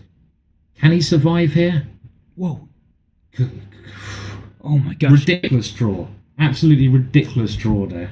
And I think Hikaru went up to d4, knowing that Alireza was going to queen e5, is hovering over the square. But I also think he realized, nope, don't do that, because if I play to win, I'm playing to lose. And so we still have a tied match. We have a locked match, we have a locked position right now, and we'll see. Can black get in this move b5? That's the break that you need to get some play over there on the queen side, whereas white is very, very solid in this position. I have to say, I like Firouzja's chances once again. So, but again, who's got the attack? And black has the attack here. You can if you can lock it down on the king side before we have a chance to discuss any position. It's a totally different position, Robert. That's the problem I'm getting. They're moving so quick, finding such accurate ways to respond, and it might just be very much in the balance here. Black getting a lot of pressure actually now. Yeah, what's the score? Way too soon. Right? Look at this. Black sacrificed the pawn, but was completely dominating because the side that controls the pawn breaks is typically the side with the advantage. And black controlled them, took this pawn on b2. The knight on e4, the g5 pawn can be captured, and h3 might be next. Yeah, and under 5 minutes now. And it's danger zone because if one side wins, they win the next one, they go to that golden 2-point edge. And black is still dominating here because the white king is absolutely trapped. The c-pawn's coming through. Hikaru taking a big win there. And if Hikaru wins the next one, he gets that golden 2-point lead. So Firouzja with the black pieces, this is a pressure game for him. Yeah, what a game there by Hikaru. Have to give him his roses, his round of applause. That was really excellent stuff. And now Hikaru with the white side going for an attack. Watch out. There's e5 ideas in many positions, but you will remove the attacker with knight takes d3 in these positions. So be very, very careful if you are Firouzja. He gets rid of that most aggressive piece. I have to say that in classical games, I like this from the white side. In bullet, I tend to like the pair of bishops. Yes, well, okay, we have that situation. The bishops versus the knights. If black king can, again, keep itself safe, I'm really liking black here. And it looks like the black king is not in really any danger. Hikaru opening up the position, and that's very dangerous because the two bishops love open structures. And I think the winning piece here could well be black's light squared bishop on that diagonal, pointing all the way towards white's queen and king. So Firouzja, I think he's got to, again, we have games where you must get a result. And with 3 minutes to go, this is a game where Firouzja, I think he must win this position. He won't get a better position than this. Complicated though. He gave his queen. He dropped his queen. What was he doing? Dropped his queen. Oh my gosh. He could have taken on e4 with check, for example, but he gives up his queen, and now his rook is hanging too. He got to resign. He needs to start the next game as soon as possible. He's got to resign here. There's nothing to do, and it's going to be a 2-point lead. As soon as I say it, the commentator's curse. The commentator's curse. I say that he's got to win that game. And what happened there? You think he just dropped his queen? It's as simple as that. Yeah, no, I mean, he was trying to go for an attack. He couldn't see the finale, the devastating blow, and he just gives up his queen. So now Alireza with the white pieces, he needs to win this game. And he might play his h4, h5 stuff. He gave up a pawn over there on the queen side, but he's going for that king side. Bishop takes c5. That was a pin. It was a pin, yeah. I mean, he's going for straight in with the attack instead, and he's getting rid of this dark squared bishop. And this is a really just double-edged situation. Black's attacking, white's attacking. Black might be threatening a rook sacrifice. And here comes Harry, the h-pawn. I mean, you know, for Alireza, you've got to win this game. If we want to keep the match going, white has to land a blow. I think, based on how much time is left, Alireza can afford to draw this game, and he will get one more opportunity. Reminder to everybody, it's win by 2 points. So if Alireza can win at least one game before the match clock fully expires, he's in this, but he's losing this game. There's a rook and a queen right in his king's face, and I think there's queen a3, and then rook takes a2, and queen slides into b2, and that's mate, and that would be the match. Oh, and there's 1 minute 20 or so left, and the white king is in a desperate situation, and the time, and he's won. He's gone 3 points up. Look at that. He is nodding his head. Is that like the crazy frog? It reminds me of something. But that is the match. That, I feel, is the match. And unbelievable. We see the comments from chat coming in there. Hikaru good. Hikaru is not good. Hikaru is great. This is greatness on full display. He was down early in the match. It didn't seem like he was in his best form, but that's what Alireza does to people. I think sometimes we think when games aren't going your way, oh, they're playing badly.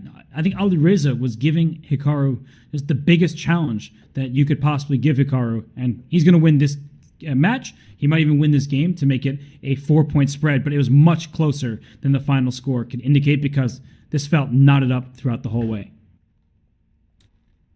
It only started going in Hikaru's favour towards the end of the match. Actually, at the start of the match, Alireza was doing very, very well, and yeah, it's a sign of a champion, obviously, to fight back so well. But this, to me, of the matches I've seen, it's been such an incredibly high standard for bullet chess. I mean, I think if most grandmasters are playing some of the tactics they've been playing in classical chess, they'd be pretty happy. But in bullet chess, what a match that was. And I think now we can see we have the result, and we have Hikaru going through. And Robert, well, one of the best matches I've ever seen. Yeah, that was epic. And that word is often overused as cliche, but not here, as Hikaru Nakamura stays in the winner's bracket. He beats Alireza Firouzja, makes it to the grand final. He sends Alireza down to the loser's final, where he will await the winner of Daniel Naroditsky versus Magnus Carlsen. But Firouzja, he lost the match, but that final score, 4-point difference between two, that's not what it was. This match could have gone either way, and a couple breaks would have changed it, but Hikaru, we showed that video before the start of the match. Simon, he's so darn good. He's so darn resourceful. And he's a nightmare opponent for anybody. He just doesn't go down without swinging. He refuses to lose.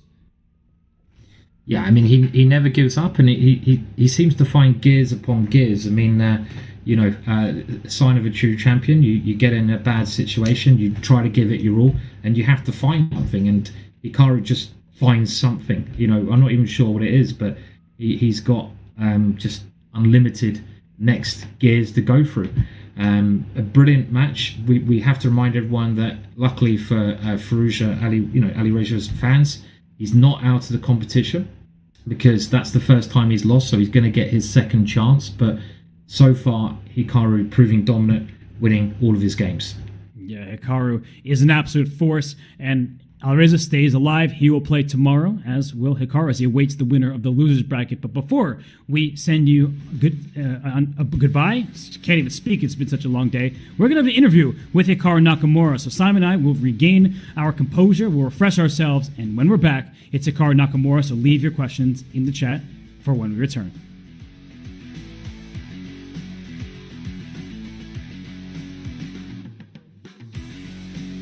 Still plenty of options and opportunities left. All right, next one. You ready? Yes.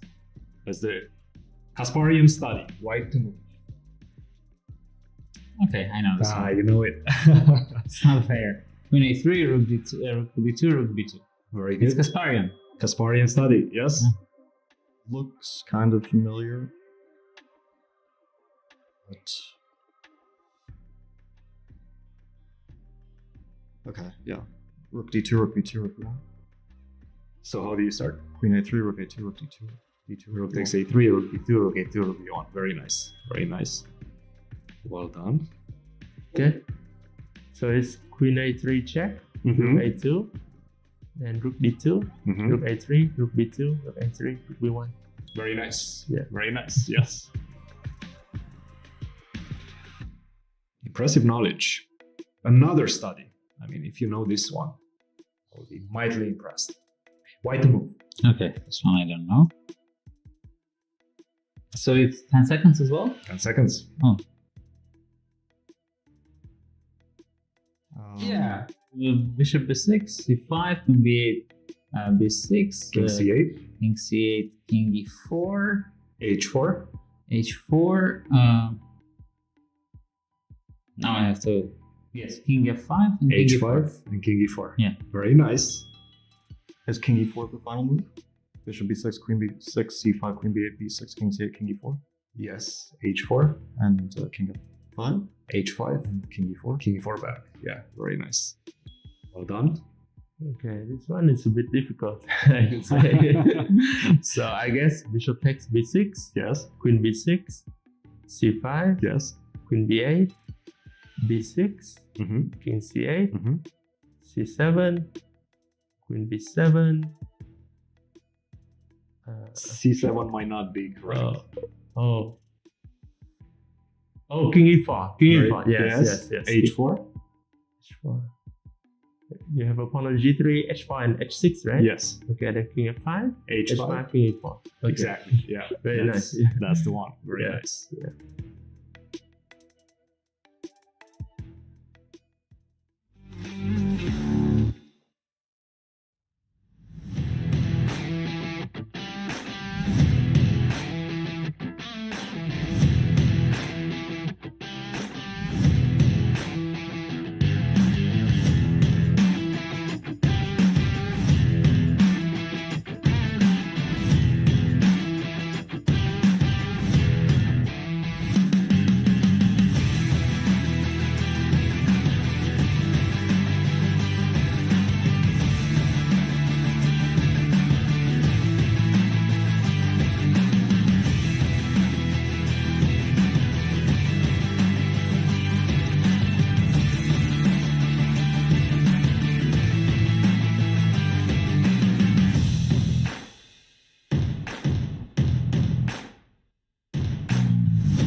What a match that was, and we are delighted to be joined by Hikaru Nakamura. Hikaru, first off, congratulations. How do you feel having taken down Alireza? Yeah, I mean, it was a very tough match, obviously. I got up to a pretty bad start, and it just felt like I was trying to claw my way back into it after the start. I mean, I think he started off really well, and then it's sort of in the middle. There was a period where it just seemed like he ran out of steam, kind of, because... I mean, it's obviously like I would win a few, then he would win a few, and it would get back to like 3 or 4. I think like 2 times that happened. So yeah, I mean, I think I think it's just you stay in the match, you try to just do all that you can to find a way through. Yeah, brilliant match there, Hikaru. Loads of people just really enjoying that one, including myself. And could you tell us how you think this match compared to other bullet chess matches that you've had with Alireza? Yeah, I mean, the obvious match to compare it with is the match in 2021, still during the pandemic, where Alireza beat me. I think it was a 1 hour format, if I'm not mistaken. It's funny because that match was actually almost the exact opposite of this match, in that I started out very fast. I think I was up by 3 or 4, and then there was a break so that Chess.com could run some ads. And because of that, Alireza was able to come back stronger, and then he ended up taking the lead and winning that match at the very end. So, that's the match I think of. Of course, like I said, it was completely opposite, but nonetheless, I think both of these matches show that Alireza is no joke at all. I mean, he found some amazing moves. Like, I thought there was this end game where he plays bishop takes a7, and I think I ended up winning that game, but I thought that was a game where I felt like he was going to turn around. It was going easily, and then he found this like bishop b8, knight d5, f4, all this stuff, and he didn't end up losing the bishop. And he's a great bullet player. Well, you flagged him in the same exact position 2 different times, those theoretically drawn positions. I mean, did you feel throughout that match, and was it your preparation, that the clock would be one of your biggest advantages? I mean, I didn't think that I wasn't thinking of the clock as being an advantage, but the one thing that I remember from Alireza when I played him in 2021 is he actually has become what I would say the new Andrew Tang, I think, for lack of a better way of putting it, where Andrew Tang used to be the guy who could get really low on time, like maybe around 10-ish seconds or a little bit below 10 seconds, and then just like boom, boom, boom, play every move and just blow you off the board. And I do remember even from the last match that Alireza has that ability where he can get really low and you think you're going to win, but he's able to show just amazing technique. And, I did that sort of around, like I would say game 5 or 6 was in my mind that I needed to try and press him on the clock. And I think, I started changing my openings a little bit. I started getting certain positions that were a little bit easier to play. I don't want to give away too much, but during the match, I was tinkering quite a bit. And I think I sort of figured it out by like the end of the match, what I should do. And how do you think your bullet chess game has sort of evolved since past editions of this championships? Well, I mean, I think first of all, I've gotten a little bit worse than I used to be, but I think everyone else has just gotten much better. I mean, Alireza, I probably would have like double adopted him like Amino Hanian if this was like 5 or 6 years ago. But I think I've gotten maybe a little bit slower. Actually, it's kind of prophetic because a lot of things I've said on my stream about things to not avoid or things to avoid in these matches happened today. First of all, I was a little bit slow. My brain was freezing up in some critical moments where I couldn't find a move, and I would use like 5 or 6 seconds. And all these things are happening today. So, it's just tough. Everyone's getting better, and I still can compete, but there's going to come a time, probably in the next year or two, when I won't be able to win these matches. But at least today, it seemed to be good enough. You're a great champion, and everyone loves to see you play, and they also love to ask some questions. So we're going to feature this question from Chilimo, and this is a really good one. Do you think the result would have been different if the match was 30 instead of 45 minutes? Oh yeah, absolutely. I mean, again, this is another thing that I was saying before the event started. I was very worried about the 30-minute format because I do feel that if you get off to a slow start in the 30-minute format, you're just toast. I mean, if this was a 30-minute match, I'd lose this match. And actually, now that I think about it, I did play Alireza in 2020, I think, in the Bullet Chess Championship, and that was, I believe, a 30-minute match, and quite similar to this one. The score didn't get to, I think, 6.5, 2.5, but I think he was up by 2 or 3 from the get-go, and then I won like 4 in a row to win the match at the very end. But 30 minutes is obviously very scary to play, and I think that 45 minutes gave me a chance. I'm very lucky I played him when I did, rather than when it was a 30-minute format. Because in 30 minutes, I would have just lost this match. Because also, when I was down by like the 4 games, I would have started stressing. Because with less time, you start stressing when you're like 15 minutes. And you're down by that much. So I would have lost the match if it was 30 for sure. We have another question from the chat here, and I think a lot of people are wondering how excited you are. I don't know if that's the right word, but how you're feeling about facing potentially Magnus Carlsen in the final here. Yeah, I mean, I really don't care. I mean, it's hard to believe that anything can top today, whether I win or lose. But yeah, if I play Magnus, that's fine. I mean, Magnus has to beat Danya and Alireza. I mean, if we get there, I'll take my chances. But as I've said in relation to the Chess Champions Tour, since it has the same format as this, it's great when you stay alive in the winners bracket, because it just means you avoid so many dangerous players. I mean, I don't care. I mean, having to play one of Magnus or Alireza, I'm happy with that. I mean, if you told me tomorrow I have to play Danya and then Magnus and then Alireza again, like I'd probably like just like not show up if I had to play all those monsters. But yeah, I think if I play Magnus, it's great. Again, he seemed really on form at moments today, but he has to beat Danya. He's got to beat Alireza. I mean, I would say that if Alireza plays the way he did against me today, I think he's going to beat Magnus. But I mean, we just wait and see. Okay, well, I was going to ask you to make a prediction, so instead, I will ask the very serious question coming from Max in chat. Seriously, Hikaru, Barbie or Oppenheimer? Sorry, what? Barbie or Oppenheimer? Pick one. Oh, sorry. Okay, sorry, I didn't catch the E at the end of Barbie. I mean, I would go watch Barbie if you made me pick one. That's what I would do. Well, you know what? No shame in that. I think everybody in chat, most people, if they're honest, they would probably choose the same. But Hikaru, we'll let you go. Well, but you know, Robert, you know, it's 2023. You know, you have to be like kind of more correct about things in this day and age. So I think for that reason, a lot of people would say Oppenheimer. Let's leave it at that. Nah. I mean, I'm more excited to see Barbie myself. Simon, you got to get in here. You're the tiebreaker. Yeah, I'll go Barbie as well. It seems like, why not, you know? So. Oh, well, Hikaru, I know you're on stream, so we'll let you get back to your awesome community, but congratulations. That was seriously an amazing match. Yeah, thank you so much. And obviously, I mean, a big shout out to all the fans who watched. And obviously, Alireza, I mean, it was a great match. And I mean, he very easily could have won it too. So I think it was great for everybody. And looking forward to playing either Alireza or Magnus tomorrow. So we'll see how it goes. Okay, excited to see you then. Hikaru, see you guys. Best of luck tomorrow.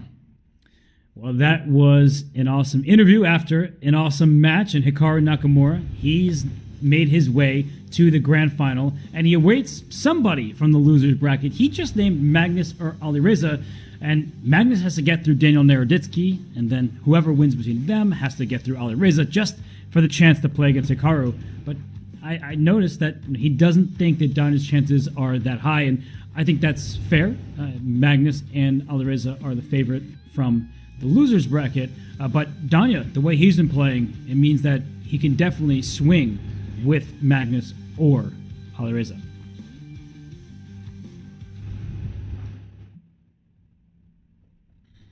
Yeah, I mean, it's going to be very interesting. I mean, I don't really know what to say after today. It was that last match has just kind of blown my mind a little bit. I mean, I was trying to keep up with the tactics, and I'm normally able to follow most of the stuff being a grandmaster, but in that one, it was just too much, Robert. The speed that they were thinking was from another world. It was just remarkable, and I think we watched something quite special in that match. It definitely was special. That's a good word for it. And something that's special, but maybe not featuring super GMs, but superstars of the online creation sphere. PogChamps 5. It starts late July. The wait is over. 16 of the world's biggest creators will go head-to-head in the greatest event in amateur chess, brought to you by Chess.com and PogChamps legend Ludwig. Watch your favorite creators like Cutie Cinderella, CDog VA, XQC, I Did a Thing, and more fight for their share of a $100,000 prize fund and a ticket to the live finals, yes, live finals, in Los Angeles. Use the command POG in chat for all the details. And that starts in late July. Before any of that, of course, we have tomorrow's championship Friday in the Bullet Chess Championship. So, Simon, any final thoughts about today and what to expect tomorrow? I mean, it was a great day of chess today. There was so much just brilliant stuff going on everywhere. I mean, the highlight was clearly that last match, but we had Magnus Carlsen also playing, a very high standard. And getting to the sort of crescendo of the whole competition to the end, we're gonna find out who the champion is. And I know, we heard Hikaru maybe not write off Magnus. Of course, you can never write off Magnus, but saying it's going to be incredibly hard for him to go through first Danya and then Alireza. But one thing we know about champions and people like Magnus is that, which Hikaru did today, is that they fight that much harder when their back is tied against the wall. And I can still see a Magnus Carlsen versus Hikaru Nakamura final. And, I think, well, I don't even know if it's secretly, but that's the final I want to see. And it's still very possible. Well, if Magnus is going to win this event, he'll have to win 4 matches tomorrow, because first, he squares off against Daniel Naroditsky. The winner of that one takes on Alireza Firouzja. The winner of that goes up to the grand final to take on Hikaru Nakamura, and if someone from the losers bracket wins, they'll have to win a second time. It's a double elimination format, so somebody may have to win 4 total matches to take the first place prize. But coming up soon is the Blitz Champ Stanford. You will not want to miss that. That starts, I think, in like 30 minutes, so get a little bit of a refreshment, walk around, get some fresh air, and then come back for more chess. Continue celebrating international chess with Blitz Champs right after this.